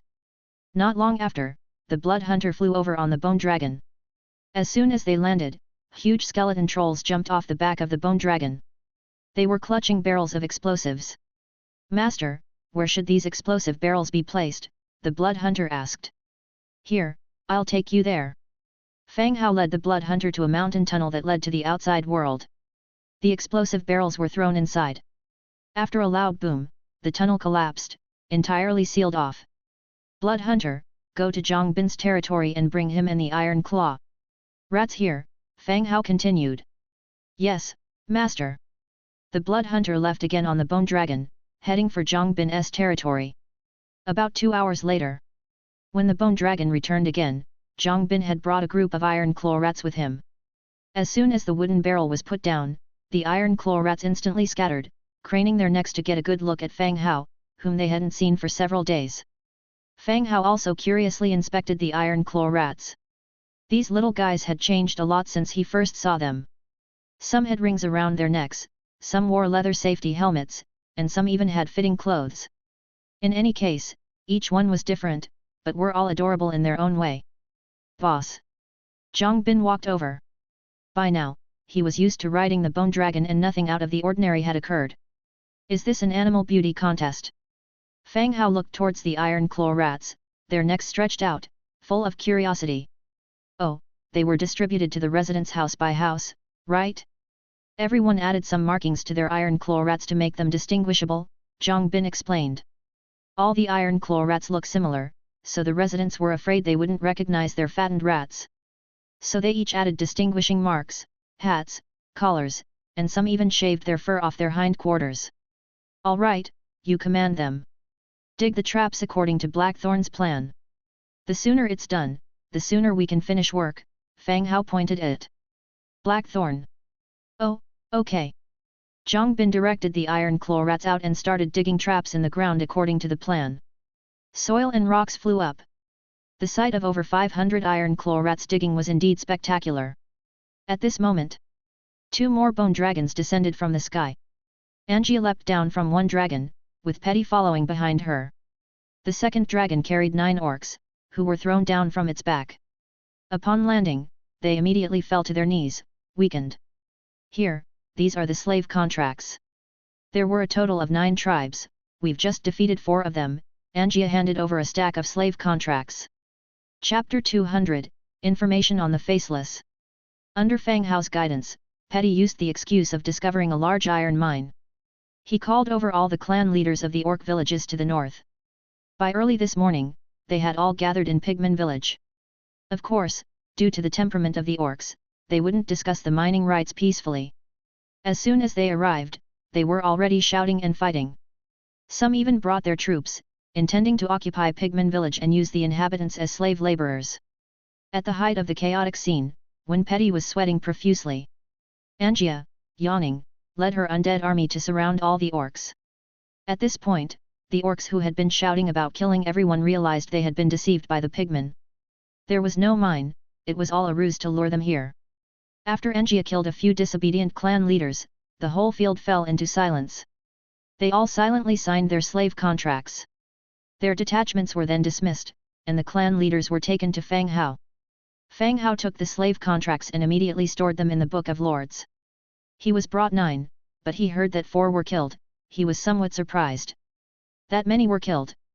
There was no choice. They wouldn't behave if I didn't kill a few, Angia said helplessly. Fang Hao muttered in response, turning his attention back to the orc clan leaders kneeling beside him. They were indeed very obedient. It was most effective for Angia to administer them. According to Orcish tradition, you are now my slaves. I can decide your lives or deaths, but I can also protect you from harm by other races. The 9 orcs remained silent, just kneeling with their heads bowed. A massive troll army will attack from the north soon. I need all of you to stop fighting amongst yourselves and unite to fight against the troll army. After we succeed, you will continue to live in your respective villages, and I will protect your safety as your lord, pronounced Fang Hao loudly. You could say the orcs are greedy, or that most of them are simple-minded. If Fang Hao didn't deal with this situation first, these orc tribes that he didn't even feel like interacting with would, like silly roebucks, come trotting up to harass you. Oriented to see what you're doing here, whether they could mess with you a bit, steal something good. They wouldn't have the foresight to consider that if they couldn't resist the trolls, their own villages would also be plagued. Are you all mute? Speak up. Fang Hao was getting a little angry. No, no. We will follow Master's commands, a furry orc said. Just call me Lord. Okay, Lord. Blackthorn. Fang Hao called lightly. Blackthorn approached. Yes, my lord. These people are your responsibility now. Assign them tasks, don't let them idle, instructed Fang Hao. Yes, my lord. After the bloody fortress was established, Fang Hao chose to leave Blackthorn as the city's defending hero. Apart from the orc soldiers who were being mobilized to head to the fort, many more undead were also on their way here. They would be here in time to withstand the trolls' attack. The problem wasn't too big, Fang Hao still had the bone dragon. Undead, flight, dragon breath, he had all the advantages. He shouldn't be overrun by the trolls. As for that orange troll hero, as long as he depleted the enemy's troops, it wouldn't be difficult to surround and kill him. Leaving everything in Blackthorn's hands, Fang Hao and Angia returned to their territory. The bone dragon just landed. When a rabbit maid ran up anxiously. She said, Master, there's a message from the Faceless House. Fang Hao paused, then quickly headed towards Faceless House. Indeed, there were 2 letters on the counter. He opened one, it was information from the Skull Crusher tribe. 320,000 orc troops, 3 orc heroes, set off early this morning, the route map is uncertain map. Looking at the number of 320,000 orcs, Fang Hao's brows furrowed again. Was the reproduction rate of orcs this strong? They had wiped out an army of 300,000 last time, and this time they had gathered 320,000 again. Where did they get so many soldiers from? Following the normal marching speed, they would reach the vicinity of the territory in about 3 days, and if there was a boost in the marching attribute in the orc army, it would be faster. Having finished the first one, Fang Hao continued to open the second one. 480,000 troll troops, 2 troll heroes, set off, Blood Ridge route. Fang Hao's heart tightened involuntarily. The troll race was naturally not of low rank, and their number turned out to be 480,000. Would they be going all out to exterminate him? Did all men, women, and children from their homes join? Go and call Scholar Nelson. Fang Hao said. Soon, Nelson walked over. Lord, what are your orders? Fang Hao handed him the intelligence in his hand, saying, the orcs and trolls have set out, and battles are expected to take place the day after tomorrow. Nelson took over the intelligence and started to look at it seriously. The development speed of Fang Hao's territory had always been fast. As long as they continued to develop steadily, becoming the top power in this area was only a matter of time. Therefore, both Fang Hao and Nelson have been improving their territories in a peaceful way, rather than at the cost of looting like the orcs. Now these 2 savage tribes have launched an attack regardless of everything, and if they cannot resist, the advantage they once held will shatter instantly. How does the Lord want to arrange it? Fang Hao thought for a moment and said, obviously, the focus should be on the Blood Ridge where the trolls are, and the east where the Skull Crusher attacks will be relatively easier. Fireblade and Bronze Bull will defend the east side, while the rest will focus on dealing with the troll tribe. Nelson slightly nodded and said, Lord, you need not worry too much, with the current troop strength and reserve resources of the territory, there isn't a major problem. The total strength of the territory's army was around 700,000, and the stock of wriggling spine in the warehouse was more than 110,000. As long as this battle was fought normally, there would be no problems. At most, it would be a problem of how many troops were lost. The most crucial point was that Fang Hao must not die unless the enemy carried out a decapitation action and succeeded. Otherwise, this battle would not be lost. Even if Fang Hao died, they had to ensure that his body was preserved for Nelson to directly perform the conversion ceremony. Yes, let's hope so. Fang Hao thought for a moment, Scholar, I will recruit some troops later, and you immediately take your troops to Bloody Fortress to enhance the defense of the fortress. I obey the Lord's command. Nelson saluted again. After a brief chat, Fang Hao felt more settled in his heart. Nelson was right, even if the enemy was an orange combat leader, the stock of wriggling spine in his own warehouse was very sufficient. Now, the battle might not necessarily be a bad thing. It was better to root out all hidden dangers as soon as possible. Nelson went back to the Viscera Museum to prepare to go to Bloody Fortress. Fang Hao directly went to the barracks to recruit troops. Today he had to gather all his forces to defend. The first stop was the Skeleton Conversion Field. The unlocked troop types were Skeleton Beast, Tier L, Skeleton Soldier, Tier L, Skeleton Wolf, Tier 2, Skeleton Giant Bat, Tier 3, Skeleton Warrior, Tier 4, Skeleton Minotaur, Tier 4, Skeleton Troll, Tier 5, Bone Dragon, Tier 10. The Tier 4 Skeleton Warrior was converted from a Tier 6 Human Bandit. Skeleton Warrior, Wriggling Spine 4, Death Trace 1, Soul Crystal 1. It required the consumption of Death Trace and Soul Crystal. And the Skeleton Warrior itself did not have special skills, it was not a big factor in an army of hundreds of thousands. Fang Hao was not planning on recruiting. This time, he still wanted to recruit the Tier 3 Skeleton Giant Bat and Tier 4 Skeleton Minotaur.